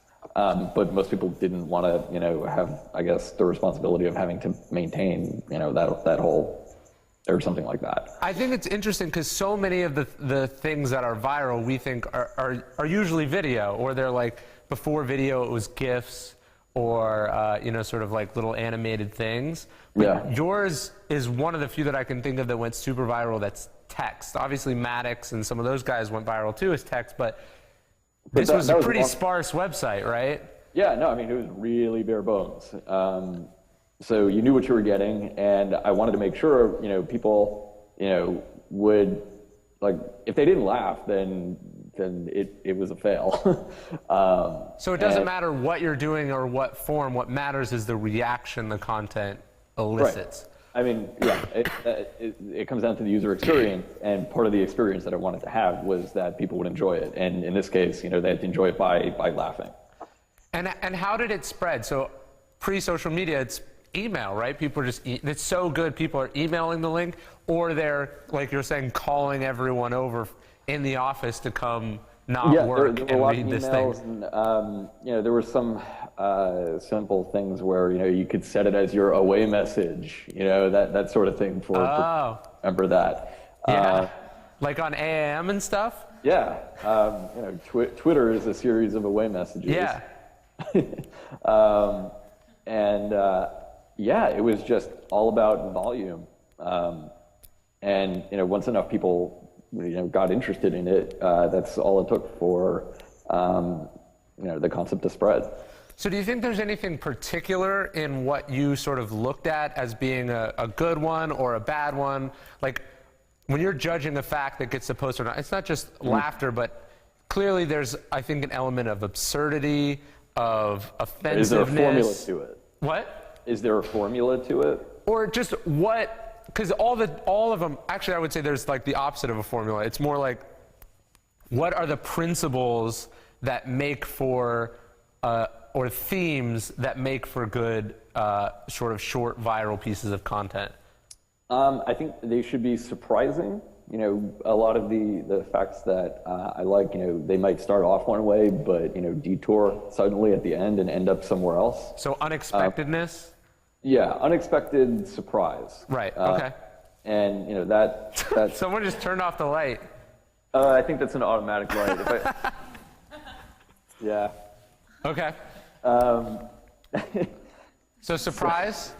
Yeah, I think, you know, everybody likes being surprised. You know, if you look at, you know, some of the best viral, you know, videos out there now, you know, yeah, I'm just thinking of one off the top of my head, like the world's longest free throw shot one, where, you know, the guy's at like the top of the stadium and throws that. You know, everybody's like, there's no way this is gonna make it. Right, you think he's gonna fall down the stairs or something.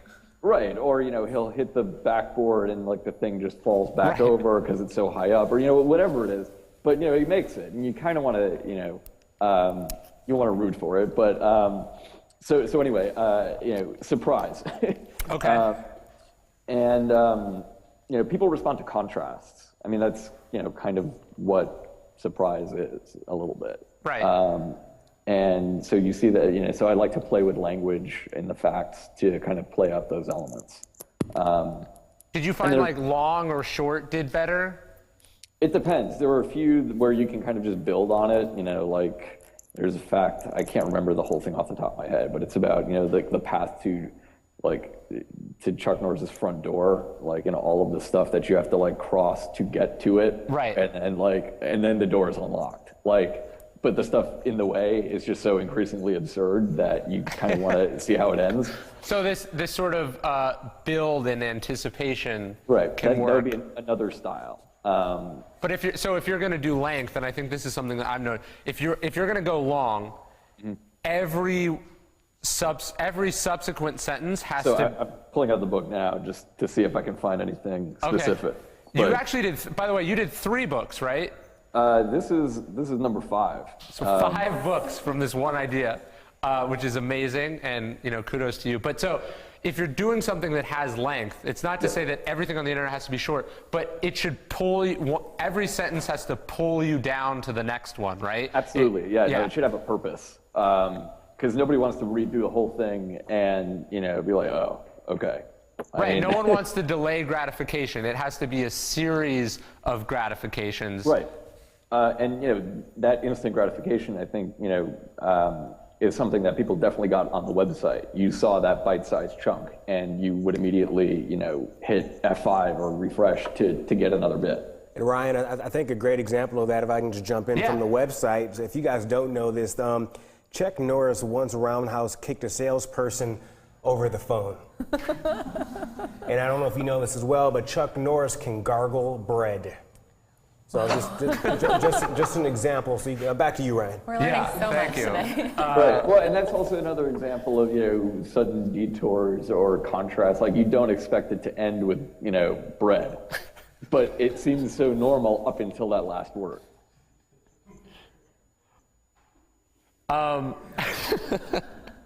So what have you? Let's just do one question, then you guys, if you want to ask some questions. But what did you feel like, what lessons did you learn from this that if you were launching something else, and you advise startups and companies and authors and such, what principles did you learn from this that other people should apply to their products and businesses? I'd say, speed is important, especially with the volume that I had going to the site. We had to make speed to market? You mean? Well, I think just being able to move quickly, I would say, being lean. So, so I would say, nobody wants to, I think it's a bad idea to rush to market with a product that isn't finished or will break or will something, I feel like, I like to champion the experience. So, if the experience is compromised, then, fix that before showing it off, or let people know what they're getting into. But, with this, it was all about making sure that there was a constant supply of fact. So in that sense, it meant, having to, go through the submissions, frequently enough so that people were always satisfied, So it's momentum. You got to keep the momentum. Yeah. What else?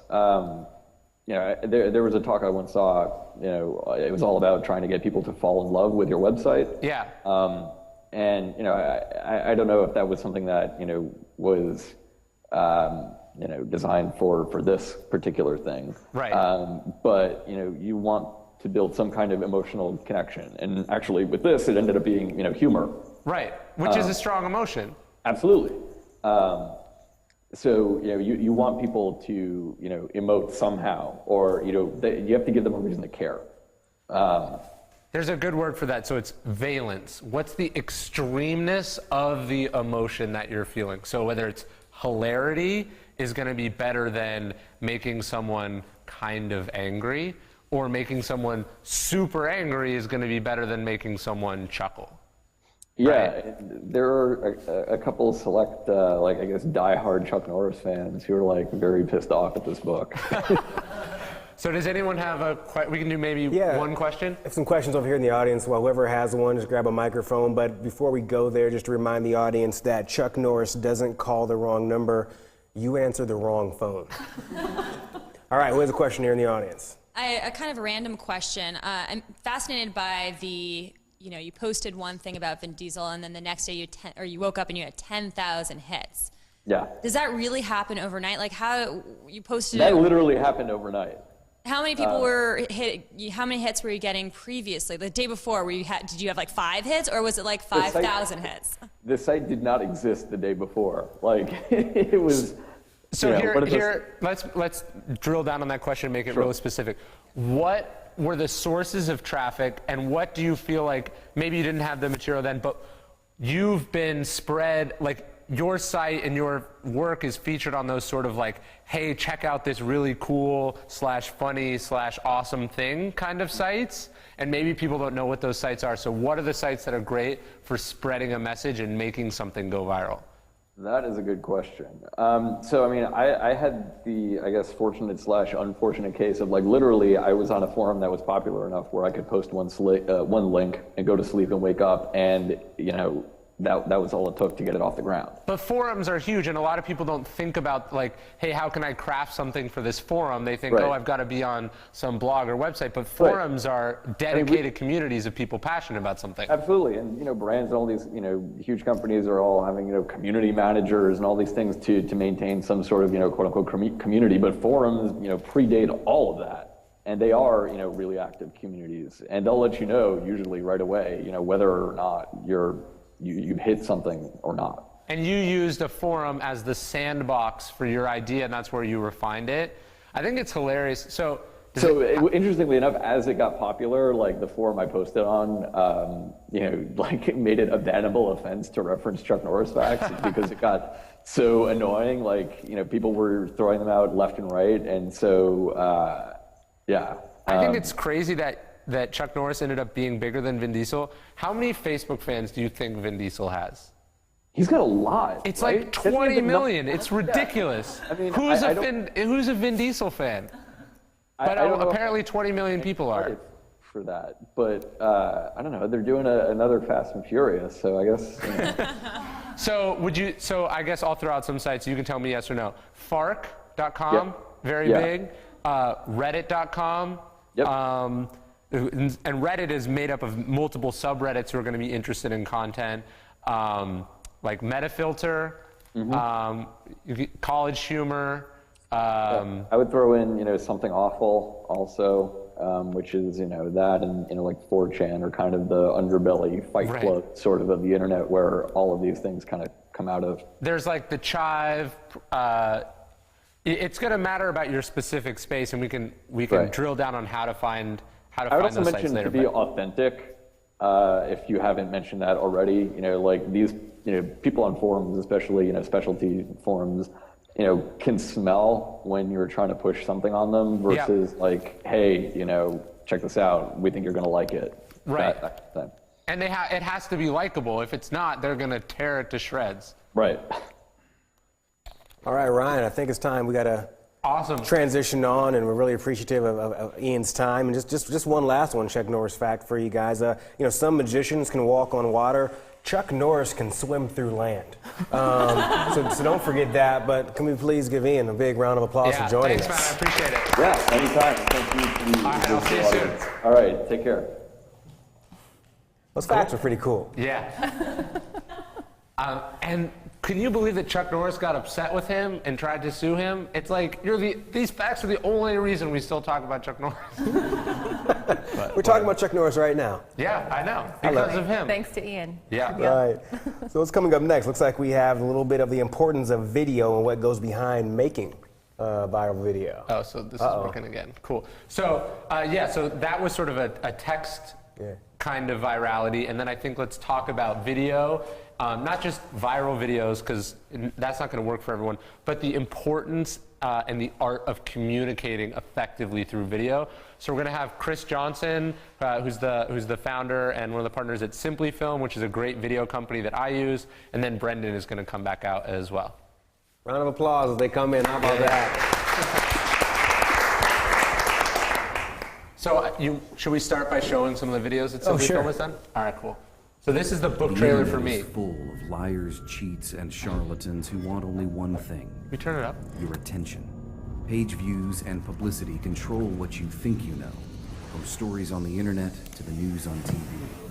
The system is completely defenseless.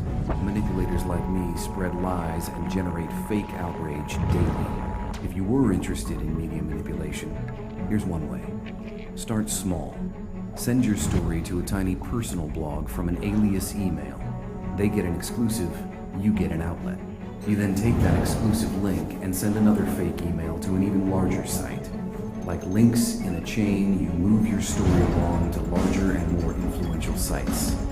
Your original idea builds momentum with each link until finally, your story becomes the story. This is one way unreal news becomes reality. This information is dangerous. It's up to you how you use it. My name is Ryan Holiday. Trust me, I'm lying. So that was my book trailer. It came out about a month before my book came out. I think it's gone on to do something like 130,000 views just on YouTube alone. It's obviously been seen on shows, and they've played the audio of it when I've been on radio. It's been tweeted thousands of times. It's probably the single most effective driver of sales for my book, more important than any other direct form of media, period. And then so because of that, I realized that there was something to this book trailer business, but not in the way that most people were doing book trailers. So I had Simply Film do one for one of my clients, which is Robert Greene, who wrote the 48 Laws of Power.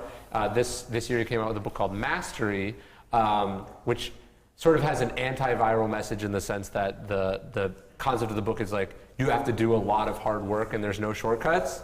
That book ended up debuting at #1 on the New York Times bestseller list, I think partly because of this video. The path to great power is simple. It's the path followed by all masters, past and present, from Renaissance artists to the entrepreneurs of Silicon Valley. Now, from Robert Greene, best-selling and internationally acclaimed author of The 48 Laws of Power, The Art of Seduction, and The 33 Strategies of War, comes a masterwork on becoming a master. Here's the path to mastery. Enter the career path that suits your uniqueness, that sparks your deepest curiosity. Go through an apprenticeship where you master the necessary skills, learn from mentors, become socially adept. Stay focused and fluid. Know your environment inside and out. Now, creative powers will come to you, as will the command and mastery of your chosen craft. Anyone can follow these steps. The fruit of over 20,000 hours of thinking, researching, and writing on power and excellence, Mastery reveals how to become exceptional at whatever you do, how to become the best. Achieving it takes a lifetime, but your path starts with Mastery by Robert Greene. Available everywhere books are sold. So this book trailer came out, same schedule. It's also done more than 100,000 views. It was, what is that? Did someone else? Yeah, somebody posted it. Interesting. So they liked the video so much they added their own thing to it and reposted it. So this video did quite well too. So I think what I wanted to show those two back to back is, so you have me, I'm a total unknown, I've never done a book before. You make a really compelling thing, it does a lot of traffic, drives a lot of sales. Then you take an established author who has millions of fans, who sold millions of books, and you do something that gets them excited, that tells them about what's new. So you're sort of going at two different audiences in two different ways, and video is the way to communicate that. So I wanted to have Chris to come on to sort of explain how you think about video, what your clients ask for, and what you try to direct them towards doing, and why that matters to these people. Because the way I explain it to my authors is, look, you spent 2 years of your life writing this book. It's 80,000 words, it's 100,000 words. The average blogger has 800 words to describe your thing, or worse, they have 140 characters to say why and what this book is about. That is asking them to do a lot of work. It's very difficult to express a complex idea in such a short amount of time, and video is a way that does that for them. They can say, you will like this book, don't take my word for it, here's a video. Or check out this new book, this is what it's about. And so, do you want to talk a little bit about video? Yeah, one of the things that we think is important is it's got to be content too. It can't just be, hey, buy Ryan's book. Who the heck is Ryan?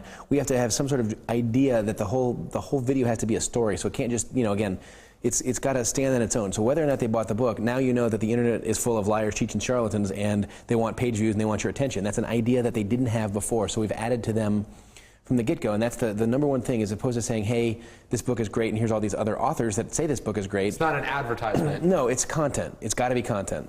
Okay, and so you do book trailers, but that's not your company's specialty. Mostly what you do are demo videos or sort of explanatory videos of a product or service. And why do companies do that?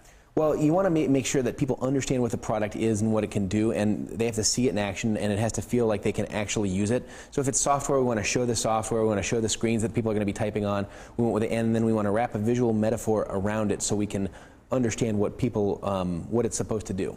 So instead of telling people how something works, you're showing them. It's proof. It's more credible. I mean, are you going to say, hey, this software is great, and you can use it, it's easy? Or if I show a screen where somebody's typing their name in and then hitting return and then getting a result, that is about 1,000 times more effective. And what kind of clients, your clients are all over the spectrum, from prominent speakers to Fortune 500 companies. So clearly this works for kind of everyone, right? It works for a lot of people, yeah. And then Brendan, I wanted to do Brendan, because so Brendan, you're not making the videos the way that he is, but your Mechanism's specialty is crafting what should go in the video and what triggers to pull and then how to spread it. Yeah, definitely. I mean, so we're an agency and we're unique in that we've got the creative and strategy and then in-house production, and then through my team the distribution. And so yeah, like we'll build in kind of the distribution strategy, and I think a good thing you brought up was kind of the wrapping the insights and the education with the content, making sure you kind of lead with entertainment. I think one thing we both do really well is kind of like, we call it like the candy with the medicine. You want to like grab somebody's attention and kind of tease the key messages that you need to communicate. And I think that you could take that metaphor back and also apply it to bloggers themselves, which is the bloggers want to write about you, but they know that their audience is very fickle and busy, and them posting a video and hosting it, they still get the same amount of page views. They have to do less work, and they know their audience is more likely to be entertained. Definitely. So, like Ellen, you're launching these sandwiches. You're probably not going to do an animated video like he is, but some sort of content-based product around that gives people a chance to write about it in a way that, like, maybe it's hard to write an interesting article about those 11 new sandwiches, but maybe if you made an entertaining or funny or important video about it, now they can just post it and link to that video. Yeah, I mean, for us, this is actually a really timely conversation. So as we approach the 10-year anniversary in May, we've been thinking really seriously about how to use video. So everyone on our team is on board, but we're all varying degrees of small businesses. And the truth is, I don't know how much that video cost, but how can, and there's this sort of fear of you get what you pay for. Right. So how do I balance getting a fantastic video like what you had produced versus sort of small business budget and this opportunity? Because again, I'm sold on video, so that's not the challenge. It's how do I find the right person to work with within the budget that I have and the time frame that I have, which is maybe 6 weeks. And I think this kind of goes back to a conversation we were kind of chatting about backstage, was like kind of what are the different approaches like we're each going to take. And I think there's more ways to approach video than just like, let's make a video about our company or like a viral video. You can also approach it from like, let's cultivate a community. And we were talking about online influencers early, and a lot of them have built businesses around themselves, and then a lot of businesses have also built communities through online video. And I think you could potentially approach it that route and just almost do the behind the scenes or how to or whatever that is, and build up your personality in a community around that, and maybe get your subscribers up in that approach versus like trying to do a one-off viral video. And that's a little bit, I feel like, more approachable, and you can highlight the personalities behind the. And I think what Chris's firm does, which is these motion graphic videos, is obviously more affordable and scalable than a cinematic book trailer, which some of my other author clients have done, and they invested, a lot of money in doing them. And in my experience, the ROI is about the same. And in fact, so for instance, I think those, and I can say this because I didn't make it, but I think those two book trailers are two of the best book trailers that I've ever seen. He made them, and I'm sort of saying that objectively, even though I'm biased. But the worst book trailer I've ever seen, if anyone wants to look at it, you should look at the book trailer for Abraham Lincoln Vampire Hunter, which is a hugely successful book. Even though that became a movie, the book trailer is terrible. Like, it's embarrassingly bad, because you get what you pay for, and if you're trying to, these videos don't feel like they're movie trailers. So you're not judging them against movie trailers. So if you sort of do your own thing and you own that thing and you make it good, you're not spending the hundreds of thousands of dollars that these people are, but you're still making something that's good and compelling. Another thing to think about is, can you use this video in multiple ways? So can you make this video, put it on your website? So that's one use. Can you use this video as pre-roll advertisements, like on YouTube videos or Hulu or other networks? Can you use this video as a way of getting press? So now this one video has 3 usages, and that's gonna, you can spread the cost. The cost is a little bit more bearable that way than if you're like, hey, we want to get some blogs to write about this thing, so we're gonna drop 5 figures on a video. I don't recommend doing it that way. I recommend thinking about it and making it a central part of your launch when it makes sense for that particular launch. Go for it. I don't know that I have a question. I think I just kind of want to point out just something that I noticed over the course of the program. So earlier we had, was it Joe with the designer for product? So when we were having the conversation around, I believe you stacked ranked, we had, product, and then you went into, what was it, the brand, and then kind of the more meta around the how-to. And right now we're talking about illustrating more of that culture and creating a community using that brand. And I think that's actually why I typically lead off in a pitch with the brand, because especially in and around Seattle, we're really known for the community that we've helped cultivate and the way that we interact with them and all the stunts that we pull in and around here that generate that buzz. And so our own culture is integrated very much into our product.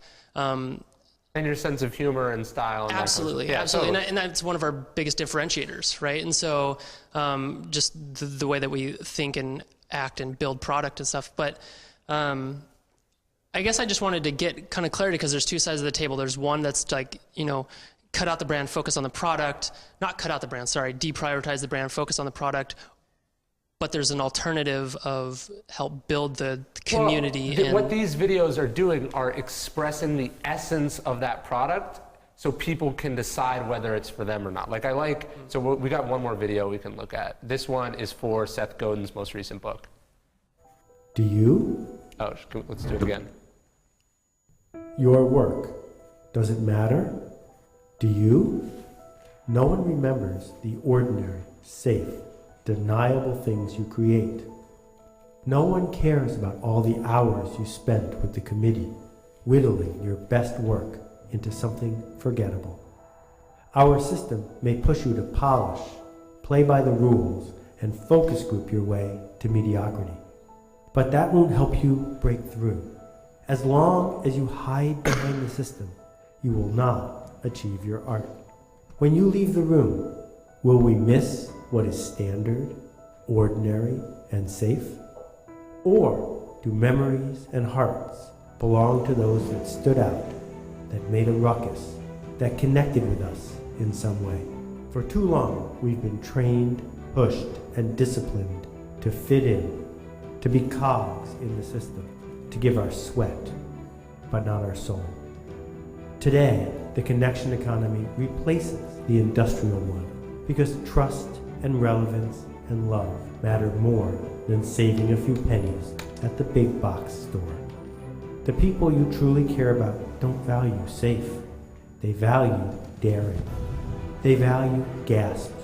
Most of all, the world cares about art. Art. Everything can be art. Will you be missed? Fly closer to the sun.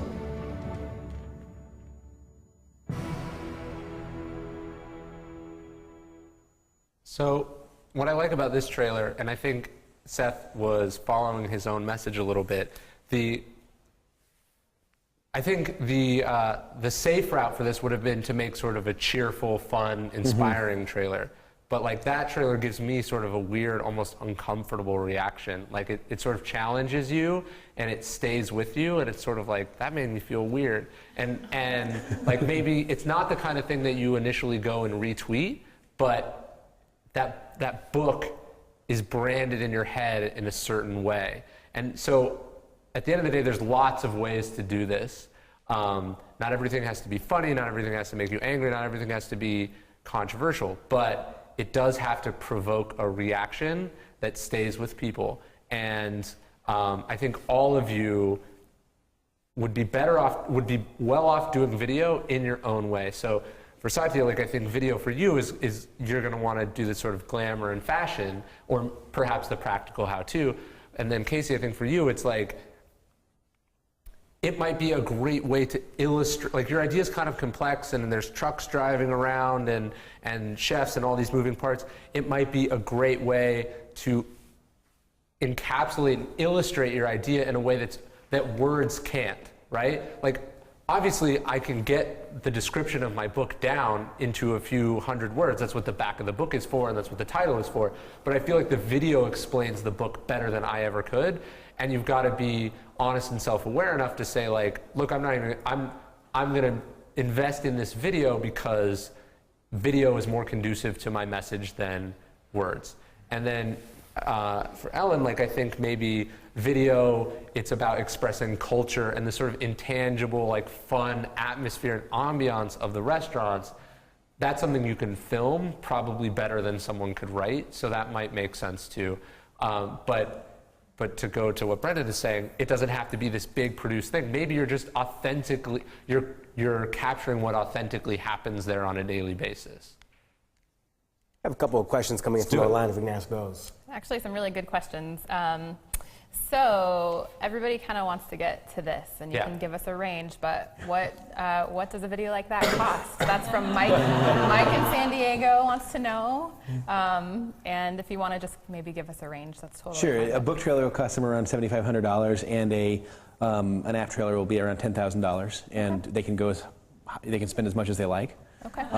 It's not about the spend though. It's about iterating. So like, you can start with a video and remake the same video over and over again and get better as you go. And that's the it's not how much you spend. If you've got a smaller budget, you make something, you put it on your site, you see how people react to it, and then you do it again, and you replace what you have, and then you grow into it. You get a ROI on something simple that you might make with Keynote or something real simple, and then you can grow into something a little more expensive. Cool. So you start small. Well, he's saying if you don't have $7,500 right now, bootstrap your way to having it by creating smaller videos that earn the revenue that you use to do that. A small business owner should do it themselves. I mean, if they're not hiring us, they should do it themselves. They shouldn't hire any of our competitors. And learn what's good and learn what works and learn what doesn't. And that's a nice way to make a small bet, and then you would grow into something that Jason and I would make for you. Perfect. And I'm curious, Ryan, can you briefly just distinguish from a target audience perspective the message you try to get across for your book or one of your clients' books in print, and the difference, I guess, psychographic behaviors you're going after when you're going after in video? Maybe you guys can jump in as well, because I feel like what I've seen in print for you on your blog and different things, and then that trailer talked to two different people. Right. So can you talk about distinguishing that? Look, the medium is the message, so you figure out what makes sense to communicate in that message. So for text, I'm linking to things, I'm talking about bigger ideas. With a video, I think it's much more mood-based. And then it's not always video, right? Like we're not here talking about Joey's video because Joey takes excellent photos of his stuff because that's the best way to communicate his idea. So it all depends on what you're doing and why and what the message is. But I feel like you wanna attack people from multiple forms of media. So you've got a video that's showing what your app does, you've got PR and press that's telling people what it does, and then you've got a free demo that allows people to feel it and experiment and all. It's not, there's no one magic bullet, it's a whole experience. Yeah, right. And one of the things that I'll tell everybody is that you need a call to action. You need a point, like a next step. So, we have available June 19th, go buy the book, and it depends on where we put it, what the call to action is. But you need to consider even flexible calls to actions, because one of the things that our clients get is they'll have one ending that'll say direct, come to our website, and another ending for the website that says, download the app below or whatever. So you just have to be smart about what you want people to do after they watch the video and be real specific about that, say it in words. Because the nice thing is, if you do it right, the video lasts forever. So my book's been out for 9 months. It's still doing views every week. It's still being spread around, and that's the point. Is you read my book and you want to tell a friend about it. Why would you bother to try to describe it? You could just send them this link if you feel like it captures the book well. And so it's still driving sales, just like the Planet of the Apes is out, but that video is still one of the most viewed videos of all time, and it's probably done, from when it came out to when the movie. When the video was released to when the movie was released, it's probably done more views post-release than pre-release, cumulatively, right? I think so. I think it's gone up 15 million or something. Yeah, like that. so these things last forever, and what I like to think about sustainable marketing efforts. So look, $7,500 for one campaign might be a lot, but you're not doing that. This is an investment in the project forever, as long as you're not making videos that are dated and won't stand the test of time. For people who don't do video on a daily basis, I think there's one thing that people are really afraid of is public speaking, which is not an easy thing to do, but also pushing record on a camera and recording yourself or your message. So, when they can't initially may hire a professional like yourself to do something like this, do you really encourage, say, that novice person who may not have the strong skill set to get out, maybe push record and do a video on their computer? Is it better to have that out there, or potentially could it do more harm than good? A low-end version, the reason that I recommend doing it yourself is because people will be forgiving for owner-created video. They're not going to be very forgiving if we're held under a higher microscope than anybody else. So if we give you a video and it's crap, it's anti-marketing, you're not going to want it. Our standard, what you expect when you pay for somebody to do it, is much higher. When it's obvious that somebody's just doing Skype or Talking Head or whatever, and they're the owner, they're going to be forgiven. They're going to be connecting with their audience, and it's going to be better than hiring somebody and not getting it right. Like a bad commercial. They're going to make fun of a bad commercial, but they're not going to make fun of a well-intended person that's here to help you understand what they're doing, right? And look, you have unlimited amount of tries in the privacy of your home until you get a video that you think is at least passable. It's not like you're not just throwing some piece of crap out there. You're refining it internally until you feel like, look, this is the best that I can do, and now I'm using that to grow my business, and I'm gonna refine it and get better as I go. And I think one thing too to point out is there's always going to be critics, and if you look at YouTube comments, they're the worst. They're the lowest of the low. Right. So you can't let that get to you. Just brush it. Actually, don't even look at them. They're the worst. Right. So don't worry about that. Just do get your message out there. And there's a lot of talk about authenticity, but I think it is important. And when people are really passionate about their business, it comes through. And people also in video get invested in these personalities, and they feel like they know you. And that's really effective. And some of these huge, very professional YouTube accounts started with webcam videos, and they slowly over time could invest in the equipment, in the professional editing, and they learned on the job, so to speak, and there's no reason that brands can't do that as well. Well, fantastic. Well, now it's about time to transition to the next segment. So I want to say thank you so much to Chris and Brendan for joining us, guys. Thank you. Thanks, guys. And you can check, you're on Twitter. What's your Twitter handle? At Brendan Gann, BrendanGahan. So follow him. He's always posting good news. He knows what he's doing. He's a total thought leader in the space. And then you can check out simplyfilm.com. Right. And that's where they can get a quote from you. Or you have another product where people can buy the pieces of doing it if they want to try to do it themselves. Yeah, right? so we have Flotility, which is FLOWTILITY.com, and you get a lot of motion graphics assets. It's built for ScreenFlow and Final Cut, both Final Cut X and Final Cut 7. So you can download that. It's $47 right now, and so you can buy the raw sort of pieces of a video and try to put it together yourself if you are that type. Right. Cool. Beautiful. Very cool. Thanks so much, guys. Appreciate it. So according to the schedule that I have right in front of me, Ryan, we have a little hot seat going on. You're bringing out another guest, David. Who is David, and what are we going to get into now? So David Thayer, you saw actually some of his articles earlier, but he is as professional a journalist as they come. He's written for Forbes, The Atlantic, The New York Times, Garden & Gun, and a host of other publications. I've gotten to know him. We ended up, we spent some time in New Orleans together when I was living there writing my book. And I felt like, we were talking about this with Ellen, where you feel like it's a black box. You pitch reporters and you don't know why it's working or why it's not working. And so I thought this would be a really cool opportunity to have a real live journalist come out here, and you guys can explain your product and thing to him, and I'll critique it from a marketing perspective, and he can explain as a journalist who's interested in writing and telling interesting stories what he feels like your story is missing as well. Great, let's get David out here. David. Let's do it. So how should we do this? Because would you guys want to have them come up and pitch?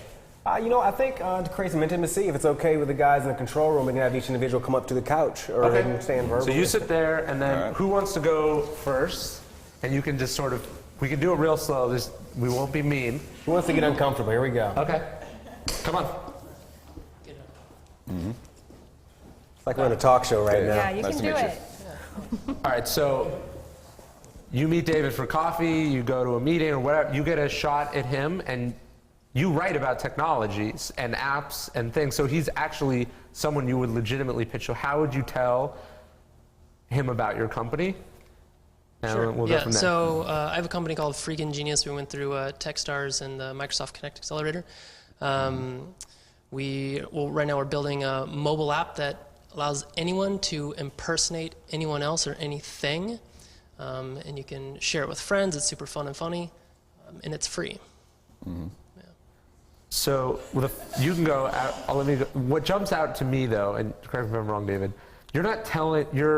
you're pitching the hardest kind of media, which is the general profile about me and who I am, right? You probably write those pieces the least frequently. Wait, is this a pitch or a coffee conversation? Either one. Okay. Either one. But what I'm saying is, I don't like to talk to journalists about generally who I am. I'm telling them specifically what I'm doing and what's newsworthy about that thing. So the light bulb goes off in David's head that says, that's a story. Right? Right. So what do you think? Well, I need to hear a little more, Well, I was hoping you'd say that. Yeah. Great, yeah, so it is a mobile app, iOS. We just launched a Google Glass video parody. So you can download it on the iOS App Store. It's a free app, free to play. You essentially just grab a photo. You can use your camera. You can grab it from anywhere else on the web, Facebook friends, Google Images. I impersonated Ryan to get into this workshop. And you simply, within 30 seconds, you can record a video, you can change the voice, and then you can share it back out. So the end product is a video of you? It's an end video of whatever that image is that you have put an animated message through. Okay, so the video is an image of Ryan and you saying something silly. Or serious. Or serious. Silly, yeah, sure. Potentially serious. Yeah. So I'm not quite seeing why I care in a sort of a general way. Yep. So think a little bit more about why, does this fit into a broader thing that people are already interested in?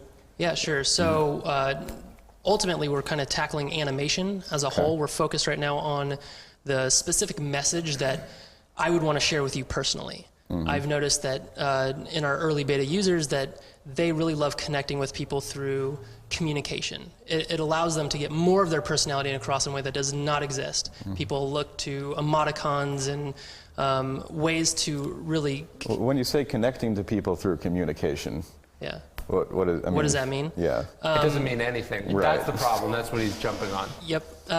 So sharing their personality, getting across an emotion, getting across how I mean something.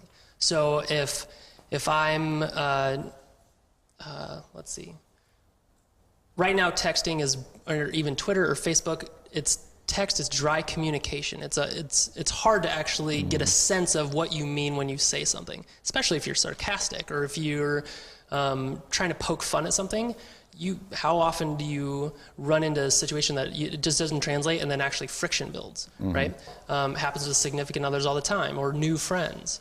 So in this way, you can get across more of who you are and how you would say something. But it can be also used for really simple messages. So I'll just use a quick example. I'm coming home and it's my duty to grab milk for my girlfriend. Instead of saying, hey, I'm at the store, I'm on my way, snap a quick photo of milk saying, hey, I'm coming home to you, baby, blah, blah, blah, and you send it over. It's the same message, we're still communicating, but it adds more flavor and flair to that communication.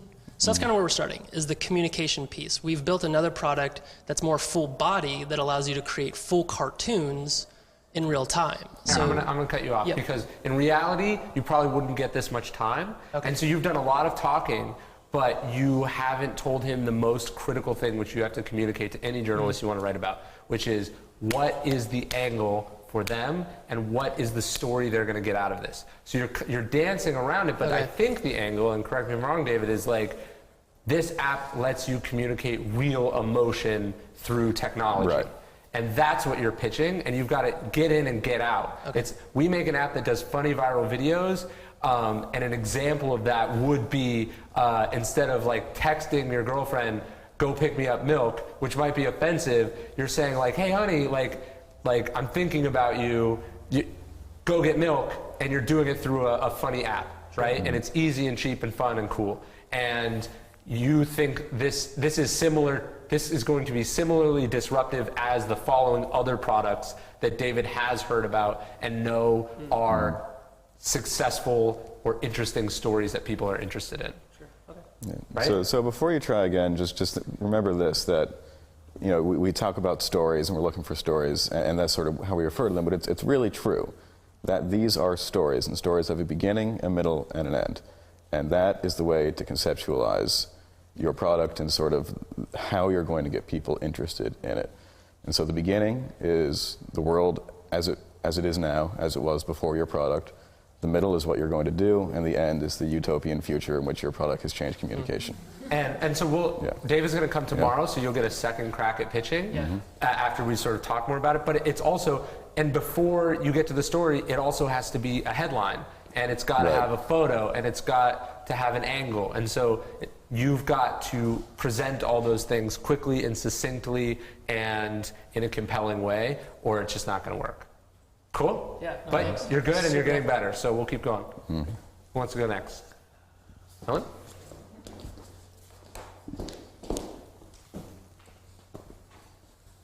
Hi, how are you? How you go? Good. I'm Dave. Ellen, nice to meet you. So I'm with Witchcraft.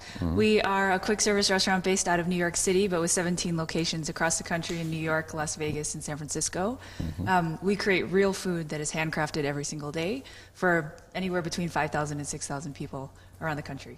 In addition to being a quick service restaurant with fantastic locations where people just sort of camp out, we're also doing a lot of catering for corporations and businesses as well as full service events. And I think that's somewhere where we are able to utilize our chef roots in multiple different ways and for multiple different audiences. The reason why I think you should be paying attention to us is because we've been doing chef-inspired food for a long time. Before local seasonal was popular, our three co-founders who have worked in New York City fine dining restaurants for their careers prior to Witchcraft and during Witchcraft, have really pushed the envelope with the food.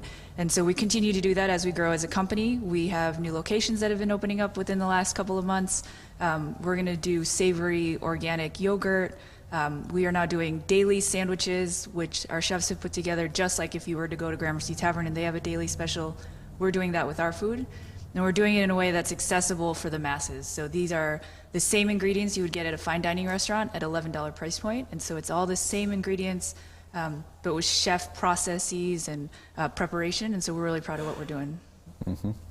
So what was the story specifically? That's on the supermarket stuff? You know what, I think the story we're trying to tell is that we're utilizing fresh seasonal ingredients. We're using local farmers and partnering with them to the greatest extent we can. We have helped a tomato farmer up in Connecticut grow his business as we've grown as a business. So we're supporting small businesses along the way. I think something that the angle that jumps out to me is maybe how Witchcraft is bringing the farm to table approach to the masses, or is taking over the world. Like, what's the active thing that you're doing that allows him to write about it, or anyone to write about it, like today or tomorrow, rather than they could, if your pitch is too general, they could write about it any time, and any time may as well be never.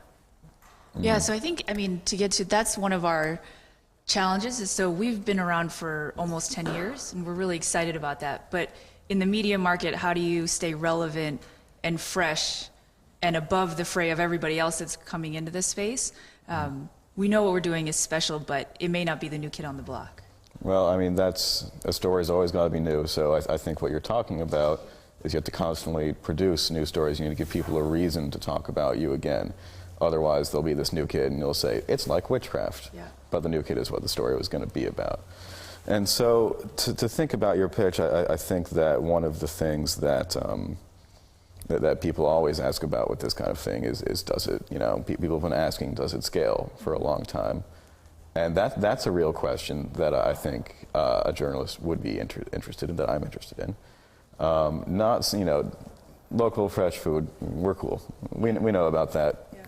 Good job. But you have to think about not just what has been interesting, but how it's going to evolve, and why this is interesting now because it was interesting 5 years ago, and how that's changed enough to warrant a new story.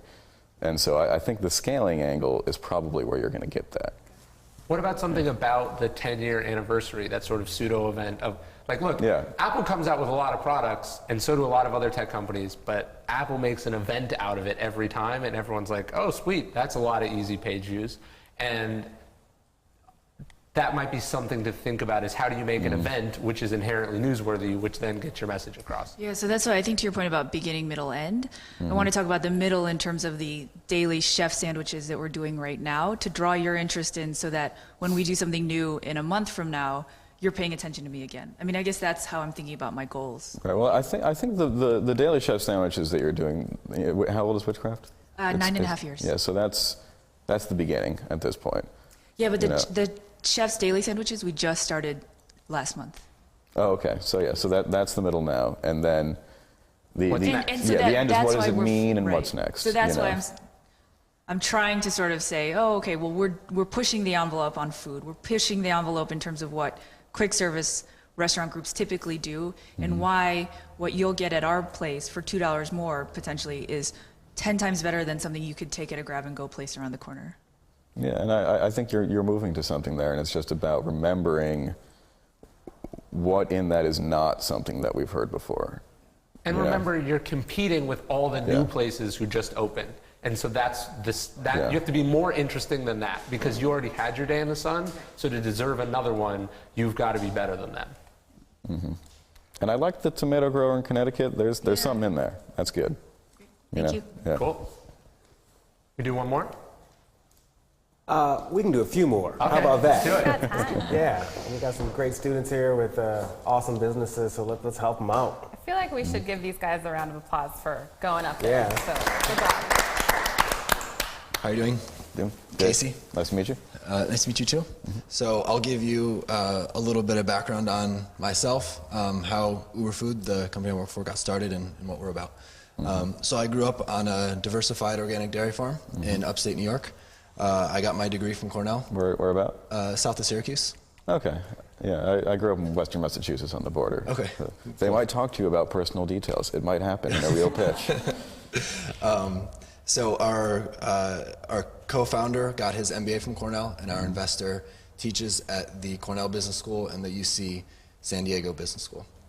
So I moved to San Diego in September, and Uber Food started selling meals in January, and now we are the first San Diego-based online food delivery service that provides families and businesses with freshly prepared gourmet dinners, sandwiches, salads, and soups made from organic and locally sourced ingredients.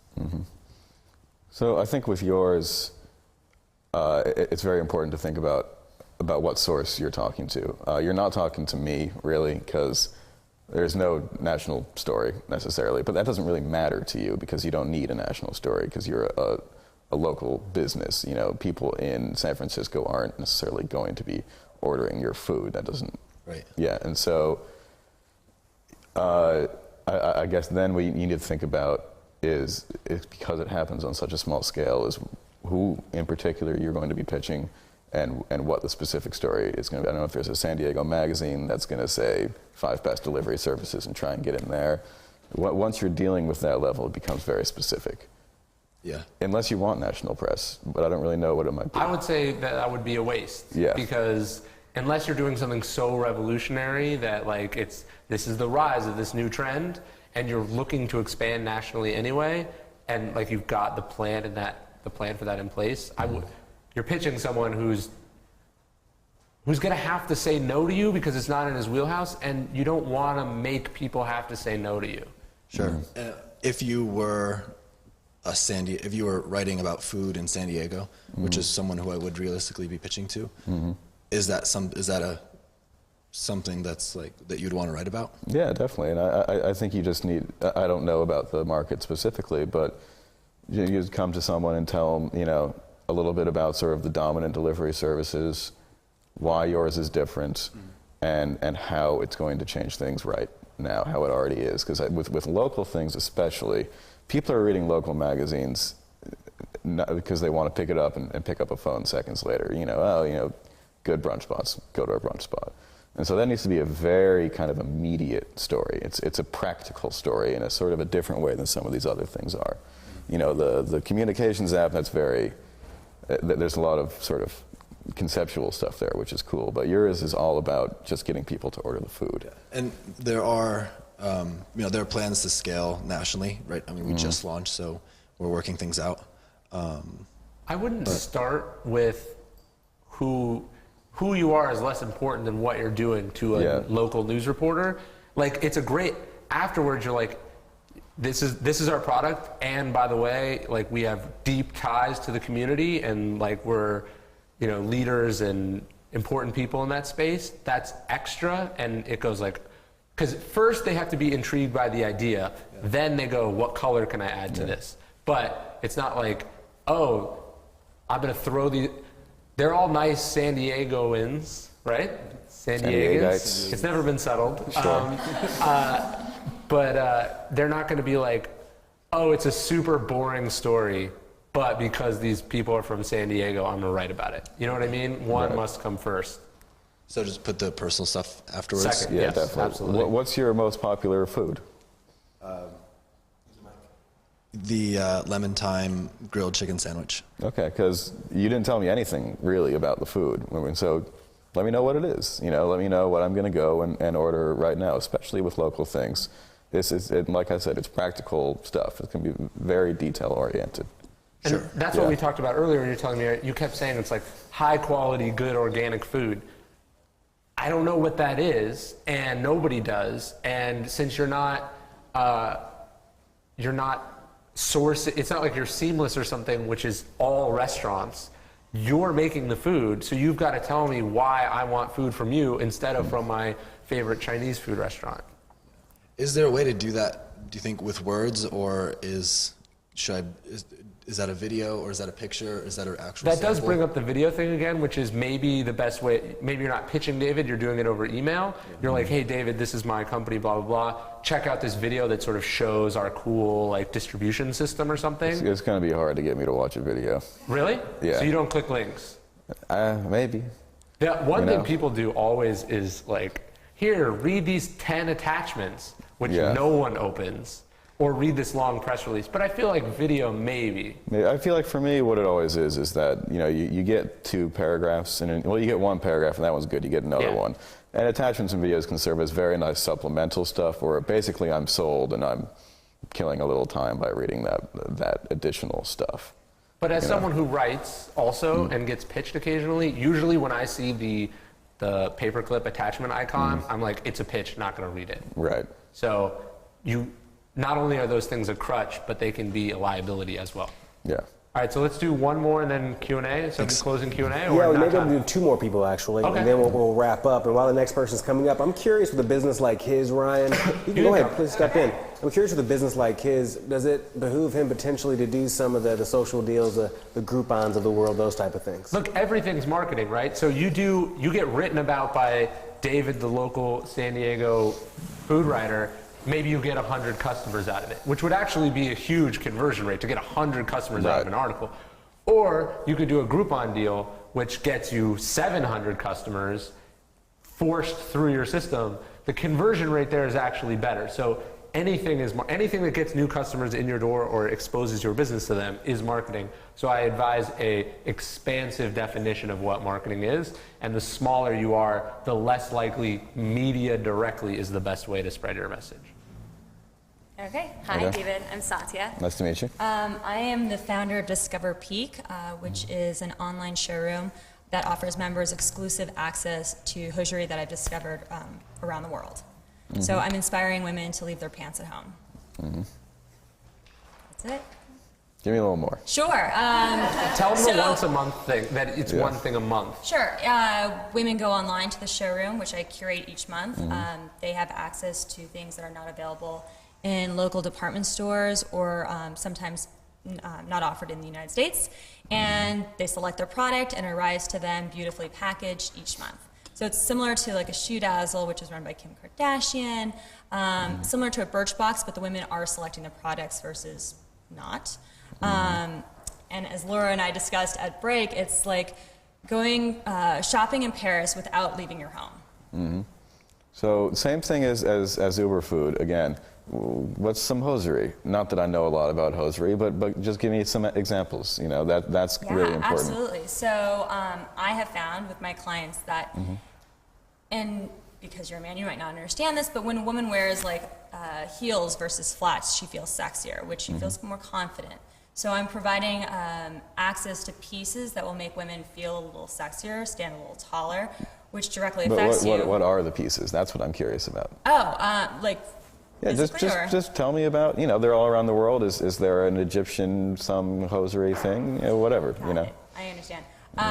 So, for example, this month, it was Valentine's Day, I offered a high-end version of what would be considered crotchless pantyhose. Really beautiful, super high-end, finally made in Paris, that had a suspender belt, you know, missing some areas. And the best part is, though, and why I named the company Discover Peak, was it's to pique your interest, right? So when a woman's wearing these pantyhose and she's wearing a dress, you don't know what's underneath, but she does. You know, or when you're wearing pattern and it's fun, you get noticed. So I'll be walking down the street and wear some interesting pattern tights, and I almost always get stopped by at least 10 women asking me, where did you get your tights? I never see patterns like that here. There you go. That's what it is. Okay. Right there at the end is that this is not something people necessarily think about all the time. But if you do think about it, your life will be great. Yes. You know. I like to maybe explaining it like that this is a common problem that you're solving in some way, which is like that shopping for hosiery is a pain. They wear out. And so this is like you're guaranteed at least one pair a month. That's going to be awesome. You don't have to shop for it. And I like you discover it piques your interest in new things that otherwise you wouldn't have tried. So it's Right. kind of like a sampling service that also solves the problem of the fact that you have to do this every month anyway. Absolutely. Yeah. So should I even go into it or? No, I would just Oh, okay. I would just think Got about it. adding that to your thing, and I liked that what she did. So every additional thing that she was saying, I could, maybe I'm wrong, but I felt like it was adding more layers rather than getting around to explaining it to you. You know, Right. like you Yeah. understood, you had a vague idea, then you had an idea, then you had a better idea, then a better idea, then a better idea, then a better idea, rather than like you have no idea, now you have a little bit of an idea, and now like all these pieces Got a little bit add up better. to an understanding, right? So your pitch is improving, and it's like he was talking about with the Chuck Norris facts, it's pulling you from piece to piece. And I like that she brought up 2 competitors who are media worthy and tied them to like a celebrity. You made this kind of like a trend or something. So he knows like Birchbox, Shoe Dazzle, those are 2 other companies. This is newsworthy because it's like a trend. Yeah. Cool. We'll do Awesome. one last Thanks. one. Let's do it. And then we'll transition to some quick, maybe closing thoughts that you have, then we'll wrap up here. Sure. And while she's coming up, David, a question for you. Typically when you meet with somebody, whether, say someone sends you an email or you meet with them in person, how much time do they have to get your attention? You push delete on that email within what? How many seconds? Whether you like it or not. I mean, if there's a big stack of them, it might be 0, you know, if I'm just going through. You don't even open them. I mean, oftentimes it really will just be subject lines. And then if I go, you know, if it's a good subject line, go into it, maybe 10, 15 seconds. And if you happen to meet with someone, you know, who's fortunate enough to sit across from you on nice, comfortable couches like these, do you know sometimes within the first 30 seconds, like, yeah or no? Oh, yeah, definitely. I mean, luckily, in an in-person thing, I can't leave, so I'll, you know, if you got me, I'm definitely, you know, if you're sitting across from a journalist, he's on your team, you know, because he doesn't He's in the funnel. Yeah, he doesn't want to waste that half hour, so he's going to be trying to find a story. So 2 quick questions on that then, and I'll throw some examples. What's the best subject line you've ever gotten, and what do you think of usually as how does someone suck your attention in with a headline or with a subject line? Yeah, that's hard to say. Basically, when you consider sort of the volume of subject lines I'm getting, I can't remember the best thing I've got. You know, there's this one video game lady that always types in all caps and says weird things, and I usually read those because they're there. But do you write about her? Probably not. No, or the games aren't good. So this is something I like to do. Maybe it doesn't work, but I've felt like anecdotally it does work. I like to, and I stole this from, it's a blogging thing. Why do bloggers put questions in headlines? It's because you're like, oh, I have to click to get the answer. Yeah. I don't ask questions, but I like question marks in my subject lines. Yeah, those are good. So you're like, I don't know, maybe you would say like, crotchless pantyhose for Valentine's Day, question mark? David's gonna be like, what is this? I'm gonna click on that, right? Rather than like, attention for immediate media release, which is like what people do. Avoid formula at all costs, because if I see something that looks like something I'm going to delete it. Yeah. If I, you know, and a lot of people do this. They put in colon in this, and I hate that. Oh, I do that all the time. I hate it. Trick them into thinking it's a reply to an email chain. Yeah, well, we figured it out. Okay, so maybe that one said. Here's another one I like to do. I like to do like almost like keywords or hashtags in the sense that I'll just say like, you know, like, this is bad, so don't actually do this, but it would be like subscription / pantyhose / like new web business or something. Like I would just sort of hint at what the words or themes are with like slashes, which because it's like a little bit perplexing, but it's sort of evoking a mood of what's going to be in the email. Yeah, I mean, that might draw attention for a second. It's not something that I would, when I'm thinking about what makes a good subject headline, but send me an email tomorrow. We'll see if I open. Yeah, what I say is like, okay, let's say, or for instance, let's say I was like introducing you to someone. I might say like intro / Casey Knapp / like cool new business. You might open that, right? Yeah, well, intros, that's an interesting notion, sort of an action verb that could involve me. Right. You know, those are always good because they give you some indication of what's going to happen or how it's going to work. So we'll talk more subject lines tomorrow, but I just wanted to get off. All right, go ahead. Sorry. Okay. Hi, David. Hi. I'm Laura. Nice to meet you. My company is Bone Mountain Bristlecone, and we sell an extremely rare wood directly to woodworkers online. Let's see, the story. Sorry, I'm a little nervous. No.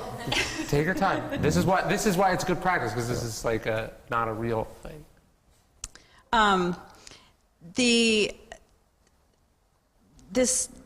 selling wood directly to woodworkers, and the reason it's extremely rare and impossible to get commercially is that this is a very special wood that comes from a specific mountain in Colorado. It was trees that lived 1,000 years and then burned in a forest fire in the 1880s. So, and it sat up on the mountainside and was weathered by wind, rain, and fire for 100 years, and then was collected by hand and is now available for sale for woodworkers to write the next chapter of the story.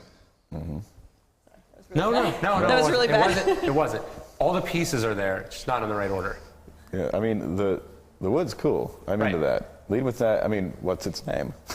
Bristlecone. It's. Oh, the name. I don't know. If you were into woods, you might know that bristlecone is bristlecone is the oldest living organism. There are bristlecone. There's a national park in California, Nevada, that has Great Basin bristlecone. These are 4,000-year-old trees. They're illegal to harvest for obvious reasons. But in this case, our wood is a very similar species to that, and we actually have one of the only permits to commercially harvest this wood, and so this is basically the only way to attain this wood. If you're a woodworker and you want a chance to work with it, this is your chance. I would go with the little, like the tease. So I would say, like, what do? I sell 1,000-year-old wood that survived a forest fire and then a millennia of sitting out exposed to the elements to woodworkers who want to use this to make beautiful furnishings and knickknacks and things. And it's called what's it called again? Bristlecone. What's the mountain? Bone Mountain Bristlecone. Bone Mountain Bristlecone. I think she should add like wood company to the end of the name, just because most people aren't woodworkers, but they might be buying the products from the. So I think that's something seriously to think about. Okay. But so it's lead with the wood that survived forest fires. That's 1,000 years old. That is beautiful and twisted and weird and dark, and that you have an exclusive permit to distribute it, and this is your company. And then Dave's going to be like, what? That's ridiculous. Tell me more. I mean, you're in a nice position where that sounds really cool. Right. And sometimes, with sometimes like a food company or something, you need to really, you need to really tell your story and why it's important. But that's already sounding really cool, so you can really lean on what gets you excited about it. Yeah, and if you're a woodworker and you want to, and you're really into buying rare woods, which lots of people are, to make different things. The other thing is that it can be really hard when you're purchasing online to know what you're actually going to get. And actually, our wood is all individually photographed, so you can go and look at the photograph, and that is actually the piece that you will actually receive. We have a lower line that's a little cheaper, but like for the premium stuff like that, you're getting because it's so unique. You're getting the actual piece that is many stories that's what that photographs. So I don't know if that's interesting or not. No, but. there's a million stories. Like entrepreneur sells 1,000-year-old wood on the internet. Like that's weird, and there's stuff to write about. There's images. You could do a slideshow. Like this is like New York Times home section interesting, or like Sunset Magazine, or Home and whatever. Yeah, I know. That's sort of. I mean, I've definitely had that thought. I mean, the people that collect this wood, which is my mother and father-in-law, they actually live in the middle of nowhere in Colorado, completely off-grid. They bake bread in a wood-fired wood stove. I mean, there's a whole lifestyle story there. Right. Yeah. but I don't know how to communicate it. Well, that's later on. Yeah. You lead with the wood, because that's totally cool. Always lead with the wood when you have the chance. Right. Because he's going Because that's to. the product? Yeah. You're going to start the story with the description about that this. No one knows that's a thing. Yeah. You know what I mean? And Nobody knows they want it yet. Right. Right. Right. Yeah, and I think that's another thing too. We need to really think about source, because I do think that could be all number of major national publications, and those are good. But aside from the middle ones are not that interesting to you until you get down to like Woodworkers Weekly or whatever that is, and then it becomes really great again because you're not selling to a general audience. Right. You're selling it's very to people. niche. Yeah, and so that the targeting is very important there. Right. You're not pitching the Sacramento Bee. You're pitching the New Yorker, and then you're pitching Woodworking Woodworkers, Magazine whatever. and arts and crafts stores directly. Yeah, because the big ones are always going to be good. And trade shows and shit. Yeah. No, that's cool. You should feel good about that. Yeah. Cool, For thanks. story reasons. Yeah. Round of applause. Good job. Well, wow, that has been fantastic, and this is like invaluable what the 6 of you have been able to, 5, I can't do math too well today. You guys have been able to get like one-on-one this experience right here, and I'm curious, Ryan, are there any closing thoughts that you have for the day as we gear up to talk about tomorrow? So tomorrow, today was about your message, your narrative, how you're saying it, why you're saying it, where you're saying it, and I think tomorrow is going to be about, okay, how do you actually get in the room with David? How do you get access to media? How do you do things? How does this all work? I think it was Ellen or Satya that said it, like, today is strategy, tomorrow is tactics. So think about your messages tonight, because we're going to sort of do more of this practicing, and we're going to talk about tricks and channels to actually apply those skills tomorrow. Fantastic. Well, thank you so much to the internet for joining us today. Thank you for the studio audience and Ryan and all of his guests that came in. Let's give a quick round of applause for a fantastic day. So tomorrow, Ryan just talked about what we're sort of going to touch on, but I'm going to fill you in a little bit more. So like he said, we have a full day coming up tomorrow, so definitely tune in for that. We are going to talk about kind of the nitty-gritty, right? So how to pitch to bloggers, which is awesome because a lot of you had questions about that today, how to launch your products, and how to make interesting ads, and we're going to talk about risk. Is that right? Yeah, some of the, everyone is worried about a negative PR crisis. What could happen? What could go wrong? Okay. And sort of talk about that, some protections and precautions and things Cool. like that as well. Looking forward to that. Yep, and then we'll do hot seat with David again. Oh, man. So, well, it'll be a final test. Yeah, well, great. Well, the bottom line, the real bottom line is that PR has changed. Sending out a press release and those mass emails and I've launched today just isn't getting the job done or cutting it anymore. And many of you don't have big budgets to hire a public relations firm to maybe get you that one placement in a big magazine. The great thing about this course is that it provides a new perspective and a new approach with some new blood and angles that maybe you never even thought about. We're talking about how to get your product and service ready to be marketed. He really broke that down today. Like, we're trying to do things, we're not even ready for those things to happen if that article happened to come from the New York Times or Vanity Fair. We delved in a little bit to how you can use things like controversy and humor to your advantage versus that standard staid message that David is going to push delete when it comes to his mailbox. We also got into the importance of video and how you can effectively create a video campaign even if you don't have the dollars and cents and bucks to create that yourself, and how to go viral. Clearly being able to tell your story accurately, whether that's in one sentence or a paragraph or in a one sheet, is so important, and Ryan so eloquently gave us those goods today. The bottom line, guys, is PR is hard, but it doesn't have to be that way, and this course really makes it a lot easier for all of you, whether you're a solopreneur, an entrepreneur, a small business owner, an artist, etc., to get word out about the important work that you guys are doing. Of course, this is Creative Live. We're live all day today. You got to watch this course for free, and there's going to be a rebroadcast. And then tomorrow, show up again, because no matter where you are in the world, push play, and you can watch this live all over again. The beautiful thing about this course is there are some segments that may be more relative to you and relevant to you than others. And when you buy the course, not only do you have access to the full course, you have all the segments broken down in specific sections, and you can watch them whenever you want to watch them.